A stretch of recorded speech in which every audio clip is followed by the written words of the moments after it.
All right, let's see if this one worked now. And if it did, oh, what the hell? Stream is starting soon. Yeah, I already hit live. It's starting right now. What the hell? Oh, wait. No, it actually looks like it's working. Okay, cool. So there's the new link to join the Hangout. I'm going to go back and delete the other ones so people don't click the wrong one. So everybody click the link and join the chat. Click the link and join the chat. Everybody just click the link and join the chat. Yeah, good enough. Woot woot. Well, I feel bad. We're sitting there talking for an hour, and then Moon's like, "When you gonna start?" Like, we have been started. It started an hour ago. An hour lost to the interwebs. Yeah, and yeah, Rick was on fire, man. He solved all the world's problems. Yeah, I mean, I was an internet superstar. That's okay. I'll know that you're a genius, so. Yeah, my 15 minutes of fame gone. Damn. Wait, what happened with Rick? Well, apparently that chat, it never went live. What, the one we were on? Yeah, even though it showed up live in here, we weren't actually live. Wasn't there a problem like that on the Daily Gun Show a couple months back, where they were having problems like that? It was saying live on their end, but it wasn't coming out. It was possible. I don't remember that specifically, but yeah, because I think that was the one where instead G-Web's like they stayed off, like in the off-air chat, and then used the YouTube like streaming thing. They used an encoder to get it done. Yeah. We had that same problem. Remember, it wouldn't let us go live. We were just in a regular hangout. Yeah. So I had to use that encoder to get it working. I do remember that. And everyone's like, "It's not live." No, we're totally live.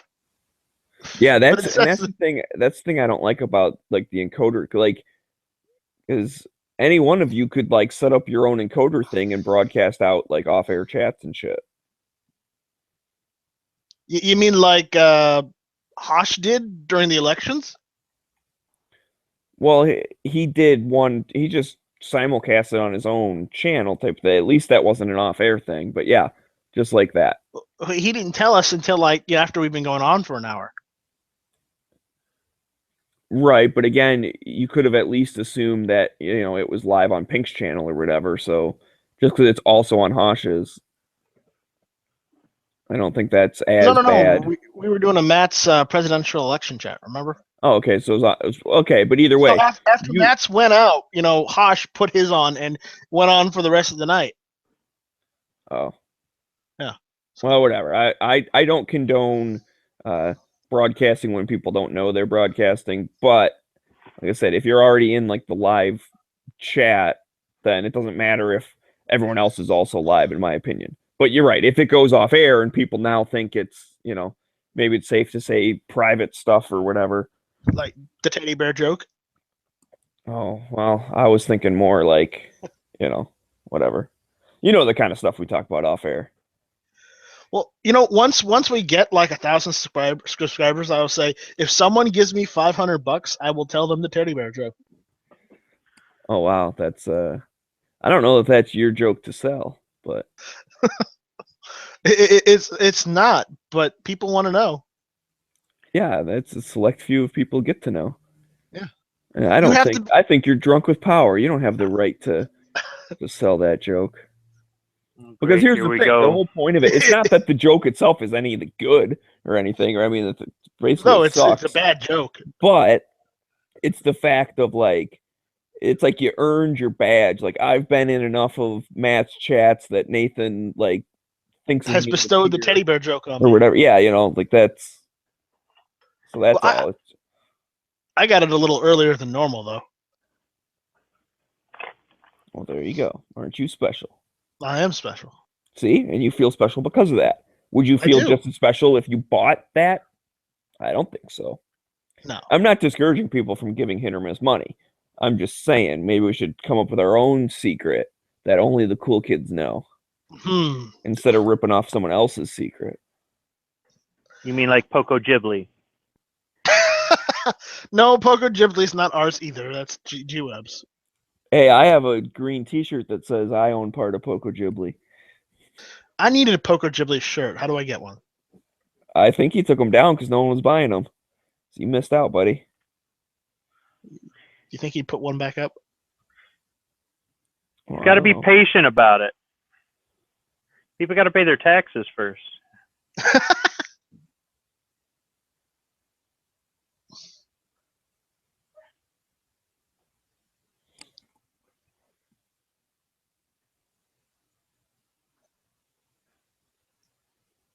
So isn't Liberty Watch Radio supposed to be on today?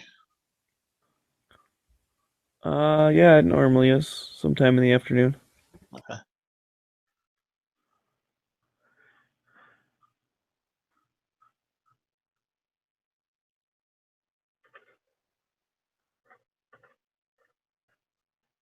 Clay, what the hell is with all these huge links?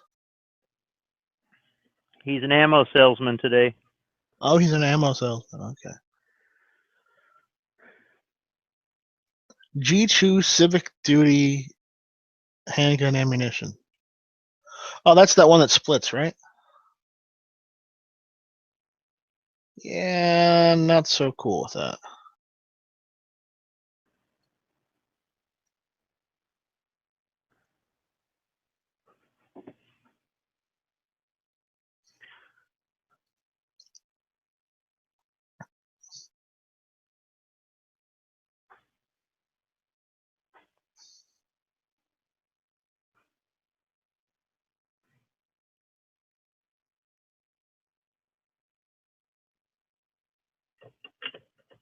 He's a 9mm salesman today. Nothing wrong with 9. No, I know. I'm just joking about it. Because Smeggy likes 9mm. I mean, I prefer 45, but I've got more 9s than anything else, and 9 does the job. So, You know what the funny thing is? hmm. I have more 9 than I have 45. Yeah. See, isn't it just the way it works out? You know, even though I'm more of a proponent for 45, Yep. it's just the problem is it's more expensive than 9. Oh, there's more. I think there's more of a variety of handguns that I've found that I wanted to buy that just happen to be chambered in 9, and I'm okay with 9. I mean, if I had a choice, I'd probably take 45 over 9, but I'm not against 9. I'm just not one of those guys who lies to myself and says 40 is the best, because it's not. So 45 is the best. the people that can't make a decision over 9mm or 45 just go the route of 40 and just go, see, I've got a 40 as well. I don't hardly shoot the thing. I don't want a 40. It's not a bad gun. It's not a bad round either. So it just I guess 9 and 45 I've always been able to do it. Yeah. I've never been a fan of 40, just straight out. I don't know what it is about 40, but I just don't like it.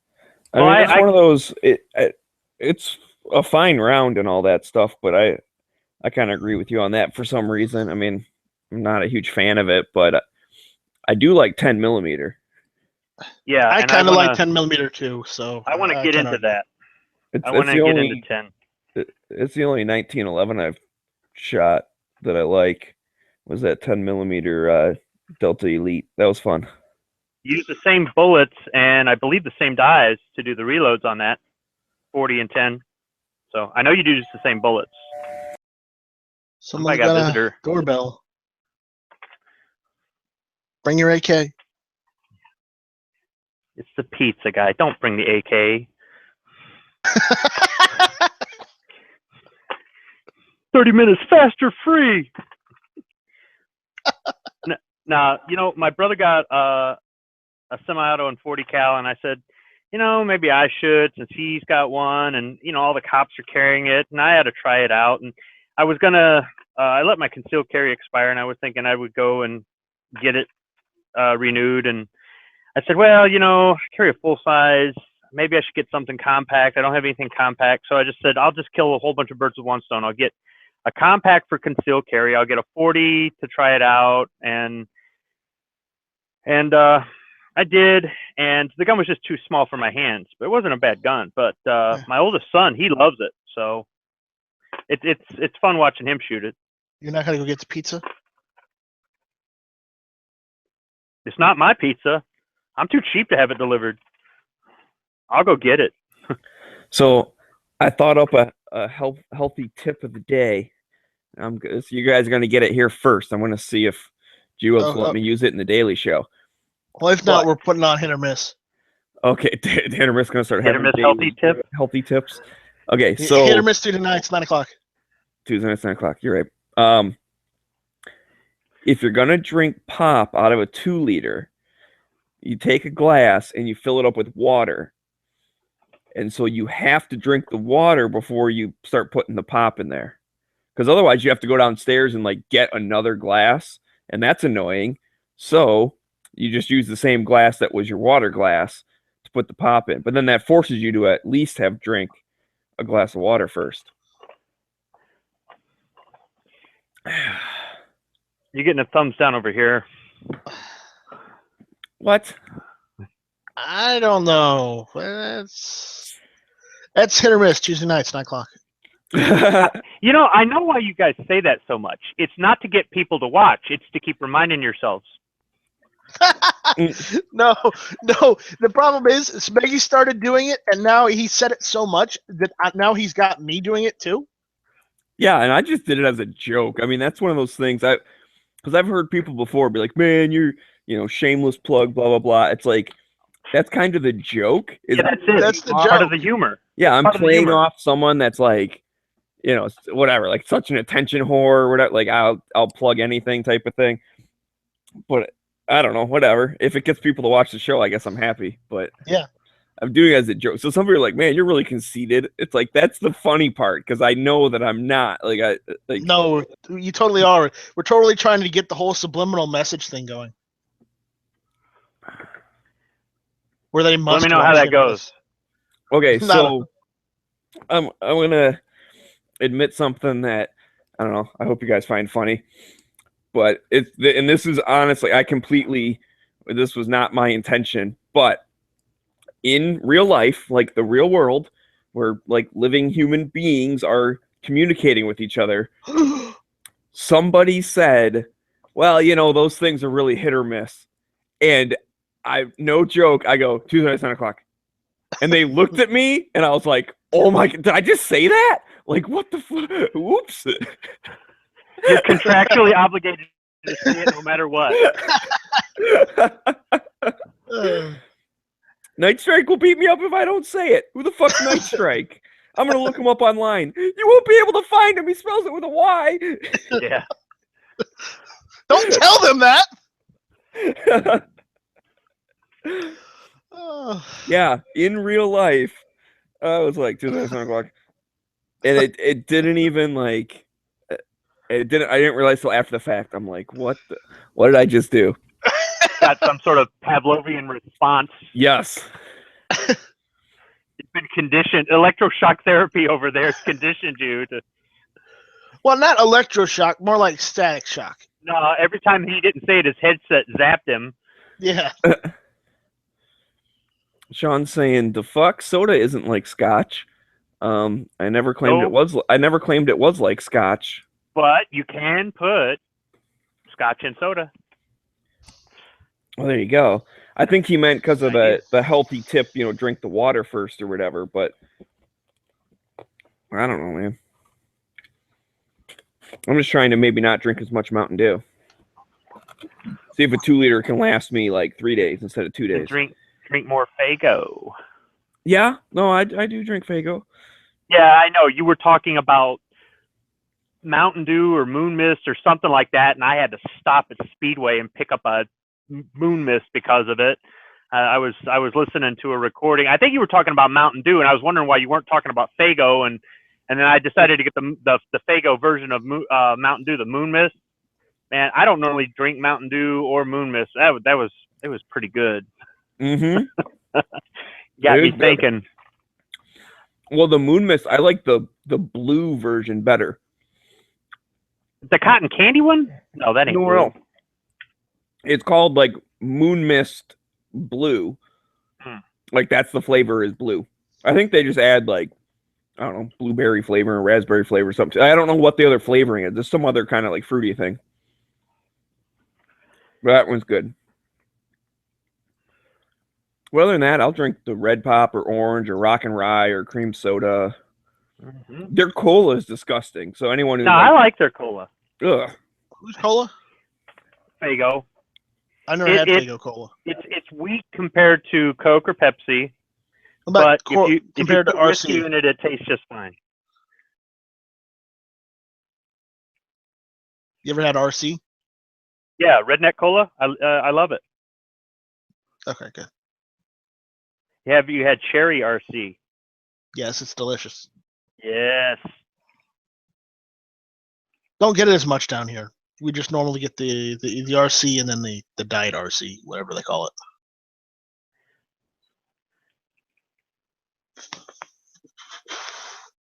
But I do miss one drink that I can't get down here that I used to drink all the time in Louisville. It's called Big Red. Yeah. Louisville.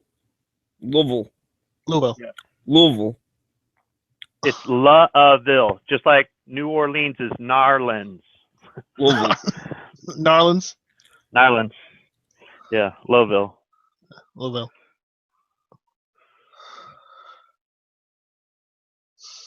You can't get Big Red down there? No, not in Charleston.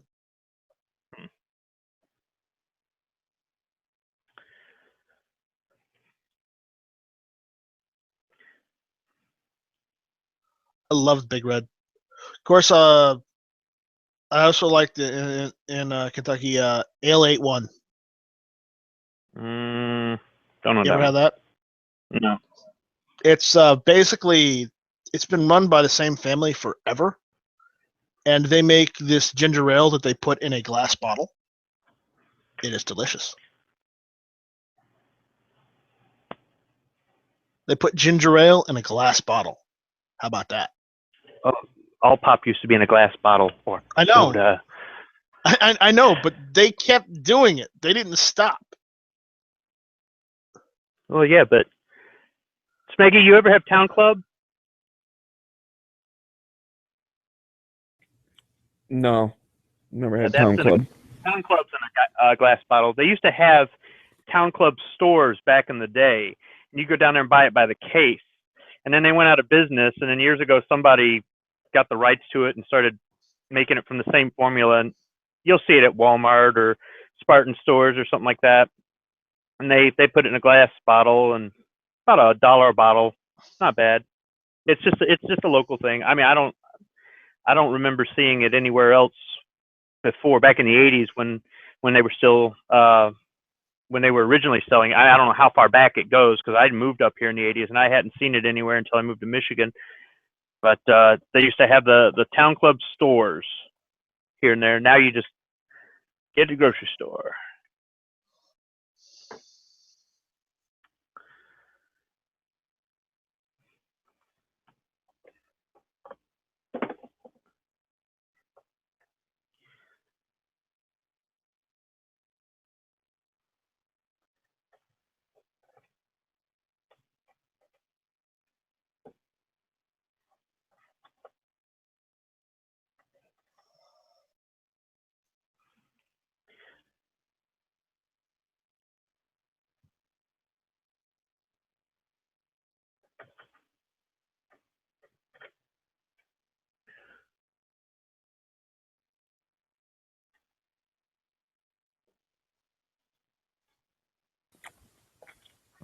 Oh, it was a good episode of South Park.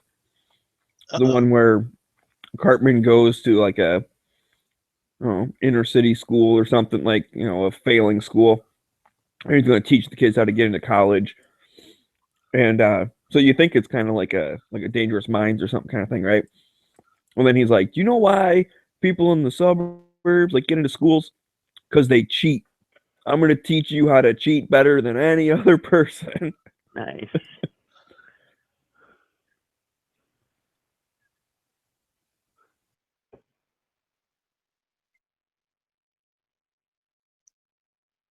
And how'd that work?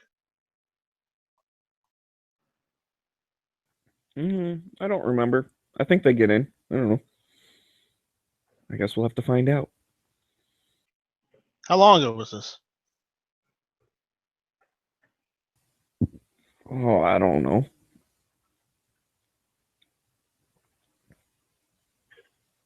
I mean, it would have been a handful of seasons ago.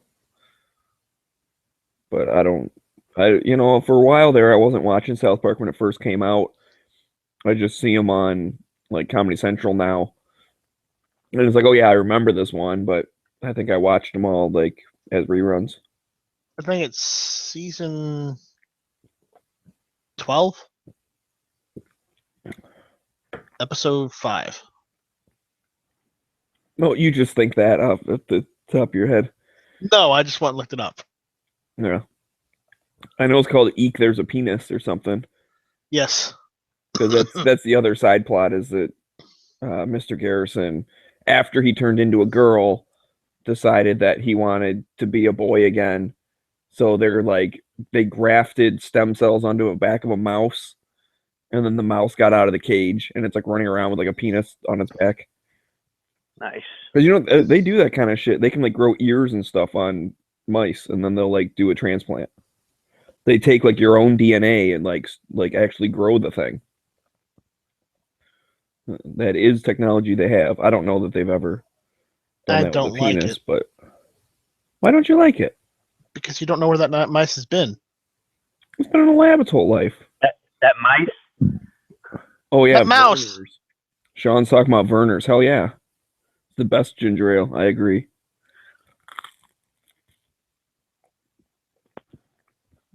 But anyways, a mouse in a lab isn't going to get any more dirty than your ear in the real life. I mean, it's exposed to air and shit all the time. There's germs everywhere. Just deal with them. This is from a guy who's sick constantly. That's true, but I don't know. It's not because I had my ear grafted on from a mouse. True.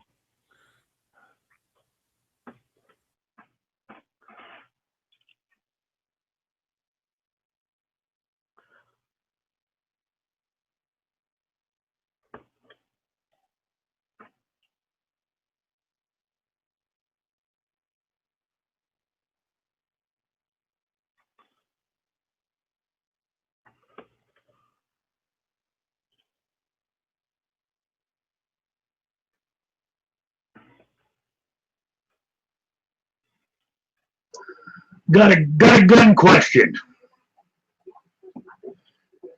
Changing the strength of the spring, the recoil spring. If you put say there's 20 pound, and you put an 18 pound in there, does that make the recoil harder or softer?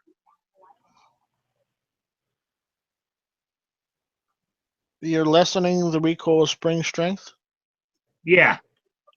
Well, logic would assume that you would put more strain on the recoil, so the recoil would be the opposite of what you want. What? So if I want less recoil, I need to put a stronger spring on. Yep. Oh yeah, for recoil, yeah. If you put a weaker spring, then obviously the recoil is going to be that much worse. Yeah, because the recoil spring is resisting against the backward movement, the backward force. So a really stiff spring will make the recoil feel lighter, but then you could have, cycling issues if you don't have strong enough ammo. But that's why all the like competitive shooters, they shoot super light ammo and then they change out to a really light recoil spring so that their slide still moves back and forth. But basically the reason they have light recoil is because their bullets have almost no powder in them. Right. Unless you're Jerry Mitchellek. Oh, okay. I wasn't too sure, so I'll leave the spring on there. And I'm just changing the hammer spring. Okay, I have to make a Jerry Michalek joke. Get some. Woohoo! Get some! There you go. Yeah! That man can do things with a 500 Magnum that I can only dream of. He's got like fucking titanium forearms and shit. You see that record he done at the SHOT Show? This year? Yeah. What do you do? I think it was with an AR-15. He put, what was it, 5 targets, 12 bullets in under 2 seconds or something. Jesus. There's a YouTube of it. God, with fingers that fast, he must have one hell of a happy marriage. That did there. And then he walks into the bedroom with like a Ferrari robe on, and he looks at his wife. He's like, "Woo, get some!" Yeah. Oh man. Sorry, I've taken the chat to the gutter.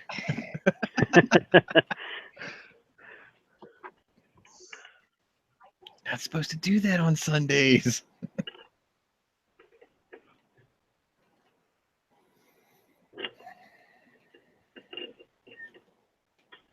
So we're on the penultimate episode of The Walking Dead tonight.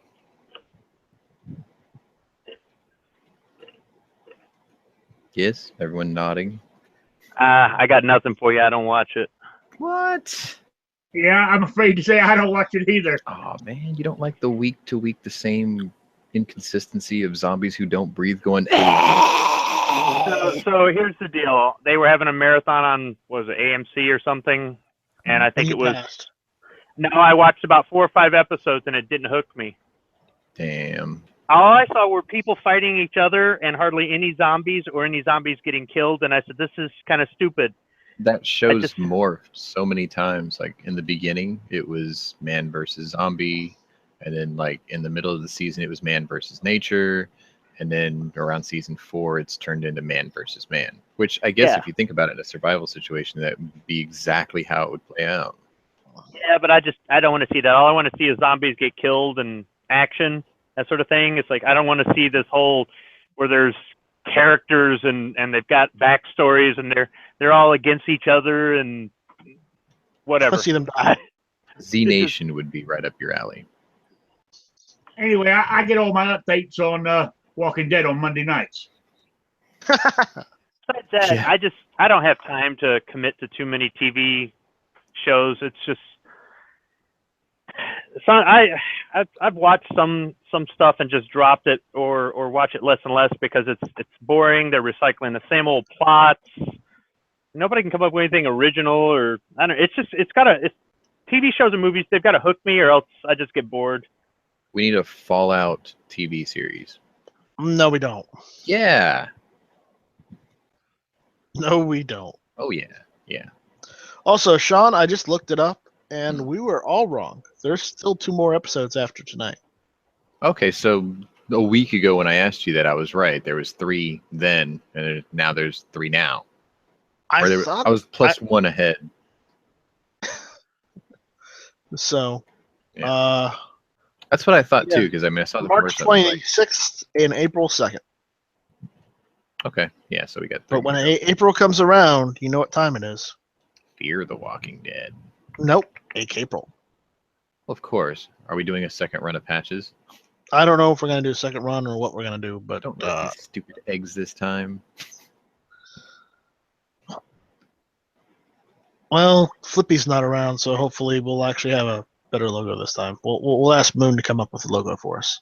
I've got it really easy because, like, you know how there was the bunny rabbit with the AR? Just make it the bunny rabbit with an AK. Job done. So easy. Yeah. Whoo! I ran into another player driving a truck. Oh snap! There's a live stream, 2A for CA on Instagram, and they're flying somewhere with the they're in like a plane, but they got like the machine gun mounted things on it. So I wonder if they're actually going to go shoot something, or if they're just like flying in an old ass like military plane. Looks pretty cool. It's California. They're just gonna like lean over the side of the gun and just throw dildos out the window. Oh wait, no, that's in Austin. Never mind. I'll be right back.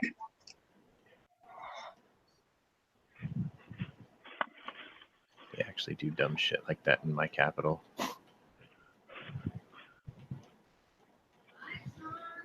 So yeah. Yeah, he takes care of himself.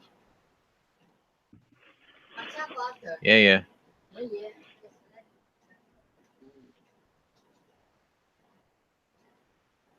I'm supposed to take care of a dog who wants nothing to do with me.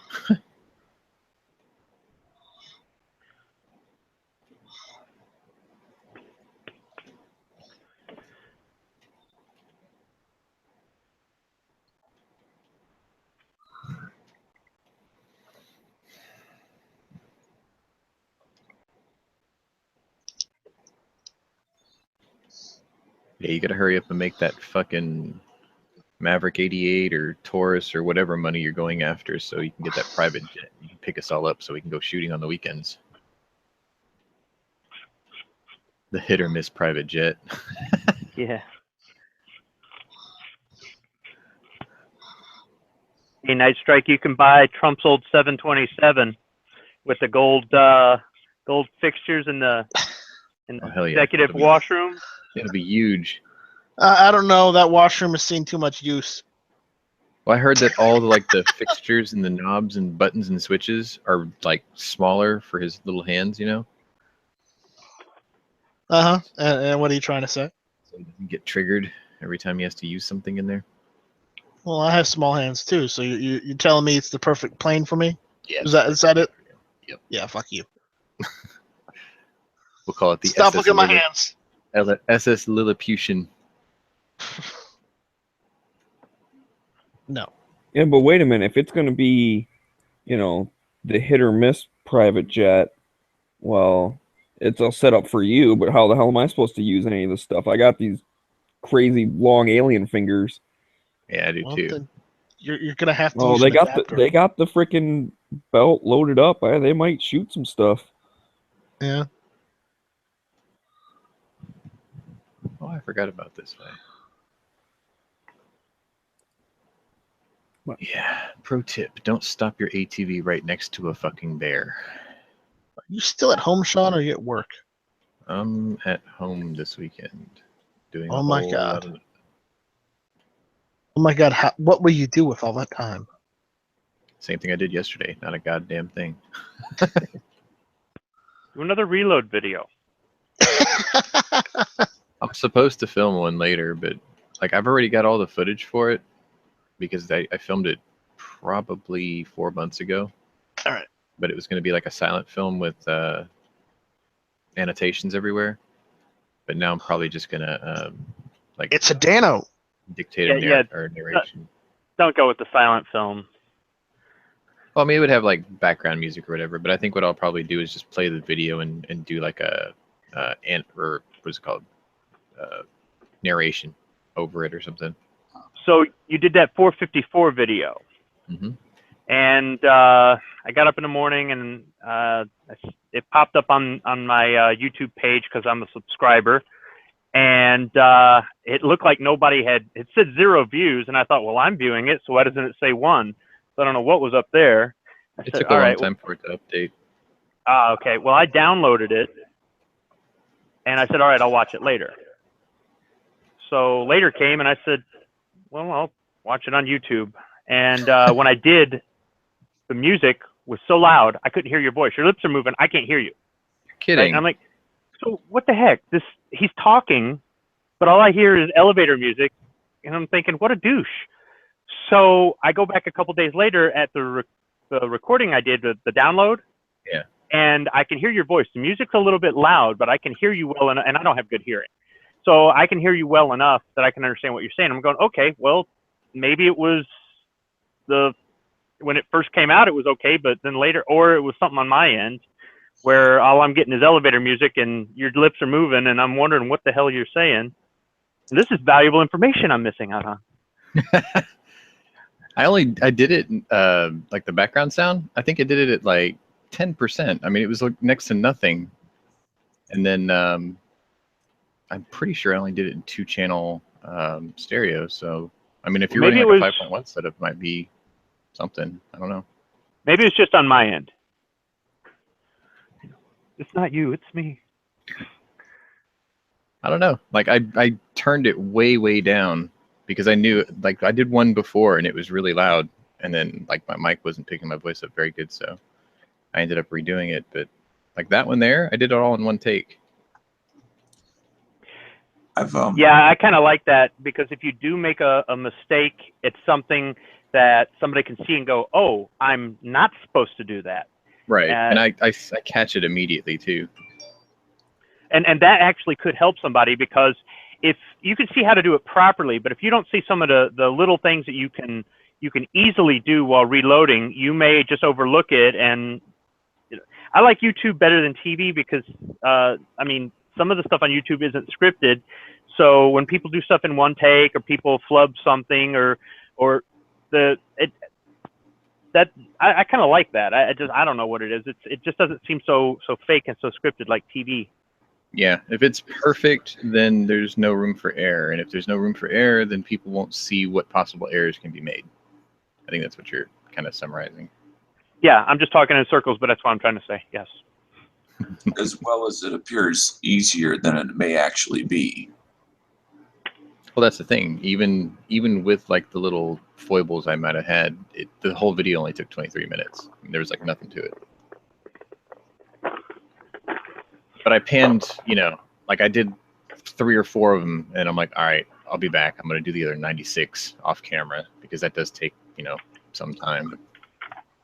But just something I just thought I'd mention is just as a viewer, I don't see the silent videos very often, but when I occasionally do run across them, I almost always click out of them after a minute, because I'm looking for them to tell me what's happening. What am I supposed to be looking for? Yeah. The silent videos I don't really like too much, or when people put the music in the background for entertainment purposes. But those are usually the videos where people are shooting and stuff. I've watched some of the videos where somebody's at the range shooting, and they're, but really I'd rather somebody explain how it works, how to take it apart, what sort of problems they've had with it. I don't mind a little bit of shooting, but for the most part, I can go to the range and shoot. I want to see somebody do something I haven't done, or I don't know how to do yet, or but like I watched IV88 with the BM59. And he was mostly doing shooting. He talked about the gun a little bit, and I did like him going over some of the features and whatnot. That was great. But the rest of it was just him shooting, and that's probably easy video to shoot. I mean, some of the stuff, like when he's tried to shoot at long distance with a shotgun or something, that's kind of neat when he's explaining what ammunition he's using and what conditions are and that sort of thing. But overall, I can go out to the range and shoot. I don't want to. So if I see an instructional video on how to use reload dies, or how to take apart a firearm, or how to fix a common problem with a firearm, or something like that's more interesting to me than watching somebody do something that I'm gonna do on my own eventually. I do have a counterpoint to what I just said. Is I know, as far as the YouTube statistics and everything, it is very clear that a lot of YouTube, and I think I know why, there's a lot more audience retention with videos that tend to get more shooting. It's like Mr. Guns and Gear has said this specifically about his channel, and relates it directly to the age of a lot of the viewers. It is if you want to attract numbers and you're not really so concerned about the age, then put a whole lot of shooting, because you'll get a whole lot of younger people. Mhm. i.e., teenagers. And they're the ones with the free time. They don't have a job to go to or Yes. responsibilities to. And that's why I download stuff, is so I can listen to it later. That's another thing too. I like being able to listen to something and not necessarily have to see it, because I just don't have time for that. Ain't got No. no time for that. Nobody Now, if got I'm time for that. demonstrating something like zeroing a rifle, well, yeah, then I want range time. If they're going over something technical, or they're using a wide variety of ammunition, or using a wide variety of conditions, or showing, this is why you do this at the range, this is why you do that at range, this is how you work this on the rifle, or this is how you do this with the scope, or something like that. That's more informative to me than just seeing, yeah, well, I can hit it at 100 yards, I can hit it at 200 yards. I've got a nicer range than you'll ever shoot at. Or, I mean, I'm not trying to badmouth IB 88. I like his videos, but I'm more interested in, like, when he showed how to form the Martini Henry brass. I thought that was outstanding. Oh, So that was good. But he Yes. makes some videos. that was brilliant. Some of his videos are clearly going for the flash bang audience, is what I call it. Well, Hickok Other does the of same videos thing. Are going for the edutainment part, where it is interesting, but it's also informative. Hickok does the same thing. Look at me. I've got my own private range with all these cool targets that I've had for decades, and here I am. I'm going to shoot a gun, and and it's just that, fast forward through that. But then when he stops and he talks about, okay, so we had a problem with this, or we learned that you do this with this, or here's a neat little feature about the gun that most people don't know. That's the stuff that I like. He plays like America's granddad. So, I mean, usually the shooting videos, they can keep my attention for a little bit, but I don't really care if they hit the target or miss the target or whatever. I'm more interested in, how did the rifle perform. If they take it out on a cold day and they say it doesn't work worth a crap on a cold day, that's more important to me than seeing them hit the gong at 80 yards repeatedly. So, if I what do you think had 40 acres out in Tennessee and I had a gong at 80 yards, I could hit it repeatedly too, because I would be going out there all the time practicing. Okay, so we know what you think about the Grandpa channel of Gun Thing. What about Nut and Honey? I haven't watched too many of his, not necessarily because of the whole Matt thing, and people love to poke him to get him to say that. He must have explained that like 300 times, but The POU? whatever it was with the kid and all that. So He creates acronyms. oh yeah, I haven't really watched too many. The last time I watched Nut and Fancy video was so long ago, I can't even remember what it was about. Oh.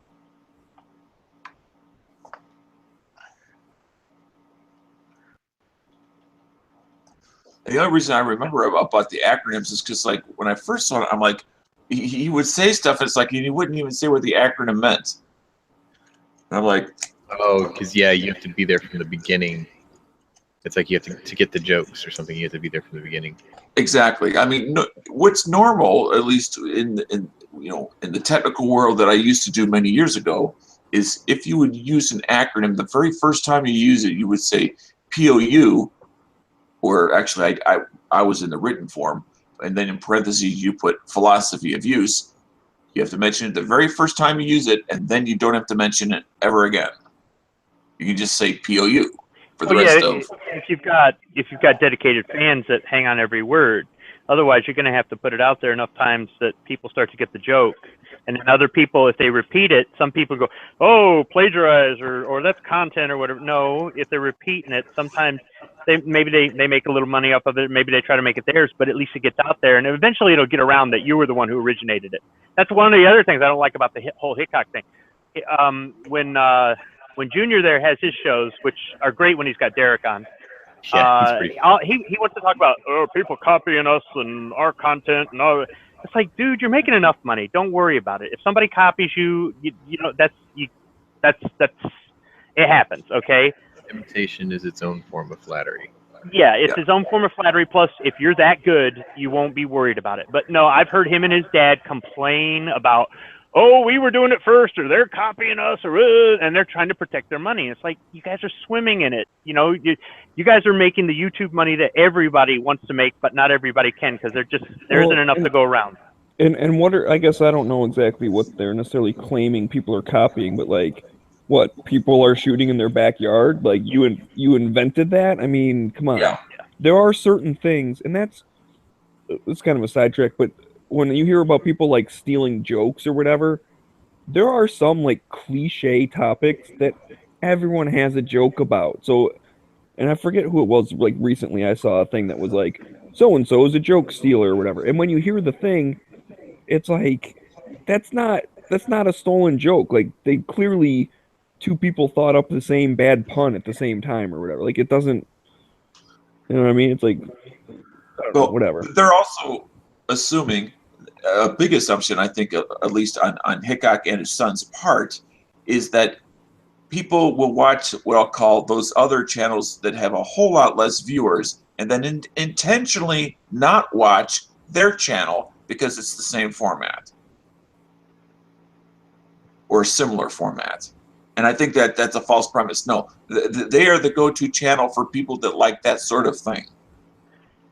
I think they do good stuff, and I think they do good for the whole two-way thing. I don't think they do as much as they could, but it's their prerogative. So it's not up to me to tell them, hey, you need to say more stuff or do more stuff or whatever. And if, you know, Big John wants to put out videos of him playing Battlefield 1 and make money off of it, hey, more power to you. I'm not going to watch it. But he doesn't have to appeal to me. He just has to appeal to enough people to make his money. It's, you know, whatever. Again, a lot of YouTube goes back to that, under 18-inch. Oh, I said 18-inch. 18-year-old. I'm waking up. Yeah, you're thinking of NFA. Been to Miami recently? I don't know what I'm thinking of, but under 18-year-old crowd that has a large amount of time so they'll watch tons of videos, but also watch them entirely, or at least 80% of them, before they click off to something else. Because they got not a whole lot else to do. They're killing time at school when they should be studying, that sort of thing. Well, they all think that they're going to get jobs making YouTube videos like the guys they see on TV, and that's how they're going to get rich. And they don't understand, because they're just kids, that only a handful of people are going to make it on YouTube. Yeah. Tens of thousands of channels have started. Hundreds have survived. And out of those hundreds, maybe less than 100 have been really financially successful. I wouldn't even go that far. Like, I had to explain it to my mom the other day. I'm like, for every 100,000 YouTube upstarts, you're lucky if maybe 5 make it.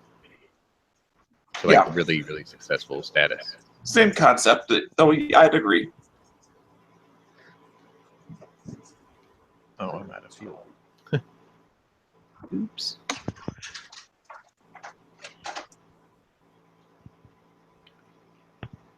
Yeah, she didn't get it. Like, she was watching my video and she's like, oh, that came out pretty good. And I'm like, thanks. And then she says, so she's like, how come you're like, you're not, she pointed out Hickok because she saw it on my suggested videos, right?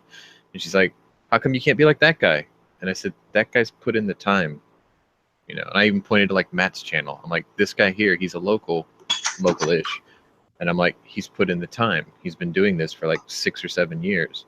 I said, this is like farming cactus, you put the seeds down, you hope it grows. And if it does, it'll bear fruit eventually. But it's not going to, be instant. But here's the thing. You also have to look at the resources, okay? It's not just the amount of time or how many years you've put into it. It's the fact that he's got his own private range that's literally right out his front door. Yeah. What are most of his videos? He's shooting on his range.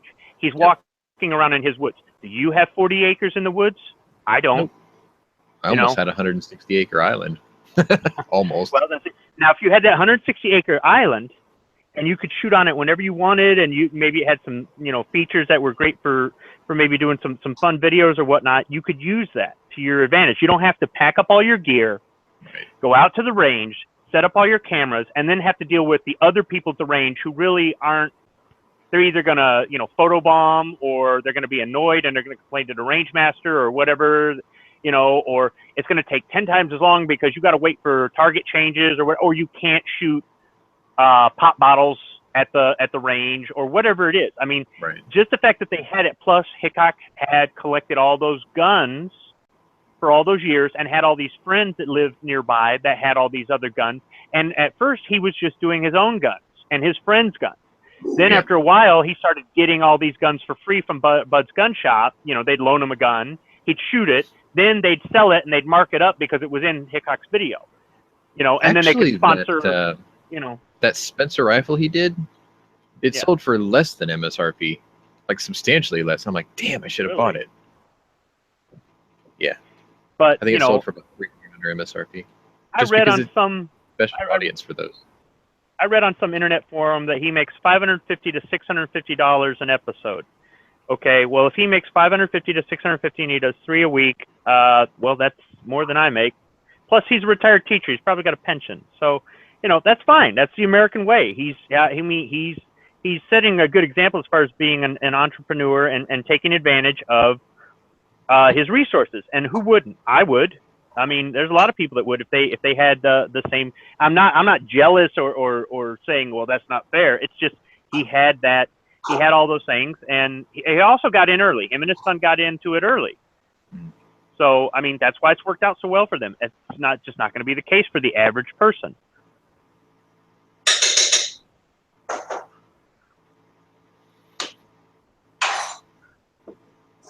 Oh, jealousy is a cruel mistress. Yes, I'm not jealous. But you know, I'm just saying that for the people who have this thought in their mind that they're just going to do what Hickok does and they're going to be making $550 to $650 a video and making 3 videos a week, think again. Yep, you got to put in the time, you got to put in the work, and you have to have the content people want to see. Yep, and you're going to have research. You're going to have the right video equipment. You're going to have the right, computer editing equipment. You're going to have a place so you can shoot your videos. You're going to have the knowledge and experience. I mean, Hickok's got a lot of experience. Well, the other thing is if you watch his really early videos, he didn't have any of those things. You know, he started off just like you and I would have. Well, yeah, they had like a crappy camera, but they did it, you know, at his house. So he did have the range and stuff. And the experience, yeah, he did. I'm not talking about his experience shooting videos. I'm talking about his experience with firearms. He's owned so many different kinds. He did single action shooting, and I think did he do IPSC or something? Yeah, he did competition. Yeah. So, I mean, yeah, that's not everybody is that smart and that talented. So that's, I guess, kind of like a professional football player. Good thing you went to college and got a degree, because if you get hurt, et cetera, et cetera. Not everybody's got that. Not everybody's going to make the NFL. You're describing, actually, I can use a better example. You're describing the Allen Iverson effect. He got out, he got broke. He didn't do shit. He didn't have that degree to fall back on? Nope. And he was really shitty with his money. Shocker. And then people like Magic Johnson were like, I need to set example for these guys. So he started his like talent agency or whatever. Now he's making money off of them, helping them save their money.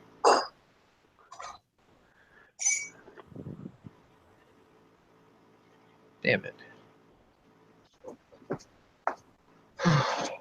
Yeah, I'd totally go out in my backyard and go shooting, but I think my neighbors and the cops in the area wouldn't appreciate it. Especially since my neighbor's house is only like 40 feet from my back door. Well, yeah. Yeah. That would make an interesting video, though, wouldn't it? You know, but you know, there is a gray area is if at what point, in whether in distance or just visual sight, is because it always drives me crazy when I hear, well, the people on the other side of the hill may hear it and they may call the cops. Well, so as I long think as that's it's another advantage that Hickok has is he's out in the country, so like they don't have restrictions for shooting out in the woods. Plus, Especially Well, no, I he's understand they don't he's have been restrictions, he's but been out there for a couple decades. He's had that property, and he's been 40 shooting years. on his own property for and so the neighbors are used to it. If anything, you hear those people that pull up with the loud exhausts, either a Yeah. bike or a truck or whatever. You know, they hear him out there shooting, and they know, oh, okay, he's out there making a video. I'm gonna go. I mean, some of them it could be passing traffic, but how much you want to bet some of that is neighbors? And when they start hearing a whole lot of shooting, they know exactly what's going on. They're like, oh, I'm gonna get him. They're I'm gonna trolling be him on with his their video exhaust. today. but what I was going to say is, in the state, and maybe it's unique to the state that I live in, and maybe certain eastern states, that people will call the sheriff just because they hear gunfire, even though it's not gunting his, and they just because they don't like it, and they think they have city noise rights in the country. Yeah. And they're wrong, but then the sheriff has to waste his time, and then 45 minutes to an hour and a half later, the sheriff shows up and then wants to check out, okay, yes, we heard reports of gunfire. We're required to come out here and check. We know it's legal, but we got to do this, blah, blah, blah, blah, blah, blah, blah. Because Mrs. Sticks her nose into every other buddy's business, picked up the phone and dropped a dime on you. And that just makes me so far. It's like, well, if anything, that should encourage you to shoot, because at some point, either A, she will get used to it, or B, she will get tired of being ignored by the sheriff. Because you're still shooting, she thinks she's being ignored, when in fact, there's nothing the sheriff can do because you're in the freaking country. Right? He's like, Well, just deal with it. IV 88 did a great video on that, as far as living somewhere where you're allowed to shoot and the noise ordinances and having a cop show up and you got a bunch of machine guns and, you know, the neighbors are calling and things like that. And the different things you could do as far as talking to your neighbors, or, you know, you may shoot on your property and that makes noise, but they may have parties and play music and that makes noise. So I thought he did a really good video on how to handle neighbors. But, you know, there are, especially out in the country, that, you know, there's always, you know, retired, whether it's the retired farmer and his wife, or somebody that moved out to the country from the city that decided to retire out there. I mean, there's always older people out there. It's not just you know, where you can say, okay, well, you have your parties, but I have my shoot. It's not always a trade-off. Sometimes, not only are they library quiet, they expect everybody else to be.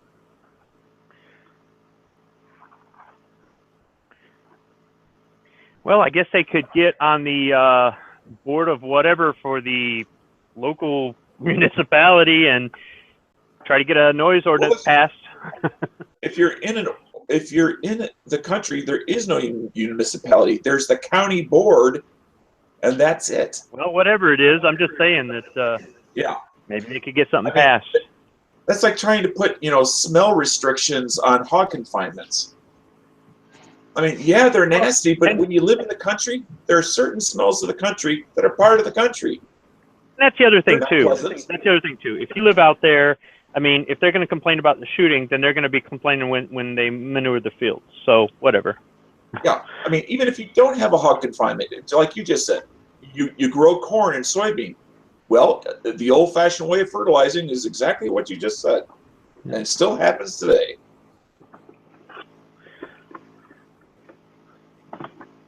I mean, it's the ultimate green, natural way to go.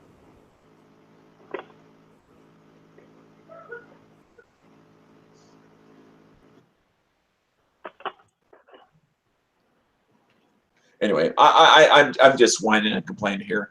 My parents had a place in the country where neighbors were exactly like what I just described, except there were even more people that were retired, not just one or two.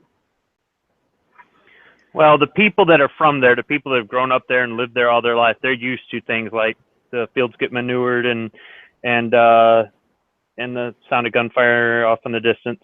So, what it was, though, is something that has changed out in the country and made a huge impact on just the quality of life out there is corporate farming.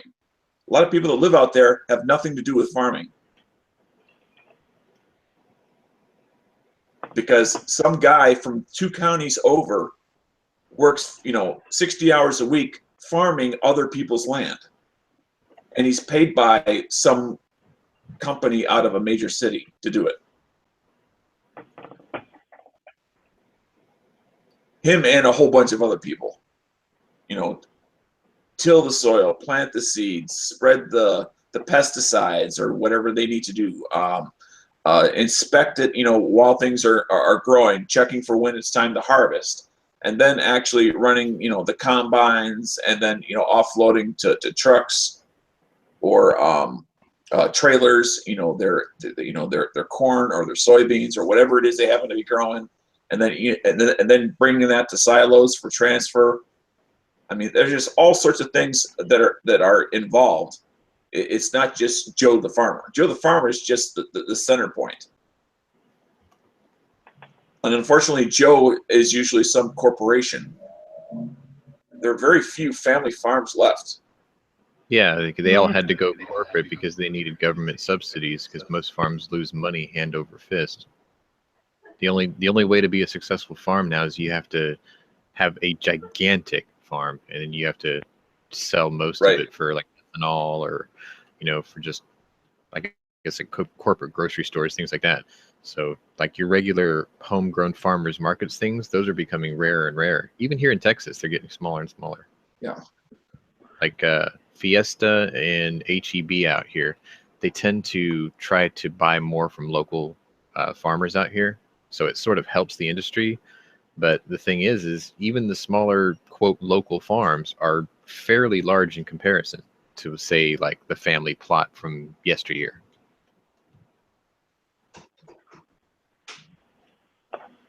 Like the family plot would be the size of Hickok's, 40 acres or whatever at the most. And then nowadays the small farm is like, what, 1,000, 2,000, 10,000, something like that. They're huge.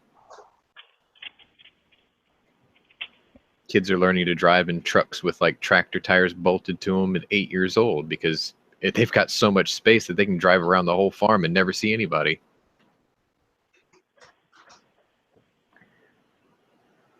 That made a cool video. I knew a guy who did that, actually. He took a Ford F-250 and he put tractor wheels on it. It's fucking badass. I can't imagine how many feet in the air did he have to jack the whole thing up? I think it was a 3-inch body lift, 12-inch suspension lift. Really wasn't that bad. Because are you talking about rear tractor wheels? Because they're like 5 to 6 feet high. Yeah. Well, I think his were like 60 inches, so about 5 feet. The ones that got like the chevron treads on them. Yep. Yeah. They're pretty cool.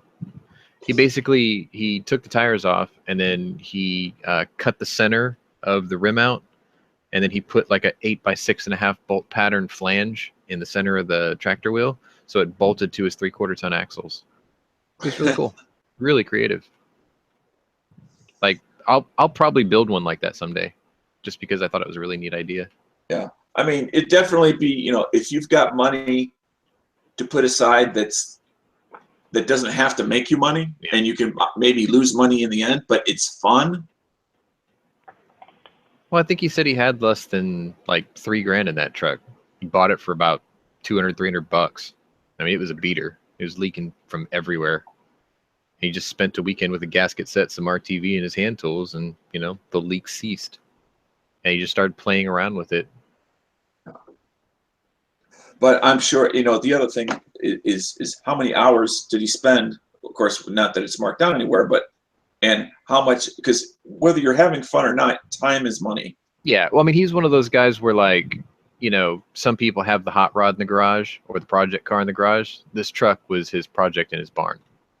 So right. It was just like, if I've got some free time, I'll throw some time at it. With a hot rod, the one thing that does make it a little bit different is that people say, and it's worth X amount, usually in the tens of thousands of dollars, sometimes hundreds of thousands of dollars. And they expect it to stay that way and actually go higher. Because the last car I had like that was 56 Buick Special, I think it was. I think it was a 56. that was my last in the garage. I work on it and throw time at it. But I mean, I'm only 38, so it's like I'm not made of money or anything. I bought the car for $4,000, and I put probably $2,500 in it in 2 years. And somebody made me an offer for 15 grand, so I sold it. I was like, okay, sure. I mean, I was attached to it. I liked it. It was a kind of a rare color. It was like dark metallic forest green with like a mint green two-tone and a white top, and it had like matching interior. So I mean, it was strange looking compared to like, you know, cars from the 50s where they're all like salmon pink or red or blue or whatever. But Now, what was was that paint still original paint, or did you have it redone? everything was original on the body except the roof. I had the roof redone. Yeah, those vinyl roofs have a lot shorter lifespan than people think. Oh no, it was just white. It was white paint. But I mean, I know which one you're talking about too, like the Landau style roof. Yeah, they get that dry rot. You see like Lincolns and Cadillacs from the 70s out here, and they're just a mess. Yeah, they're like shredded wheat. Yep. And then they're It's just like rust. Once the top splits and the water gets stuck in there, it's over. Yeah. It's like yeah. Out there, they take the Cadillacs and they bury them in the ground. I like Cadillacs, most of them. Got a picture. I used to really have an affinity for those. Yeah, they ride so unbelievably smooth, and of course now I know mechanically why they ran the way they did. As far as you call it smooth, I call it seasickness. okay, different, but you have to cushion the effects of acceleration somehow.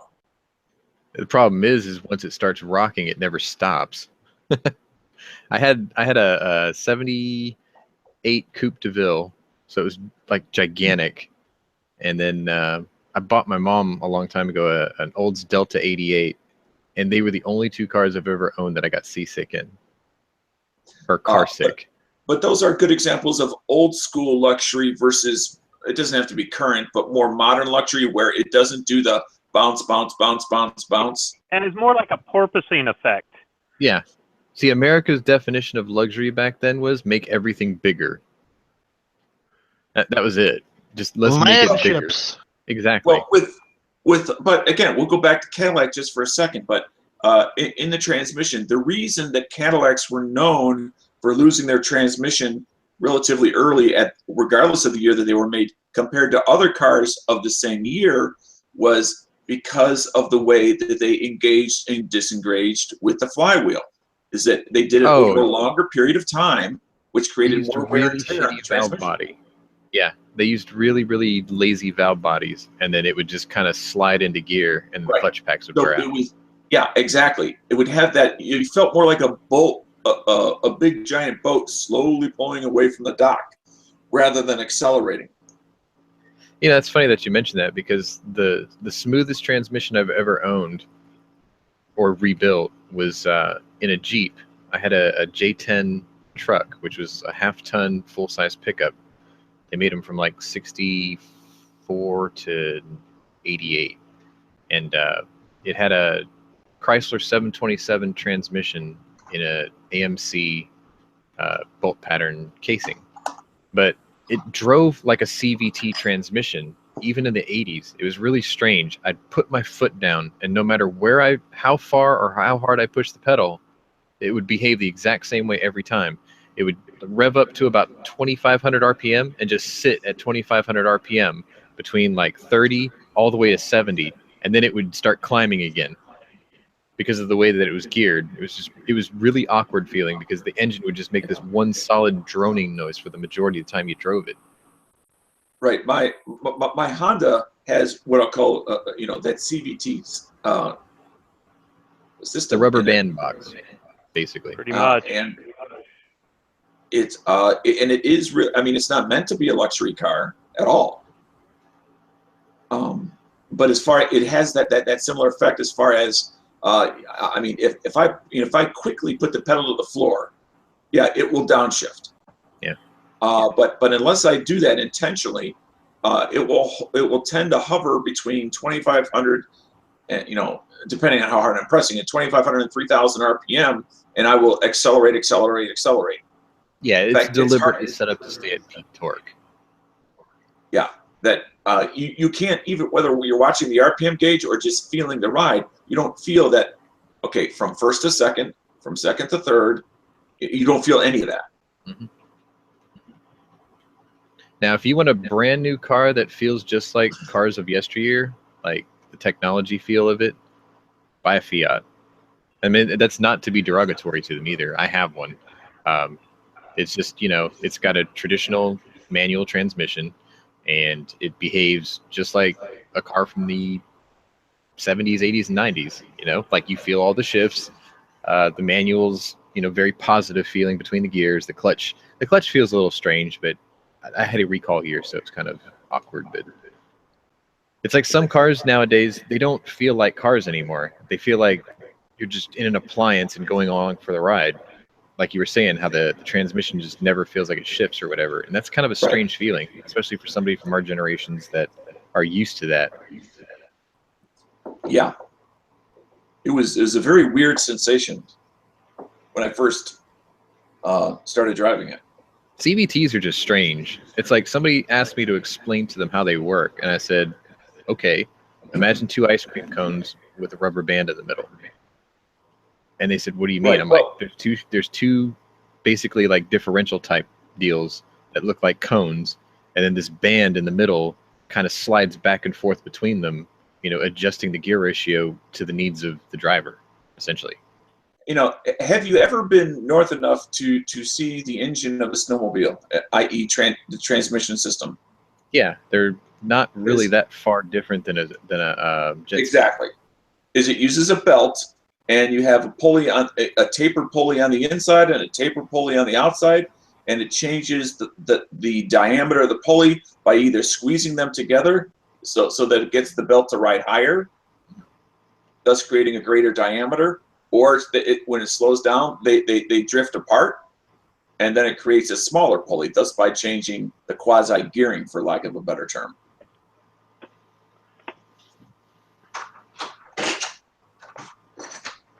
Now, the other end of the belt is a fixed pulley. So you're only changing the diameter of one as you accelerate or decelerate. But, you know, that was on, we had a snowmobile back in the 70s, and that had a simple belt. Of course, there was no, the reason I saw it is because, you know, there was no, well, we have to put a safety device so that if somebody looks at it while the engine's running, you know, nobody will get injured, sort of a thing. No, it was just there and open to see. Mm-hmm.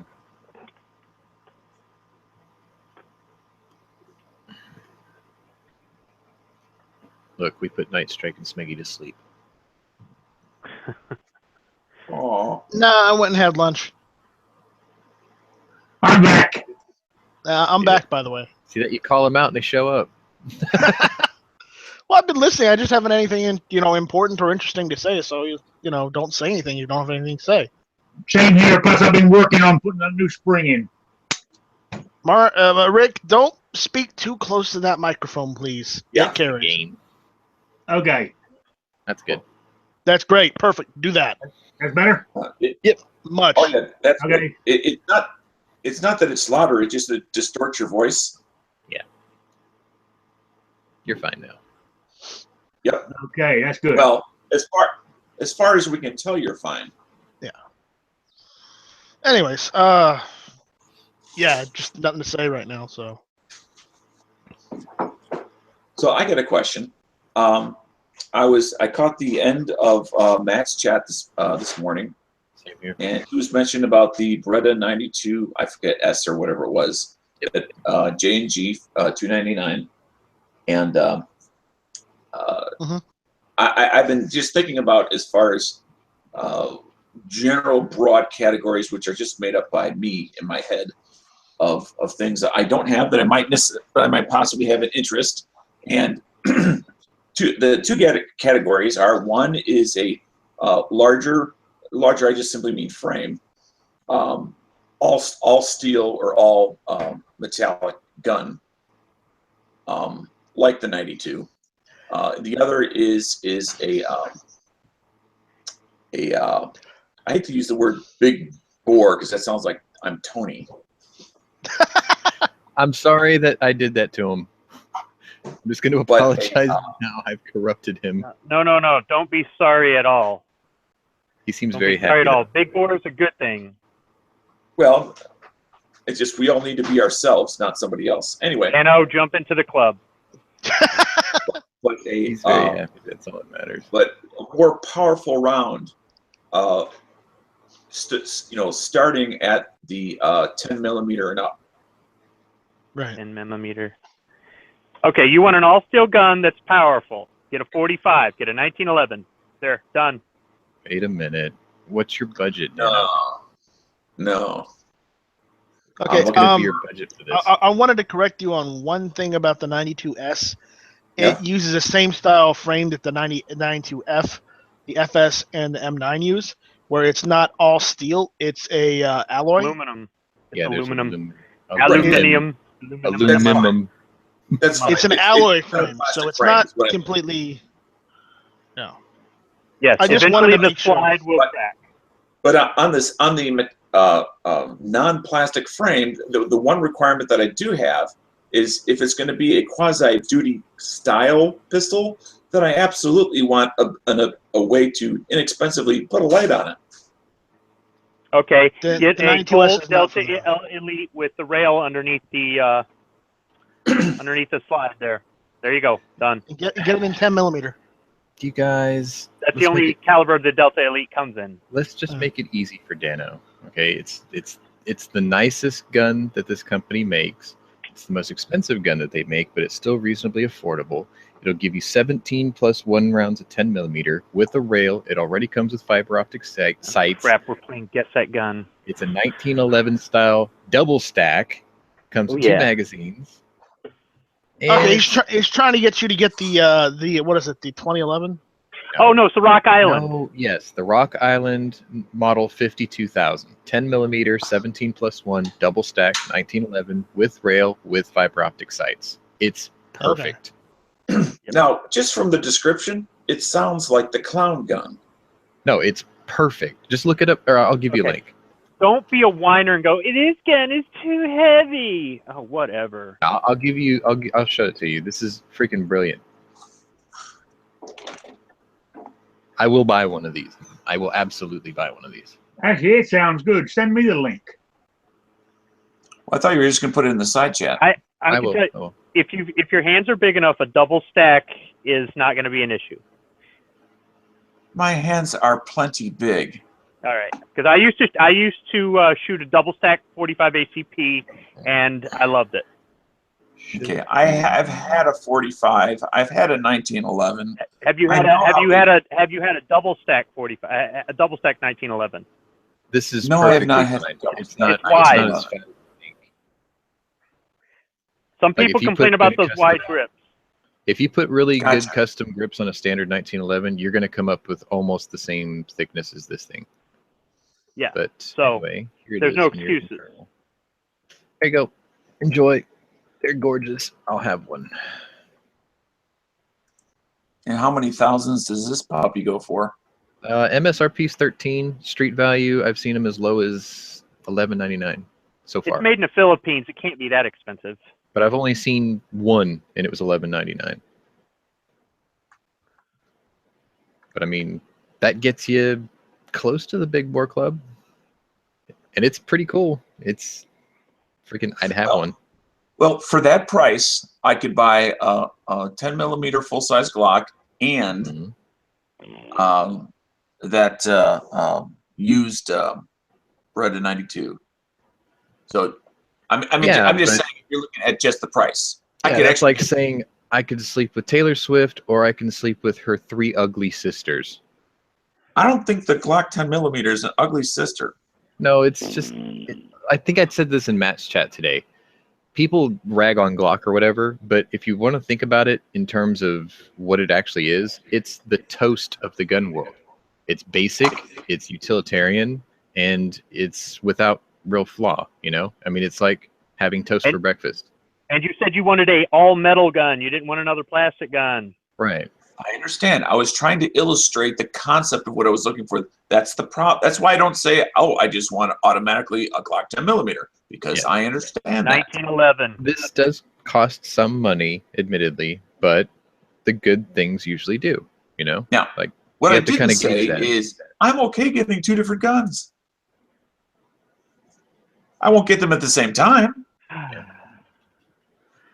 I mean, if I was really put off by the cost, I would sit there and think about, okay, what do I already have that this can sort of replace and surpass that I would be willing to trade towards it to help offset the cost?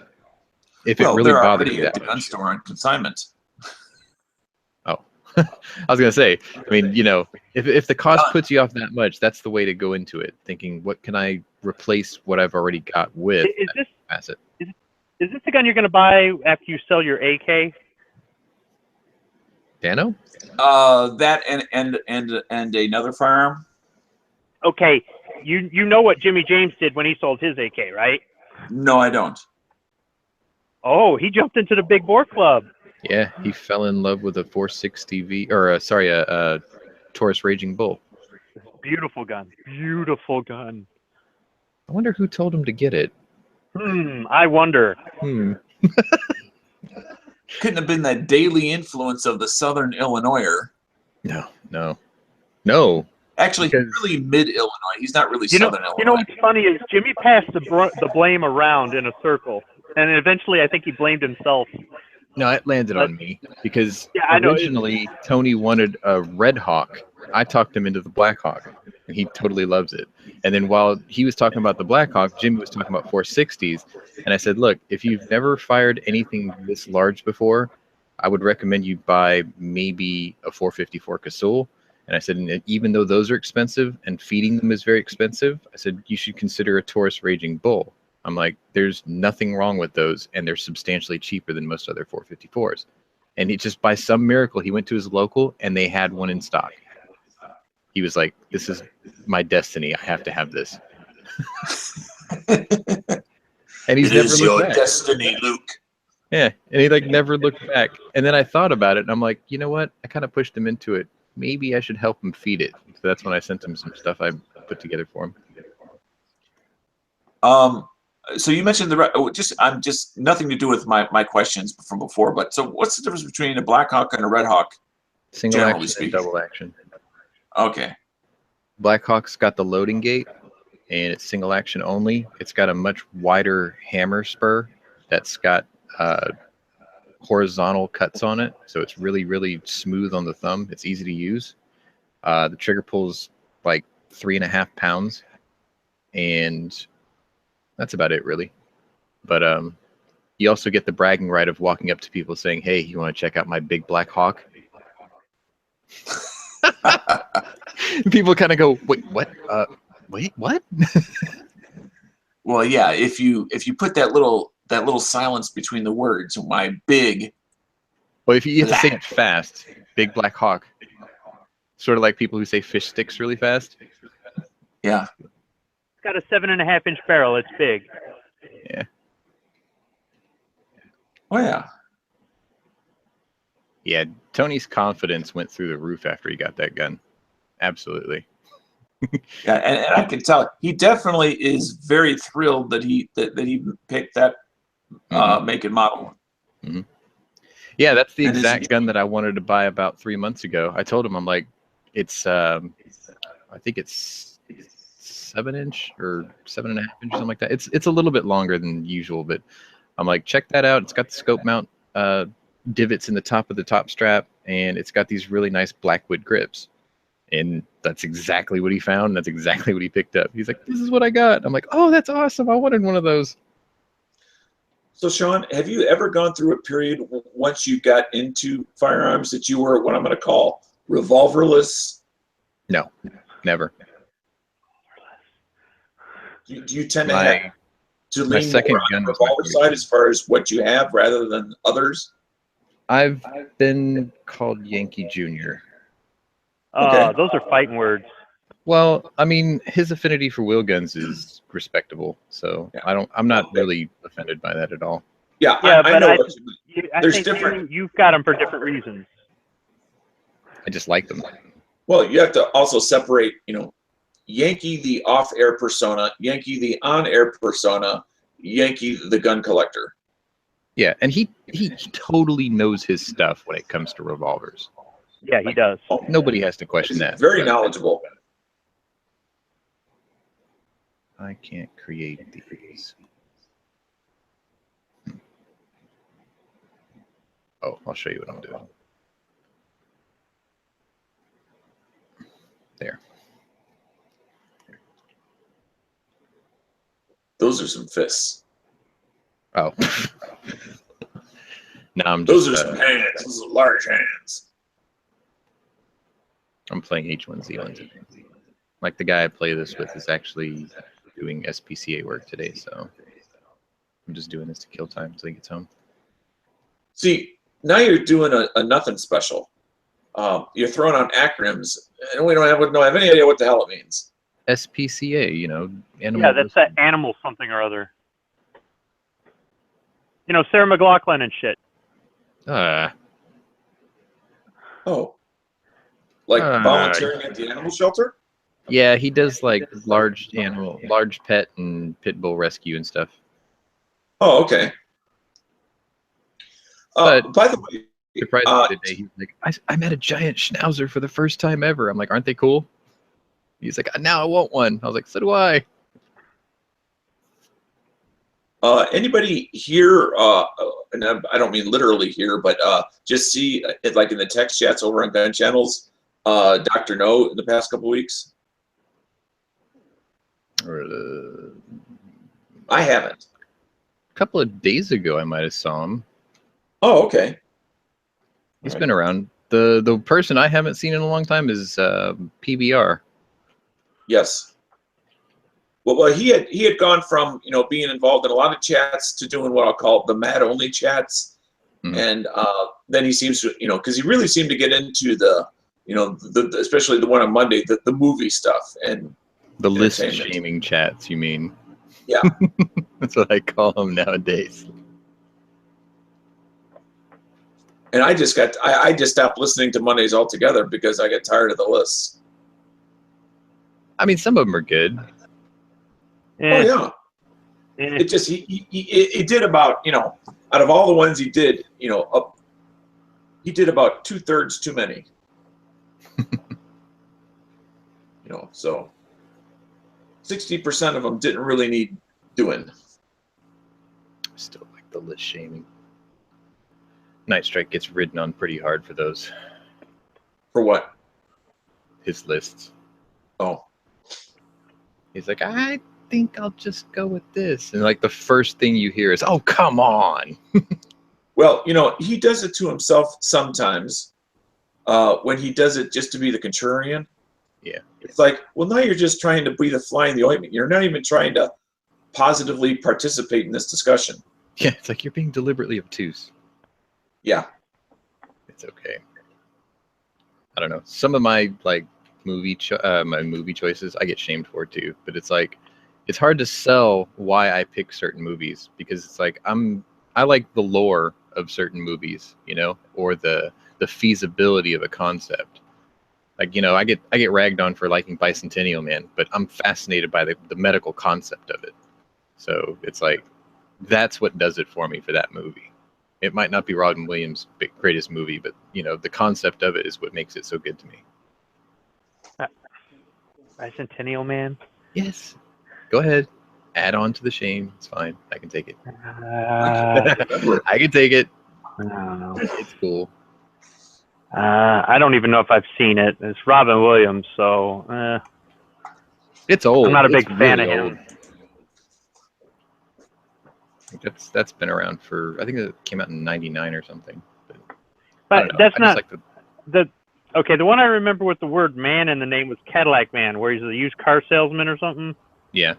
And then the guy comes into the dealership and after his soon-to-be ex-wife or something, and Robin Williams got to talk him out of shooting up the place or something.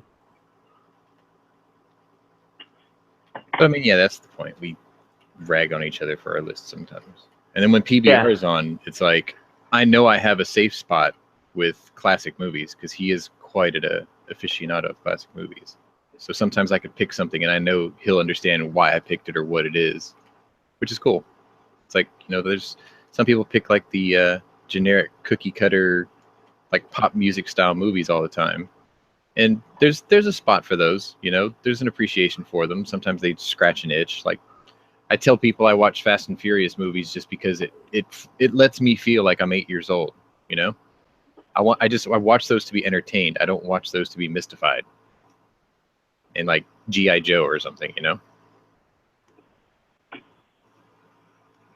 But anyway.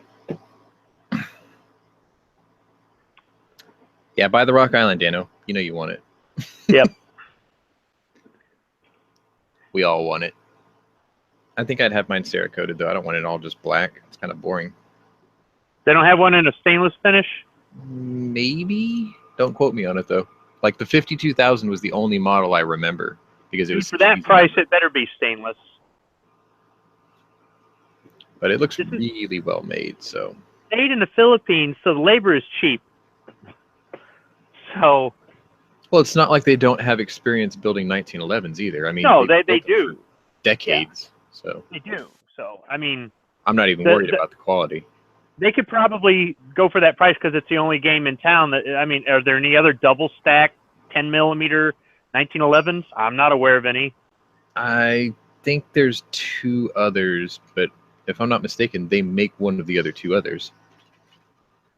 Oh, well, there you go. Let's see. I mean, I'm not saying I don't want to get one. I want to get one, but for that price, I want it to have a stainless finish and adjustable sights. So I'll just wait. I figured they'll probably come down a little bit too. I mean, it's only been out for about a year. It might have been out longer than that. I've only heard about it for about a year, but I'm not always in the know. Oh, from the mean streets of the ATL. We have a DB. Yeah, I'm going to the suburbs right now. Go visit my family in the suburbs. I'm mad at these mean streets, man. So Hickok saying that people are copying him and shit, man, what the fuck? Who knew? Right. That's the last thing I heard in the chat. It's like, I had watched some of the Big John videos. Some of them he would have his dad on there, and some he wouldn't, where he'd be bitching and moaning about people copying him and his dad and copying their content, and it's. I mean, he never said the words "taking food out of my mouth," but he said everything but that, and I was just like, "Come on, dude, you're making money hand over fist." Food out of your mouth. Hickok is so unique that it's almost like Carrot Top, the comedian, being mad that like there's other comedians. You know what I mean? Like, well, you got your own thing, and what I mean, like he shoots in his backyard, and he's Hickok, man.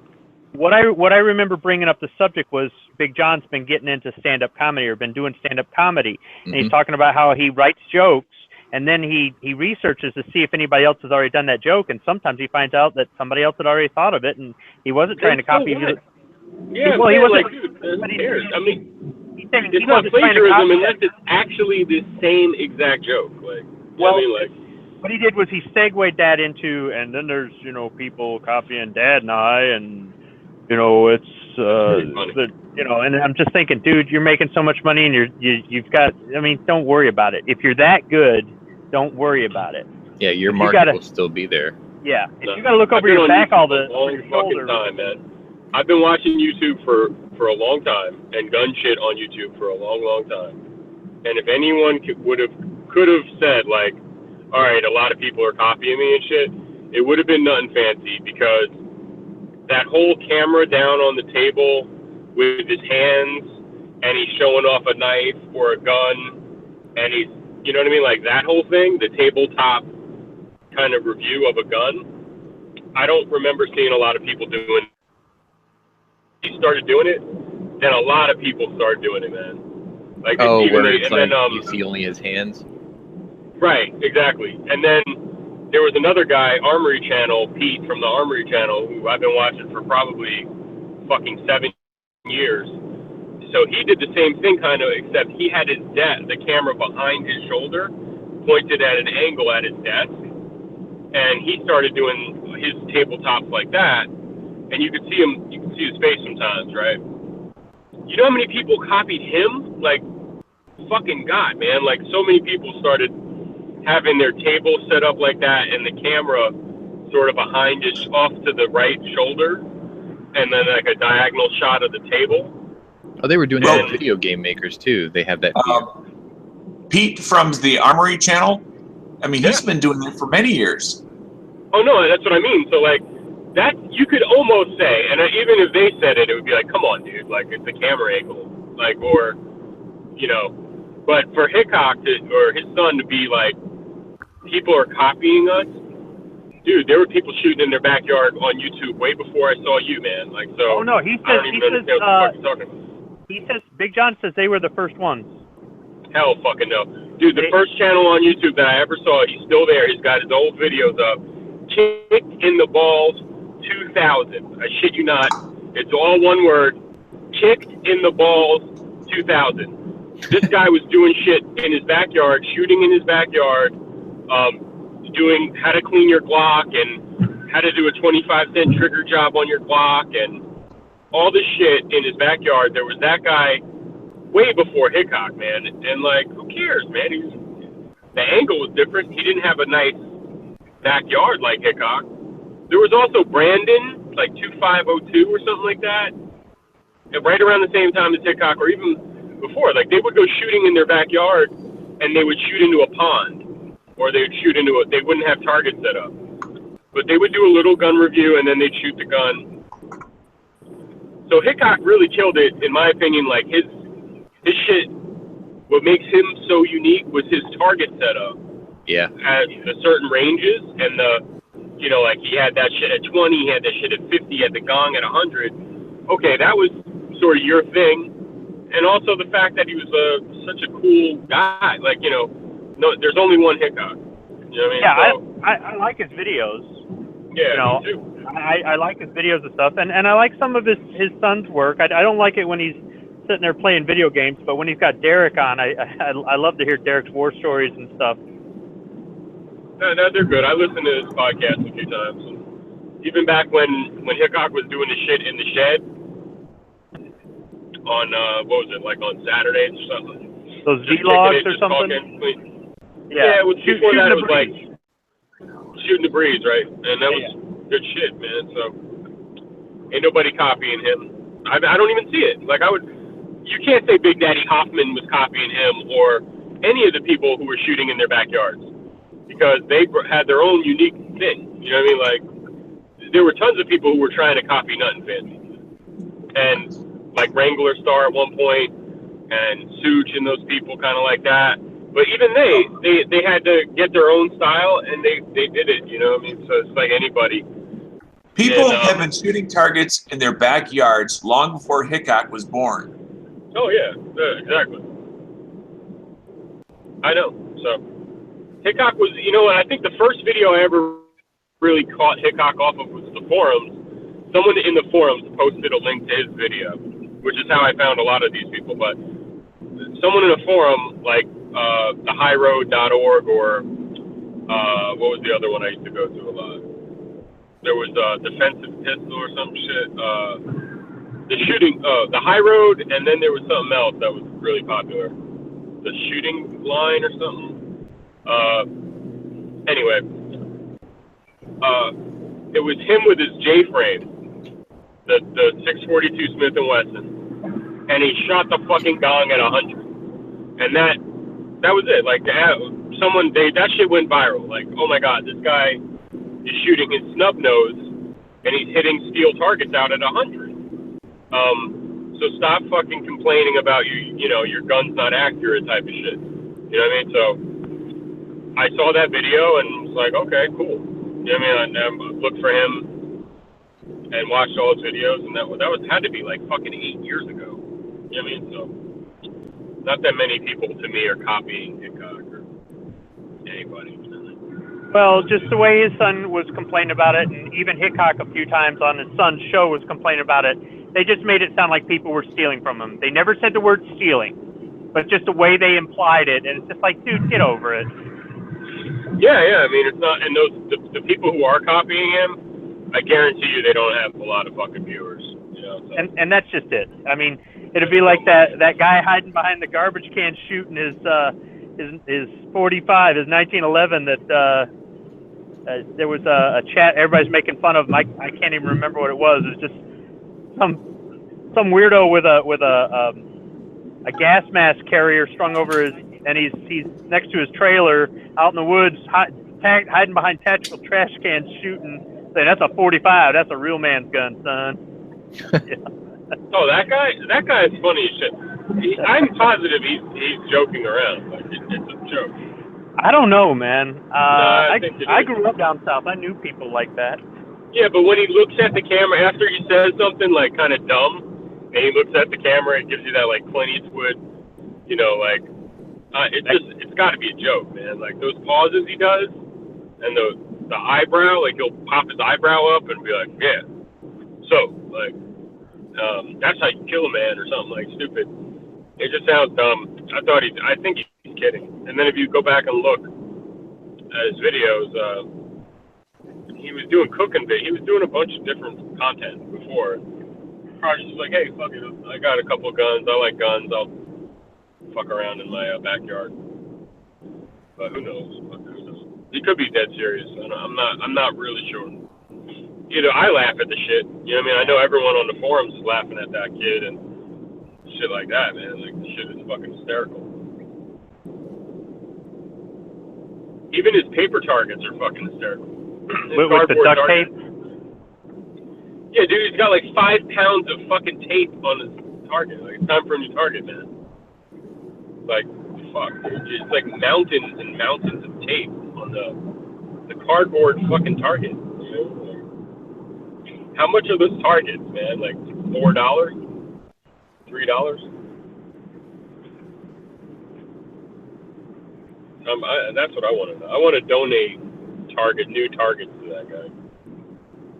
A Kickstarter. Going back to Hickok 45, you see him shoot his rifle 230 yards and hit the gong with iron sights. Yeah. So? Which rifle? I can't remember which one it was, but I know he uses iron sights only. He doesn't like using telescopes or anything. Larry Vickers has a video up on his channel of him shooting a Glock 20 10mm pistol. The table or nothing, standing. At, I think it was 500? 400 yards? And it's a fucking steel silhouette. It ain't even like a fucking gong. It's like a fucking IPSC. It's like a steel target, man. It's crazy. Yeah, but... Shit, man. Oh, I just saw a 308 NATO at 850 on Instagram, a video of this guy shooting it, and the fucking trajectory of the fucking round is sick, man. Like, you could see it. Yeah, it looks like a basketball shot. It looks like someone shot a 3-pointer. Yeah, it's like lobbing it in there. It's sick, dude. But do you see how it hits the steel? Yeah. It fucking rings it, dude. Like, it's crazy. Even though you're lobbing it in, that shit is devastating, dude. It's got to be getting hit by a fucking 9 or something at that distance. You know what I mean? A 308 at 850, probably way more than a 9.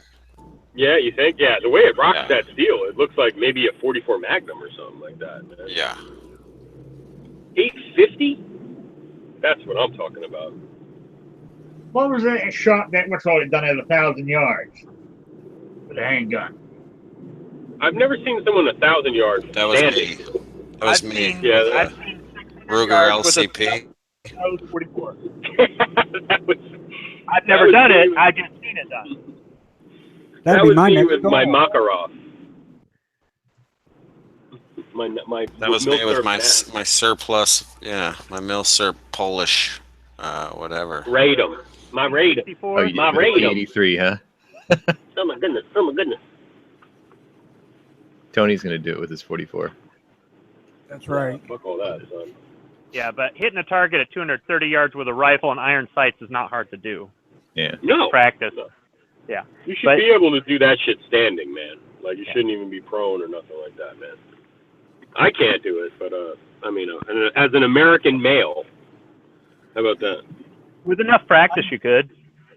I hit a clay pigeon with my. How much time and money do you have to put into it? That's all. As a God-fearing Caucasian male, you should be able to do this. I hit a clay pigeon at 50 yards with my Ruger freehand in it. The first time I tried it. I shot a pigeon one time, like a real pigeon. Now, I'm not saying that there wasn't a shitload of luck involved, but I did do it. Yeah, Vermin. I don't like pigeons, man. Yeah, they poop everywhere. Did you see the video of this giant cock? Anybody Hey, see yo. this? Pause. Bam. Huge cock. Bam. Hey, yo. What are you talking about, yo? It's a rooster. Oh, okay. It's It's like a rooster. It's like fucking 4 feet tall, and it comes out of its pen. Well, I bet you it comes a lot. Oh, Jesus Christ. Guys, man. Reggie's I popular. thought with it was me? like a midget. I thought it was a midget in a rooster suit, but apparently it's real. That shit A ain't, real huge cock. Betty rocks the hens. that ain't no fucking midget, man. His dick is the size of a midget.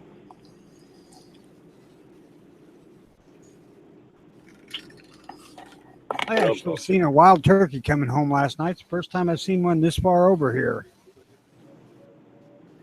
There's a gun shop I go to. On the wall is a turkey gun, like a specialized turkey shotgun or something. And it's got like a scope, and it's got like someone made a barrel and welded it to the shotgun or something like that.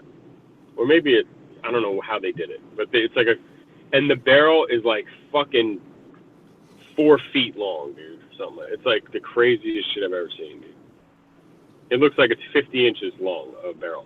And I'm like, what the fuck is that? And they're like, oh, it's a turkey gun. It's like a specialized turkey hunting shotgun for turkey shoots. Have you ever seen those? Long barrels with like a special choke on the end of it. No, this was like a custom, like, dude, I'm not kidding. The barrel was like fucking 4 feet long. It was like some guy made this shit in his backyard, in his garage.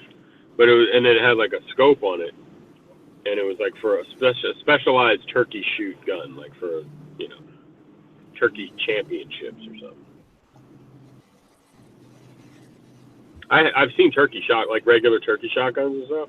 Like Mossberg makes one, like the Turkey Killer or something like that. Not like that. This is some weird shit. It might have been at 10 gauge or something.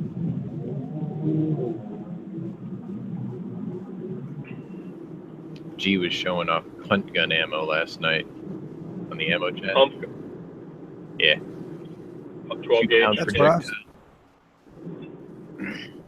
You can kill 90 birds in one shot. What? That's what I was Where'd you thinking. get this? It's from the concussion of the shell passing by them. It ruptures their hearts and their lungs or something. But I actually saw a video of a guy that fired one of those. It was mounted to the prow of a boat, like a little wooden, like a rowboat. A harpoon? And it was mounted in the front like one. And he laid prone. He took the shot, and the recoil sent the boat 8 feet back. Was this guy's name Quint? I don't know. And was the name of the boat Orca? No, no, he was not hunting jaws.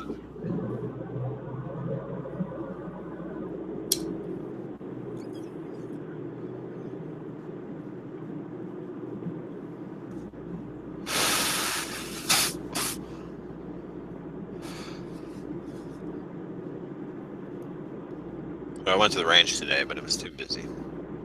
I feel like waiting. You couldn't Like- shoot any B8 today. Every fucking Sunday in my area, it's like that. Yeah. If I would have went later, it might have slowed down a little. before it closes at 6. If I went at 4, I didn't feel like waiting. And I went and got new rail covers, M-Lock, those rubber M-Lock rail covers. And take off them big plastic bulky ones and try these out. I got a question. M-Lock, why do you need covers at all? It just covers the holes. And then adds a bumper or padding or grip or texture. Gripiness? I have that. Mine is like a cylinder, my rail. Yeah. So And what it's sort like, of it's totally smooth, so except the top. do you have metallic handguards, M-Lock? Yeah. Yeah. Now I understand why, because I got plastic ones. Oh yeah, they're not the same. Don't let don't let Never Enough Ammo fool you. They're not the same. Nothing wrong with Well, no, I understand, because otherwise they'd get scratched up and all that kind of crap. Nothing wrong with plastic. It's hard to pistol whip somebody with that shit. But that police supply shop had like all the Magpul shit, but it was a little overpriced. I was gonna get their metal mount that's canted or whatever for the light, but it was like $20 more than the regular one. Oh, fuck that, or the polymer one. You don't have a shield, right, Moo? No. I'm trying to sell my filter. I sold my gun. I got to get rid of this holster. Didn't someone else just buy a shield? Smeggy's gonna get one, isn't he? Smeggy's the Uncle Mike's dude, man. You know? He's just gonna buy like Uncle Mike's size small and fucking tuck the thumb brake strap underneath or something. This'll do. This'll do. Fucking do it.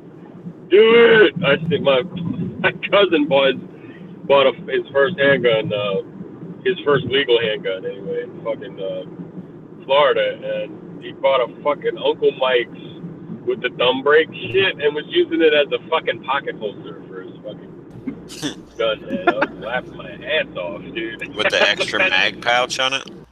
No, I didn't have that. Okay. I'm like, dude, I don't know what kind of fucking shorts you're wearing, bro. But you must look retarded, man. I never saw him do it. Well, I mean, if you want to pull it out of your pocket and throw it at the guy. Yeah, dude. I was like, make your mind up. I mean, it's like that Clint Smith video he just put, and I got his wife to respond to me, and I was like, look, chick, man, you know who to call when you want a real man. You know what I mean? His wife, responded to me, and he was talking about like speed or some shit like that, like. There's no place in my school for like shot timers and shit, and he's like shooting fast and all that. And all I put was I put some comment like the only thing I want to do quick and fast is get my gun out. Like I do want to be able to do that. Like that's a skill that. And she responded, you should also try to get good doing that with all kinds of garment in all kinds of weather, with all kinds of jackets and shirts and blah blah blah. You know what I mean? So, I was telling my friend that shit. Like, dude, your Uncle Mike's holster? Like, the fuck, dude? Like, what if it comes out with the gun? Like, if you're in a real rush? Because you kept saying, I practiced at home, like, getting it out and it stays in my pocket. But I'm like, did you practice like someone was about to cut your fucking head off with a chainsaw?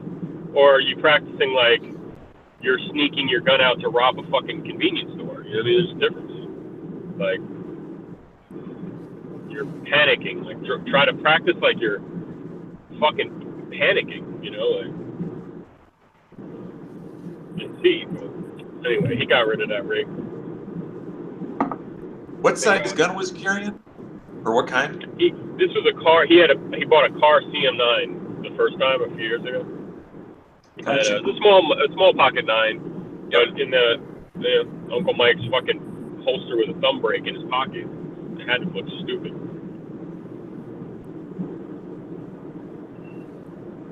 I found a Kydex guy on eBay who kind of knocks off a holster I saw actually on Hickok's channel. called PJ. I think it's the PJ Kydex holster. It's like a regular pocket holster with a kind of like a swoop up thing that'll catch your pocket, but it has a thumb push off, and so if you grab the gun in your pocket, even though if you fold it, it's going to catch and come off, you can also grab the gun and then use your thumb and kind of have this push off feature because the retention is so positive, it'll click right off, and then it's definitely staying in your pocket. But I wound up sending him one of those. They're cheap.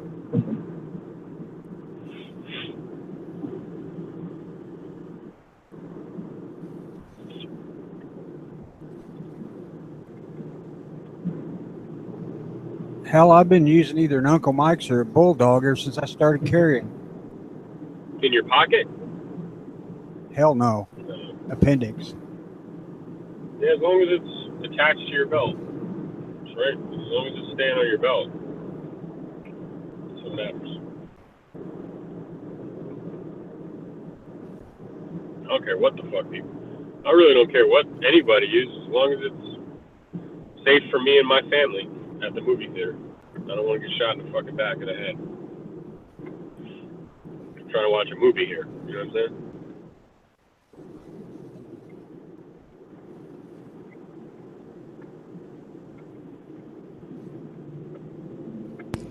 Word. Up. Yeah. Yeah.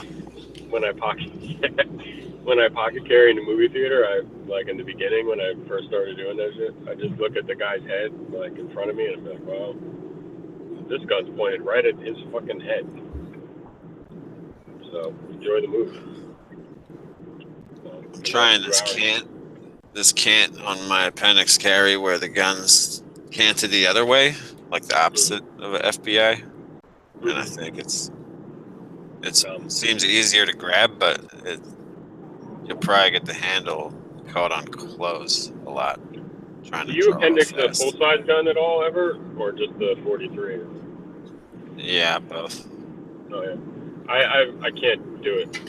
I can't do a full-size, but I carry I appendix the LCR or the 43, no problem. Except one thing I do notice, and holster makers talk about this shit a lot, with the 43, since the barrel doesn't go down enough, it's trying to flip over. You know what I'm saying? Like it's trying to come out of the belt. If it was a little longer, it would stay put. Well, I think if the loop was higher on most of the holsters that are made for it, it would be deeper concealment. Oh, but then I wouldn't be able to grab the fucking handle. I mean, that's the Right. other thing. Is the handle's so fucking tiny. Yeah. Trying to get a That's good why grip. I fixed the retention on mine last night, because it rides so high I could fall out it, and I had it loose. Yeah, I've toaster ovened my shit before. So right now I'm carrying a holster. Is the issue you guys are having with it a holster issue, or is it a gun design issue? No, it's just what a lot of holster makers are doing, like Filster and Dark Star. A lot of these guys like Blade Rigs, they're fucking doing. If you have a small gun like that, like a 42 or a 43, and you want to carry an appendix, they're making the holster longer, as if the gun had another inch or two.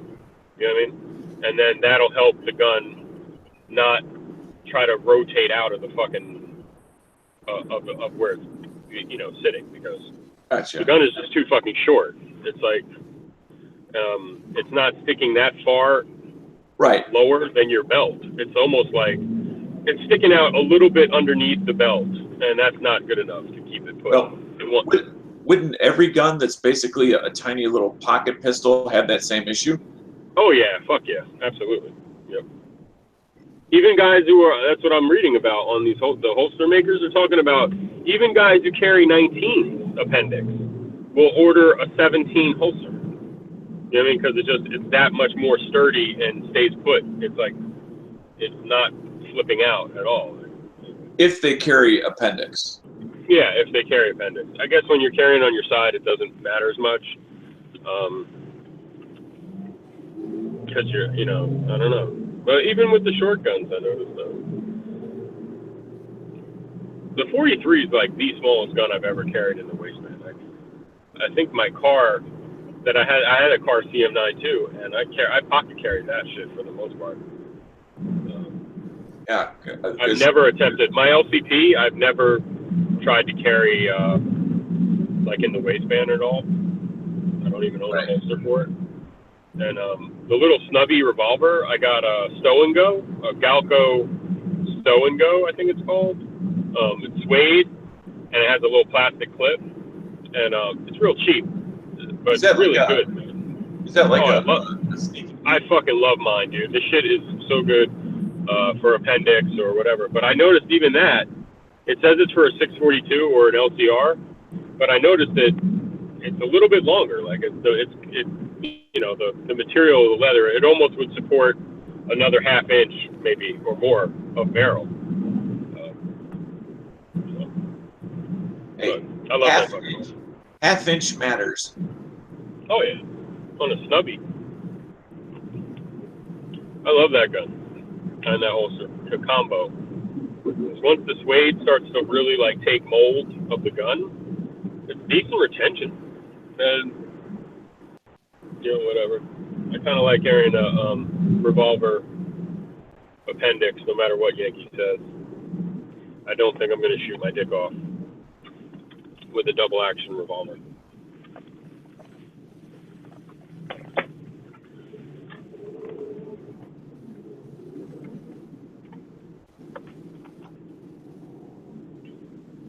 You know, I was just scanning around the internet here a couple minutes ago, and I stumbled upon Iver Johnson.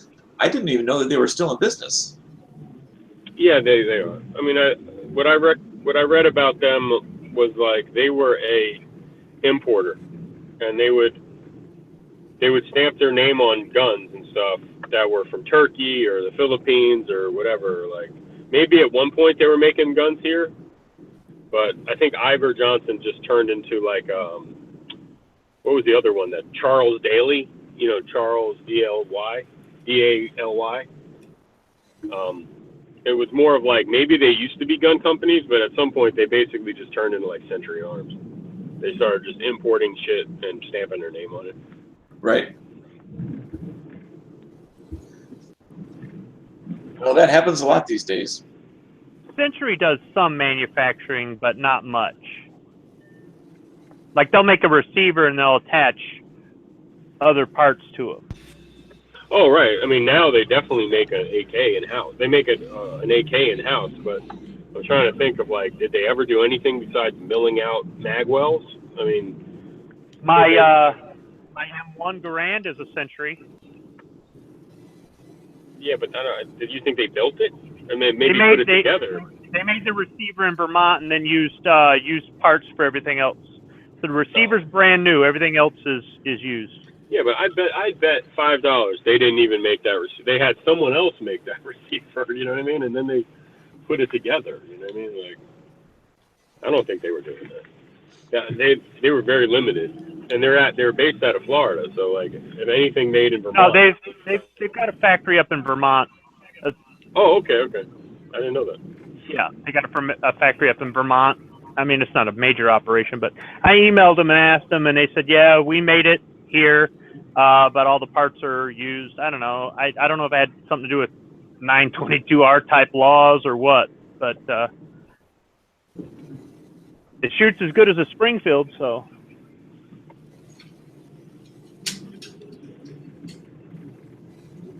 Yeah. And I bought a Wasser last year, and it was messed up right out of the box, and I shipped it to Century. They sent me the ARS tag and shipped it to them, and they fixed it in a couple weeks, sent it back, and it was good to go.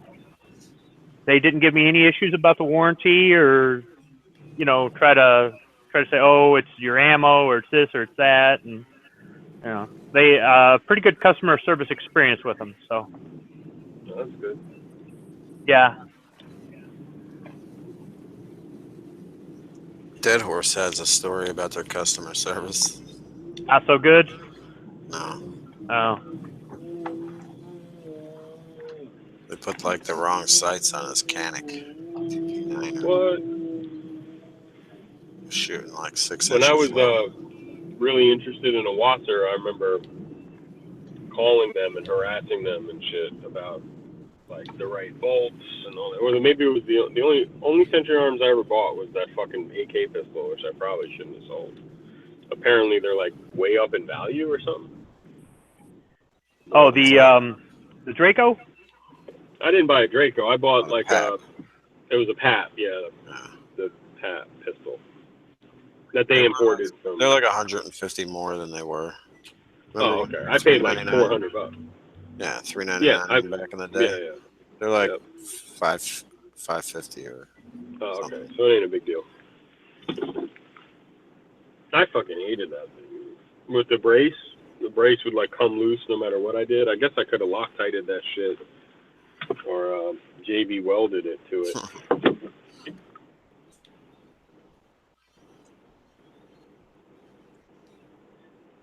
Yeah, JB welded a Mosin and a Zombie Hunter. That's right. And a steel plate. Yeah, he put a fucking tactical pop quiz.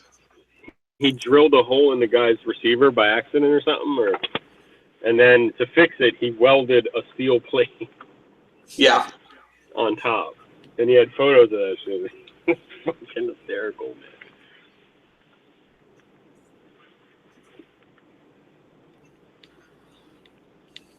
Yeah, it gave garage gunsmithing, a new level of flow. I'm almost positive that chat is on Wesley's channel. Yeah, it was so long ago. I can't remember whose channel it was on. It was on Wesley's. I'm almost positive because I think he had two chats that he thought were like epic. It was that one, and it was the Boobly Balls with Hosh and Yankee fighting.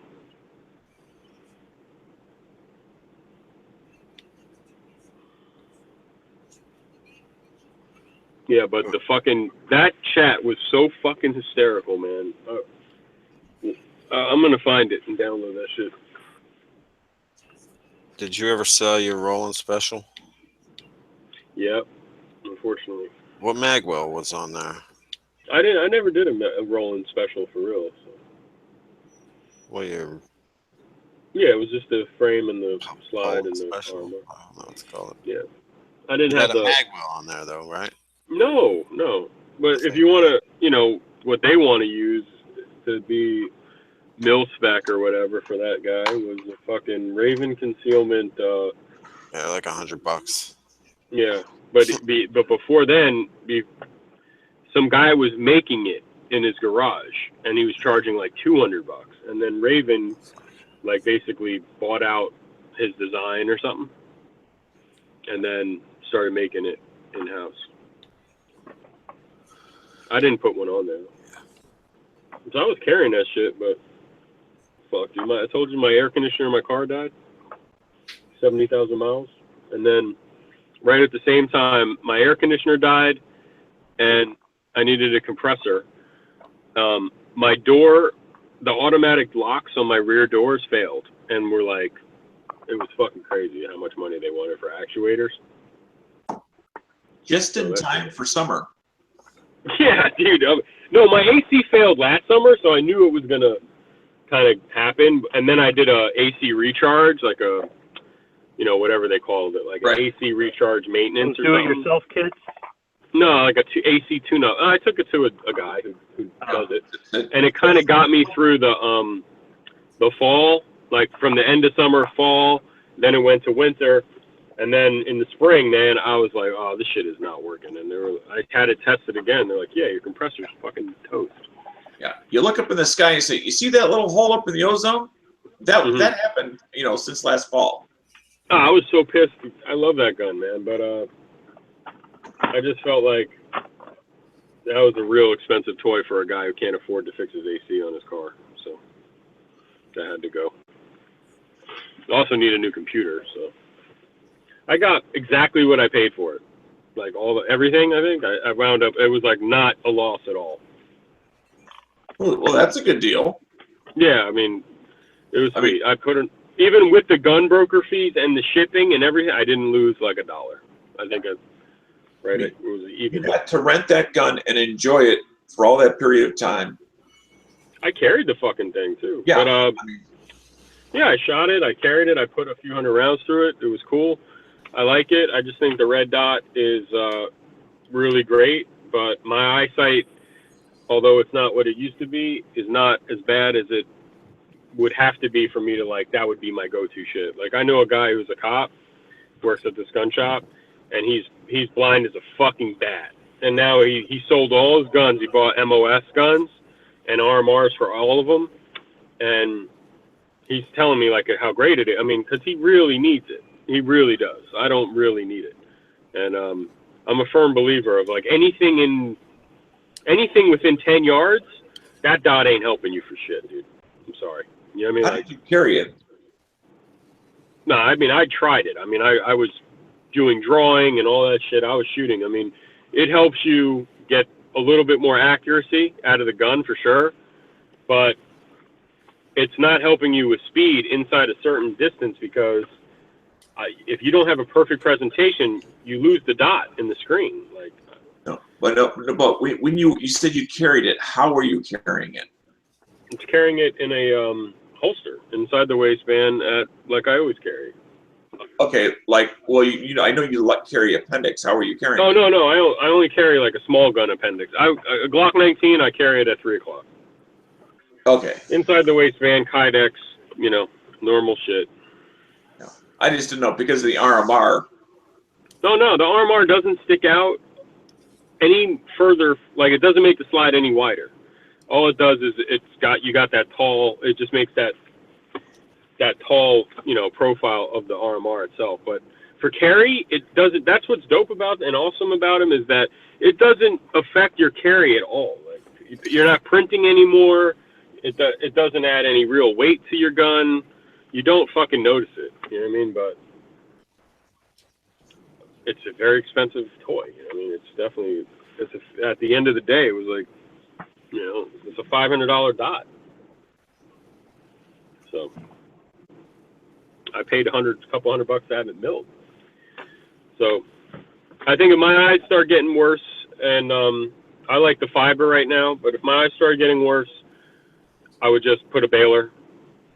I'd put a Baylor or do it defense on the rear sight. It's a Baylor.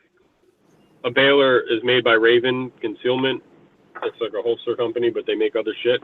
It goes into your it dovetails into your rear sight, just like a normal thing, and then it creates a steel plate for your RMR. Oh, gotcha. And then that also attaches to your slide, the rear slide plate, and gets screwed in there, and it creates, so it has like 2 or 3 points of friction or whatever. They say it's rock solid. So. Right. Yeah, And I always just assumed people had to have their slides machined to get it on. No, you could do that, or you could buy the MOS, which is like $10 more.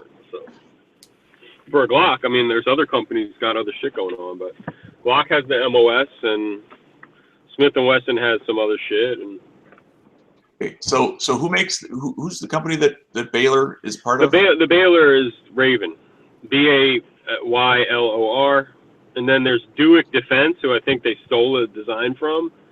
DUEK Defense. The thing with they're very similar, except the Raven looks like there was a little bit more thought out, like they did something extra. What else is there? That's about it. There's also the ALG 6-second mount, but that turns your gun into like a fucking, you know, it just adds bulk and all. It's like I don't know if you've ever seen it, but you wind up putting the red dot on top of your gun. It's not attached to your slide at all. It's more of like a gamer gun. Right. So the dove sight as well as the rear plate on the back of the slide gets replaced. Yeah. What's nice about the Baylor is it has the backup irons on the fucking plate. You know what I mean? Like, it's pretty cool. And Okay. What's nice is that if you don't like, you know, you put it on your gun and you take it off if you don't like it. Right. Yeah, I'm just looking at it right now. It looks like a pretty interesting design. I really like the idea that they thought about a backup site. Yeah, yeah. And people have said that they're accurate out to fucking, 20 yards. Like it's working. So that's an option. You know what I mean? So that, the MOS, the thing, you don't have to get your gun milled out at first. I probably wouldn't do that again because that's for people who shoot a lot, and I'm not that. So if you shoot 1,000 rounds a month type of guy, you probably should have your gun milled. You know what I mean? Because then it reduces the G-force on the red dot. It's just way more secure and stuff than putting it on. The thing with the MOS is that you attach the red dot to a plate, and then that plate gets attached to another plate on your gun, and it winds up, no matter how much Loctite you're using or shit, it'll wind up working itself kind of loose, and then all this G-shock or G-force is like going right to your fucking red dot. And these red dots were not meant to be mounted on a fucking slide of a pistol. You know what I mean? Like, no matter what you do, if they fail, it's not uncommon that they fail. So, like, you just have to fucking, send it back to Trijicon and they'll fix it for you. They have a lifetime warranty, so they don't really care about it. So guys who wind up using that shit for duty use, like cops and SWAT guys and guys in the military, they wind up having like 2 or 3 red dots, and when one goes down, they just switch guns. Right. Or if it goes down on me, I'm fucking out of red dot for like a month while they fix it or replace it.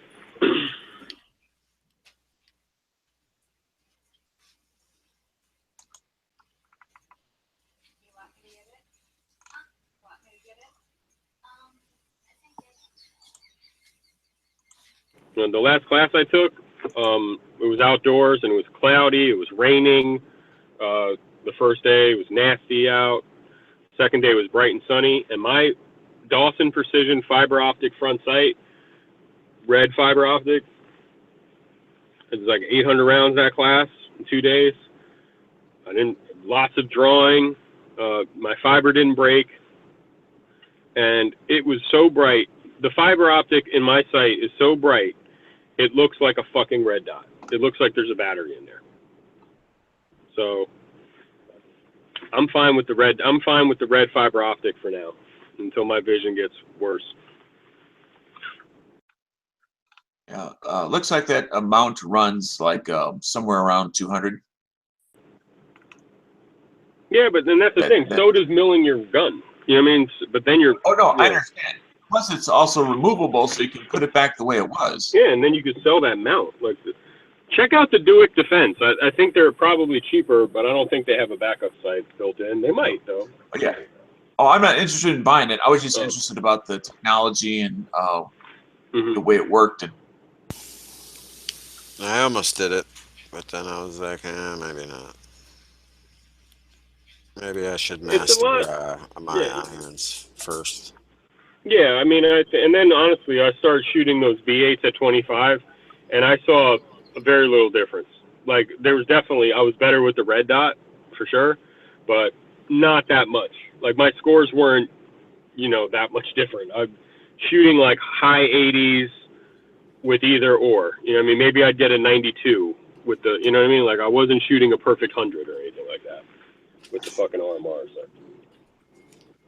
Then I really started saying, like, wow, it's not even making me that much more accurate at 25. So what the fuck? You know what I mean? It's not worth it.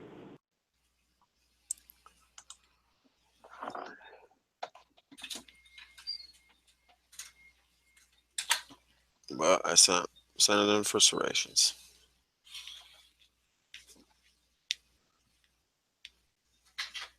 So that's what Glock should have, front serrations. Yeah, I would do that again. Definitely would.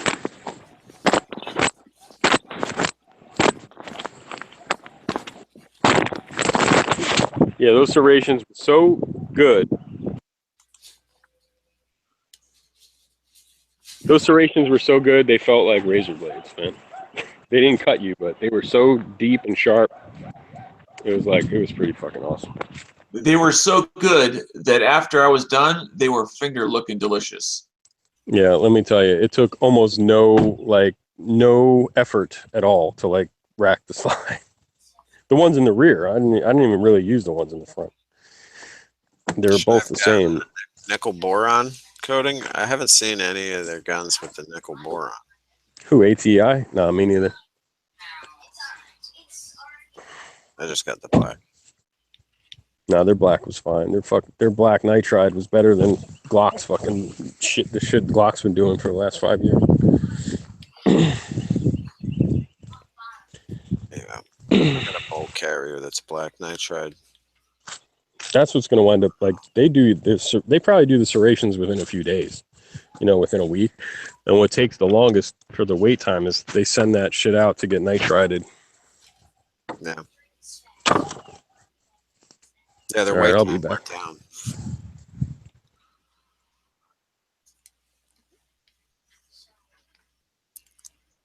It was like 5 to 10 weeks. And it went down to 2 to 6. So. Word.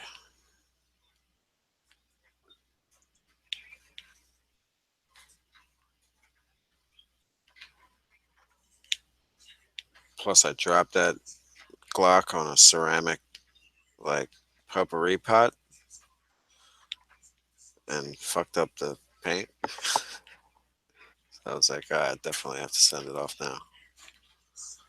Fucked up the finish.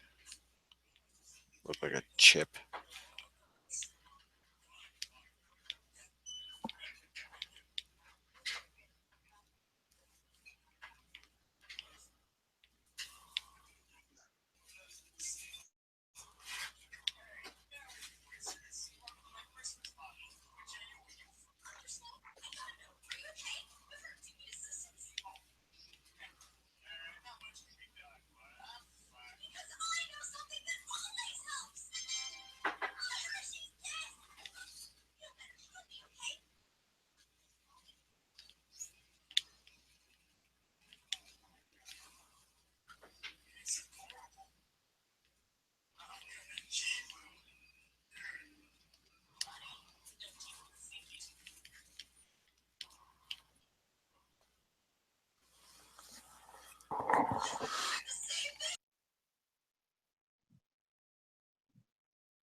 What?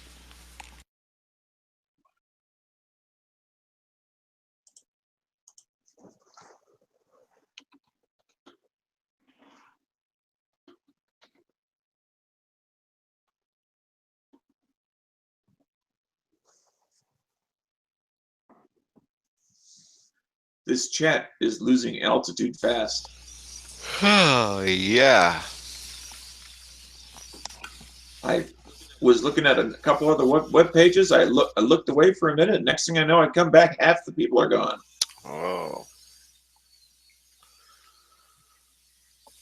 Well, I just talked about something, but I forget what it was now. You were talking about the finish on one of your guns that you dropped. Oh, yeah. And then if you talked about something after that, I missed it. No. It's like I'm still listening to it. I just was looking at another. I could take like the natural wear from drawing it around the muzzle, but like unintended chips and scratches on the back end of it. I don't know. I don't like it. Yeah. You're gonna get that on your gun from Tactical Response. Guy's gonna dig it into the ground with his foot and shoot everybody. He steps on my gun. I'm gonna kick him in the leg. Yeah, this is that's going overboard. Kicking him? I could see him making somebody drop it again. Like, better drop it better this time, or I'll keep making you drop it. No, I'm gonna drop. If he wants me to drop it, I'll drop it once. And if he doesn't like it, then I'm gonna say, well, then I guess you got a problem. I guess I'm dead. Yeah. No, Trust me, my gun's but I'm not gonna. thrown. I said, well, maybe I should rub it against the concrete. Would that make you happy?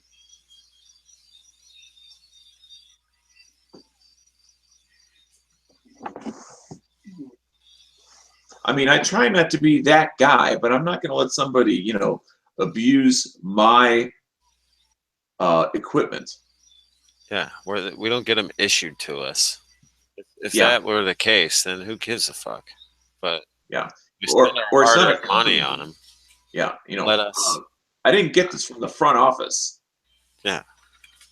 That's why if I took one of them classes, I would rent one of their guns or whatever. I would take use one of their guns. Be like, oh, I don't got a gun. Well, Let me use one of your Canics. If I knew which day was the pistol drop day, I might say, well, can I rent it just on that first day?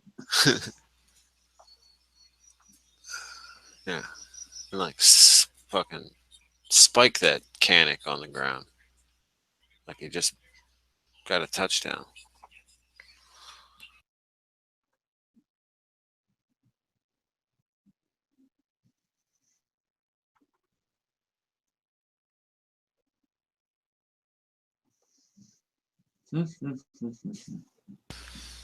Yeah. I think I'm going to get, since I have the Vickers, all the Vickers clocks come with the Wilson Combat Vickers sights. Yeah. I'm just going to get, I have the gold bead front one, so I'm just going to get the other two front sights. The tritium front and then the fiber optic front. And they both work with the rear. So I don't need to buy whole sets. But I think I'm going to put the fiber optic on when I get it, the slide back. Well, I thought you said, don't you have your one with the bead back already? No? No. It just got delivered to them the other day. Like they okay. accepted the delivery. I guess I misunderstood. When you said shipped, I thought you meant back to you. Oh, no. Not yet. So how many weeks or whatever did they tell you? The website says 2 to 6 weeks. Okay, so whenever I hear that kind of range, in my head and on the calendar, I mark 6 weeks out. Yeah. So but I'm expecting 2. Well, why would they have a big time gap like that if it wasn't about how much work you were getting done to it? You know what I mean? Right. Well, I think part of it is because the amount of work they have varies from week to week, month to month, and they don't want to change their website every time. Now, what they should do is once your firearm arrives, then give you an estimate based off of how much work they currently have in house. And they say, okay, it looks like it's, with our current work amount, we're estimating with the soft S 3 weeks or whatever it is. Yeah, we'll find out. Yeah, as well as, things that you mentioned, like the amount of detail work, how much cutting, if you're getting a special coatings, what kind of coatings, because there are certain things processes that you can't rush, because it has a certain amount of, so many hours in, to get a heat coating. Maybe it's because of that. What DB said, they send it to a different place to get it coated. Right. And then they send it back to them, and then they send it back to me. Exactly. And if they're only sending, let's say, small batches out to that place that does the coating, well, then they're the small customer to the other place that's doing, larger batches. Versus if they did it in-house. I guess it's control over the process. You know, the more things you outsource, the less control you have over, you know, times, over price, cost control, quality. You know, something doesn't come right, and they ship it back to the, you know, back to get recoded. Obviously, they need to put that in there, that as far as like why is it to 6 weeks? Because sometimes you got to send it back to get retreated, or they did a machine cut, but it's not up to their standards, so they want it corrected.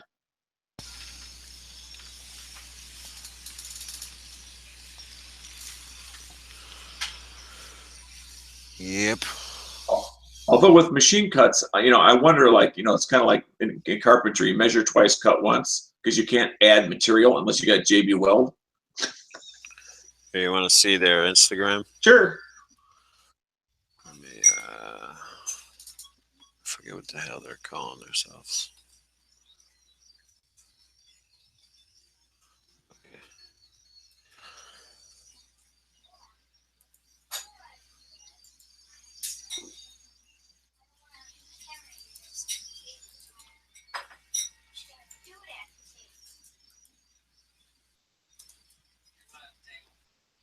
Get a better idea of their pictures on their Instagram than on their website, I guess. Some of the slide work you'll see, like these. I don't think they do this pill type serrations. I'm going to do a screen share because I want to ask you something here, but I got to rearrange the windows first. Okay. That. There. Okay. All right. Can you see the window here that I'm sharing, the Instagram window? Yeah. Okay. I'm going to try to find a better example. Like these cuts on this one right here. Yeah. Those side cuts. That's kind of, I have it. It's a unique way of kind of doing the side cuts up front. Are you having upfront cuts put in? Yeah. That's exactly what I'm having done to mine. Oh, this one right here. That's the kind of upfront. So they go straight down through when there's not writing, because you can choose to leave the roll marks, or you can have them removed completely. Now this one here, they almost went front to back.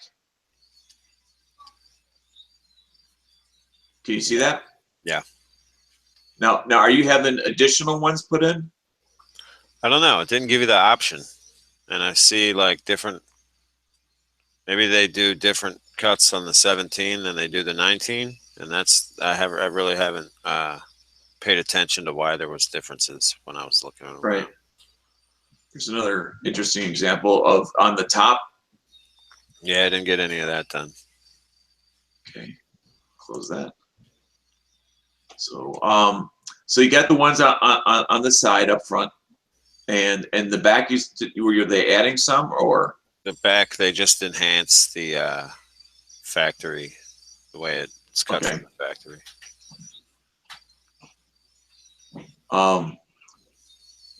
And you mentioned that you were going to change the sights, and so is that the extent of the work you haven't done? Yeah. The front serrations. And I'm putting a KKM barrel in it, and probably changing the trigger to either just a OEM smooth trigger or some kind of flat face trigger. Okay, so you're just going to change the shoe? Yeah. Okay. Well, all those shoes come with a factory trigger bar. If you buy it that way, you can buy just the shoe. But okay, yeah, getting that little pin to separate the little safety to get the shoe out is probably more hassle than it's worth. Yeah. Rather than just replacing, that little sub-assembly. Now you mentioned you were good putting it in a aftermarket barrel. Is it because you're getting one with some special treatment or color, or what? Yeah, I'm gonna get the KKM stainless, and then at some point I'm gonna get it titanium nitride colored bronze or gold or something. Okay. Now, It's only $50 to get it done. how much more would it be if you bought? Of course, you might have to go to a different manufacturer, but if you brought one already bronzed. They don't have them from KKM already done. Oh, and you preferred them over, let's say, They got the highest accuracy score on that last chart where they tested a bunch of aftermarket barrels.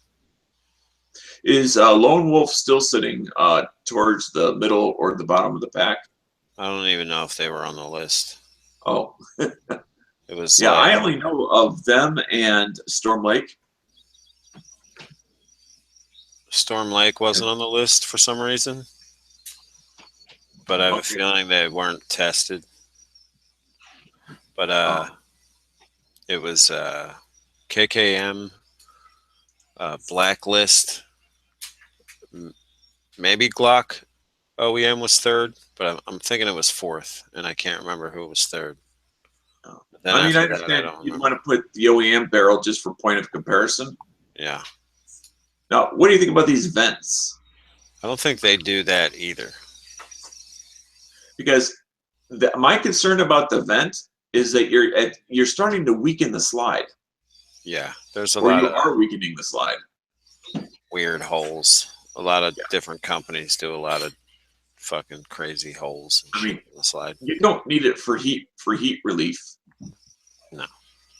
And it's already not that heavy. It's not like it's going to well, who knows how much this light weighs on the front of this one in the picture. But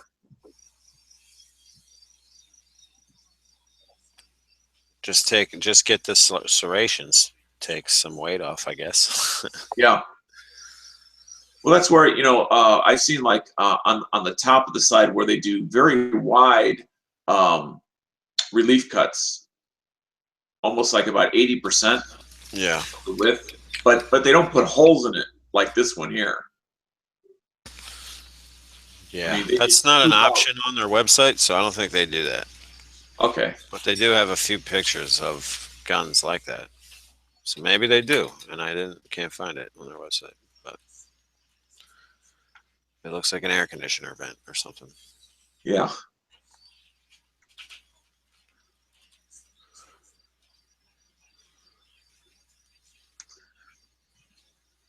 So I'm sitting here. I just switched over to my phone here, Instagram. How long ago would you guess was the last time you put a picture on Instagram yourself? 2 days ago.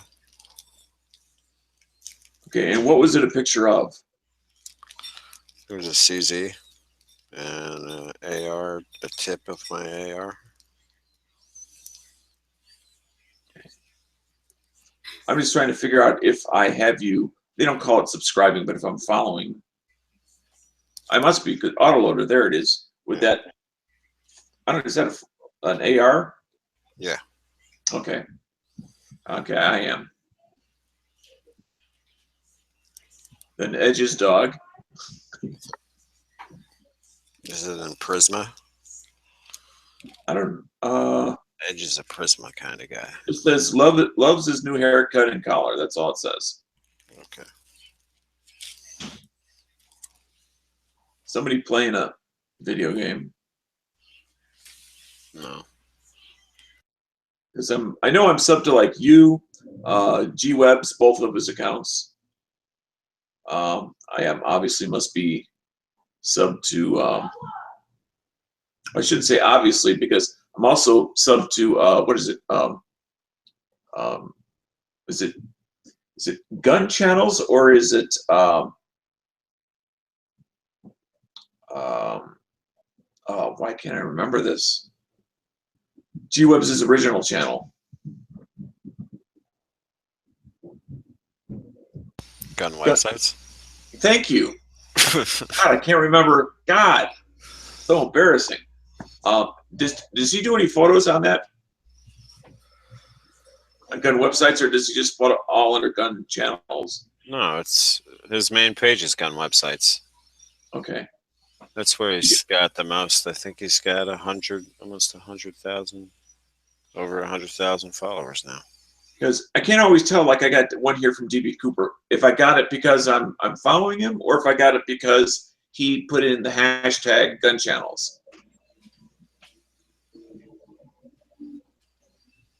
No, he runs like all the different channels though. On my phone, on the phone app, I'm going to ask for a little tech support here.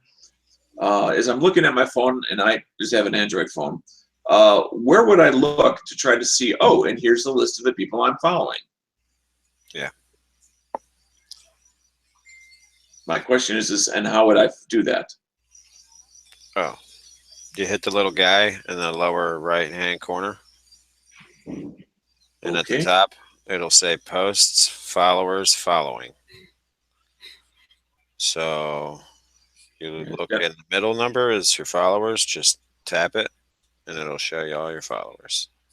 Oh, those are people following me. I mean, people you're following is on the right.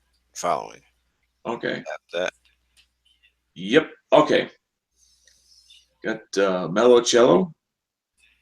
There's too many people. Yep. Well, that's Tactical Six String. Yeah. You following the AK-47 Buyer's Guide? Yes.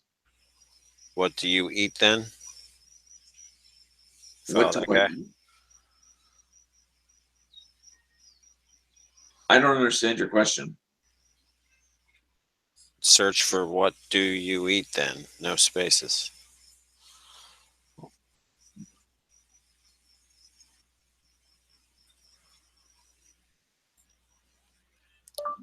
What do you eat then? Did you talk to your phone? It's going to put spaces in it. It still found it. Okay. Okay. All right. And who is what do you eat then? That's also G-Webs. Oh, yeah, that's his food channel. Yeah. Not so much into the food thing. I like his dog picture.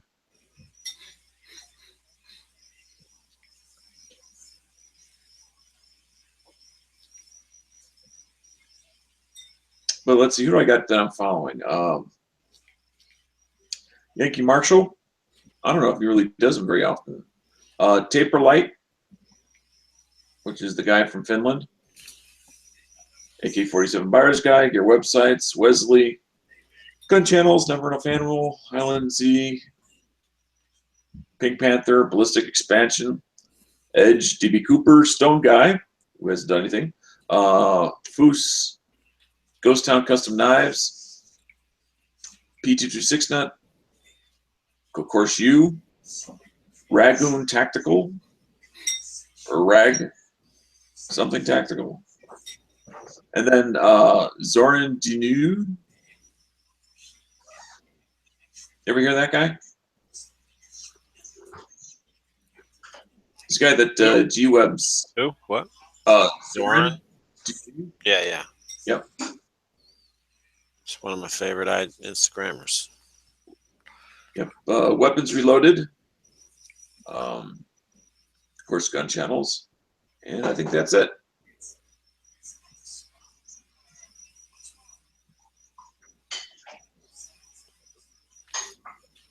Any Everybody's on there. Smeggy's on there. Found Smeggy. Actually, let me do. Is he Smeggy on Instagram? Yes, same name. Okay. Let me do a little verbal search here. So disregard what I'm going to say. Smeggy. I put in Snuggy. I guess the audio's not going to work. Let me go back to the old fashioned. SMEGGIE. Do you know what it is? Smeggy something? 42? Yeah.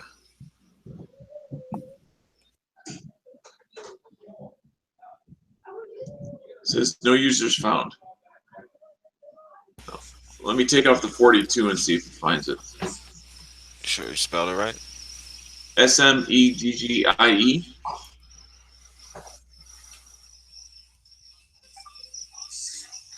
Yeah, it's not finding that. SMEGGIE 42. Correct. Yeah, he's there. I don't know why. Is there a space or an underscore? No. It's lowercase. Right. 42. Search. I don't know. For whatever reason, it's not able to find or connect with his account. Are you searching a hashtag or a person? No. Up at the top. Nope. So? Just in the search box, SMEGGIE 42, no spaces, all lowercase. That's weird. Here, I'll give you. You can follow him on your computer. I'll put his in the side. Okay, let me stop my screen share for a moment.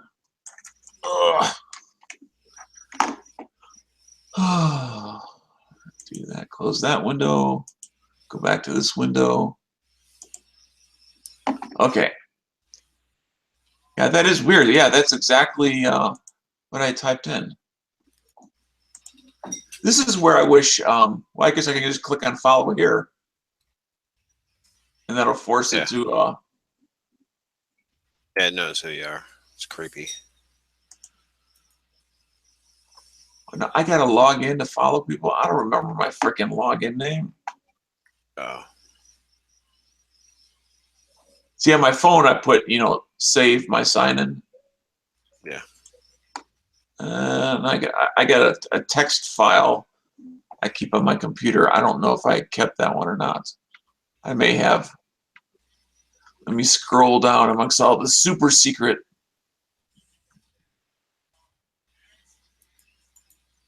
Patreon, no. Uber, no. Instagram, there we go. Apparently, there was more than one just Dano. Following Z? Island Z, yeah. I put DBs in the side too. Follow the DB Cooper. Log in. Okay, now I'm logged in. Yes, save the password. Click on follow. All right. Let me go back to checking, see if I'm already following DB or not. Click on the person. Did then following. Looking for yeah, I'm following Island Z. I'm following DB Cooper. Who is the other person? Pink. You following Pink? Yep. Got Pink. Dr. No.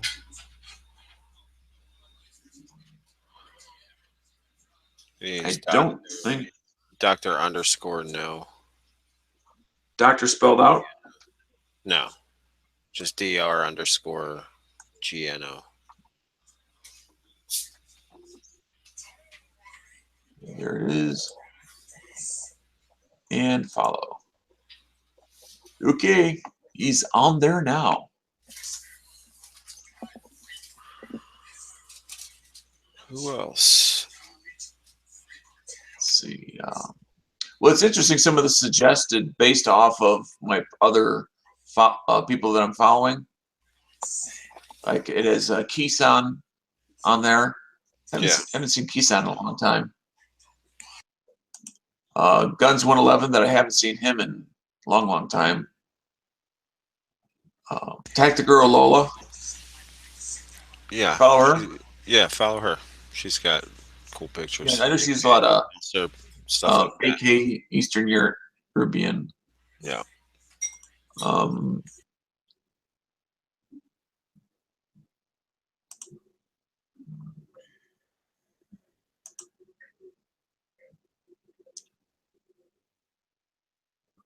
We Like Shooting, which I don't think there's much of anything there. You know, I saw Sean, the host of We Like Shooting, on a primary secondary mod podcast. And Yeah. and I was just And he's in a surprised to bunch see him. of edited shorts too. All right. Right. I mean, I generally like that podcast, but it was like some of the moderators are also people that have either experience through one way or another, and he was like the only moderator that literally their sole experience in firearms was like as a general purpose user, but understanding how to moderate and do the technical part. Did you see them? But nothing to do necessarily with tactics, firearms, gear, et cetera, et Dude, cetera. why is Carnicon on there in a fucking gimp suit all the time now? It's like, whatever. Yeah. They got their way of doing shit, and their law enforcement focused is what I get from it, from their Facebook group, is that guy, Matt, that he hosts the Modcast. Uh-huh. He's a moderator over on their Facebook page, which is a pretty big, informative page with a cool, a lot of stuff you can search and find on their page. Right. But there's a lot of groupthink over there, just like there's a lot of groupthink over in the Jaeger camp. Yep. It's like one's thin fronts and one thin front sights, red dots, magwells, stipple jobs. The other one is big dot XS sights. no other stock, 100% stock. Yeah. But I gotta say, the guys over at primary and secondary probably have a lot more real world experience, since most of them are legitimate law enforcement asking questions that I have no fucking clue what the fuck they're talking about. Exactly. I mean, it's very much topic and guest dependent. Because you're 100% right. Most of the time it tends to be more law enforcement type of a channel, whereas another channel was called SOFREP, for Special Operation Forces Report. Yeah. Is military. And of course, that's exactly what it is. But I find those two channels by far the most interesting. And SOFREP is definitely a step above because of what they do. It's more interesting because it's the whole world. Yeah. As far as what these guys have either dealt with or are dealing with. And they're interviewing actual operators. Not just like Dano. I mean, I'm just a guy that likes guns. We're going to interview you after your tactical response class. Yeah.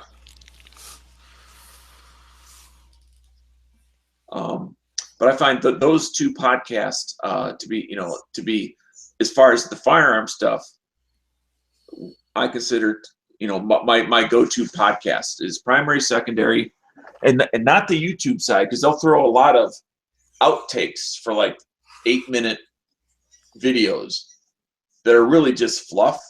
They threw them out there just to try to scoop up some views. But the actual podcasts themselves usually are much better. They don't just, like example, they really trimmed down when they had that mod chat with Sean in there. They trimmed or edited the crap out of that. Oh yeah, I watched the full one when they first uploaded the full chat when they had it in there. It went from like a 4-hour marathon down to an hour. Yeah. Which, if you want a successful show, you need to cut out the fat and leave the meat.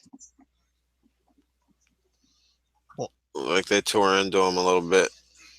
for his finger on the trigger philosophy. Yeah.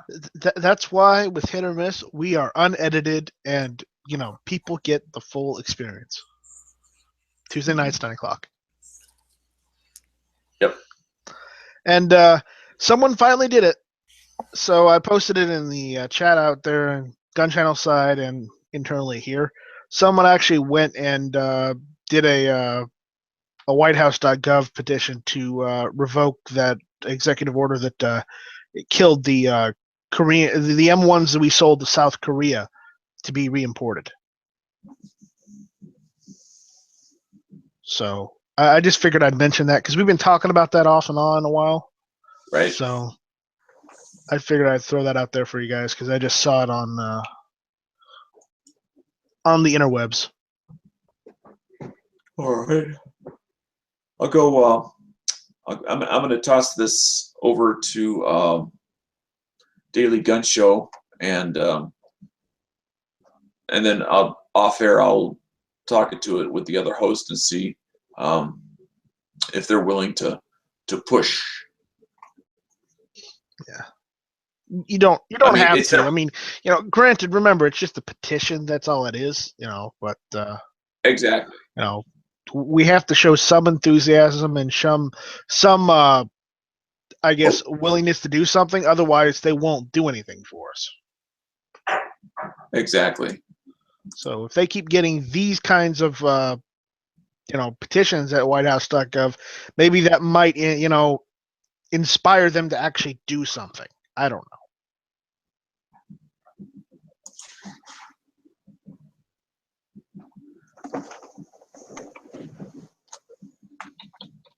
So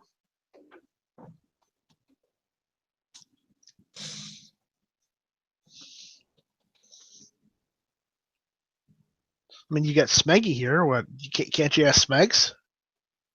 He's asleep. Oh, he's asleep. That's just great. He's taking a nappy.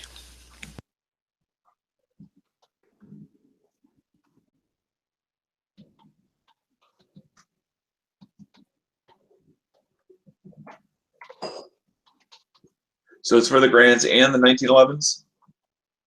Yeah, it's for pretty much everything. But I don't know how they're going to get the M14s in because on that thing, he went a little overboard saying the M14s, and here's the issue. Those are technically machine guns. So unless we can get the ATF saying that cutting off the lug for the the automatic fire is acceptable to turn it into a regular semi-auto gun, then yeah. But if we can't, they're pre 86, so they are pre 86, but they haven't been registered. You remember after 86, you couldn't register even if the rifle was made before 86. No. Unless we can get an executive order saying that we can get around that. Well, that might have to be a law. It's hard to say. Well, it might have to be a law, and Because to alter an existing law, you need a law to do that. You can't do it by existing executive order. Well, I'm just saying as an idea. I'm not an expert on this, okay? I got you. But Relax. I'd rather have some hope than no hope, okay? Not that I think anything's really going to happen, but I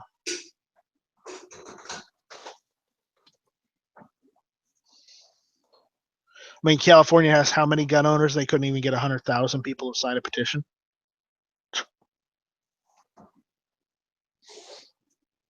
That doesn't incite me with a lot of confidence.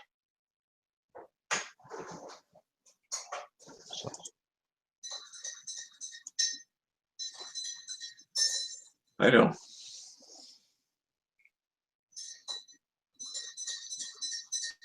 So I got to shoot the AK today. Tell us all about it. It was fun. I only went minimum. I only shot 2 magazines. They were specifically the magazines I got from Travis P11. So, they worked just fine. My AK. The Croatian Boltoropen mags. Those are good. They work just fine. So I had a blast.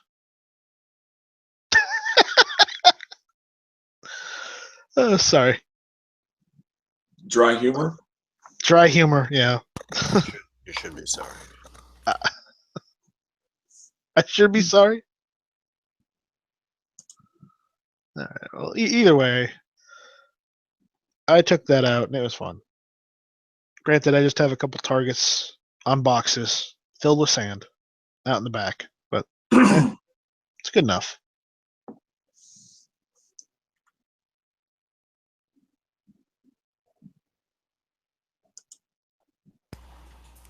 Yeah, my range is no Hickok 45 range because it's all flatland. You know, he's got hills. I don't have hill. All you need is a front end loader and a truck to dump it. Make your own. Problem is, I have a tractor with a dead battery without a loader.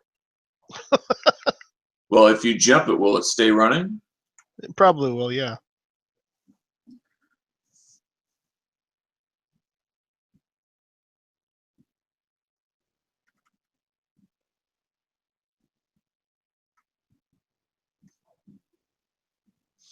But I have to replace the bolt on one of the whatchamacallit, one of the leads for the battery cable. Right, for the clamp. Yeah. Do you know where I can get one of those replacement screws for the battery clamp? Junkyard. Wait, couldn't I just buy it from like an automotive parts store or something? You could try. I'd call them first. Because that's one of those, it's like, you know, an odd screw for like your dashboard. It's like chances of them happening it are slim to none. No, it's for a battery cable. You know, the cable's on the understand. battery. Yeah. I mean, you might be able to buy a cable attachment set that contains the screw, but that's not what you want. You want just the screw. I might have to buy the whole thing just to get the screw. I mean, do you not have auto junkyards? Not in my city, no. There are some further into Charleston, but I'm not driving 50 miles in just for that. That's where you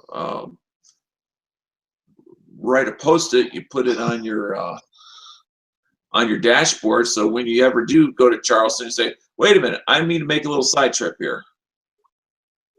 Right. But you're right. You wouldn't want to. I mean, who knows? Maybe on eBay. I mean, somebody might be selling that little stuff. Yeah. Well, you'd think automotive parts would carry something that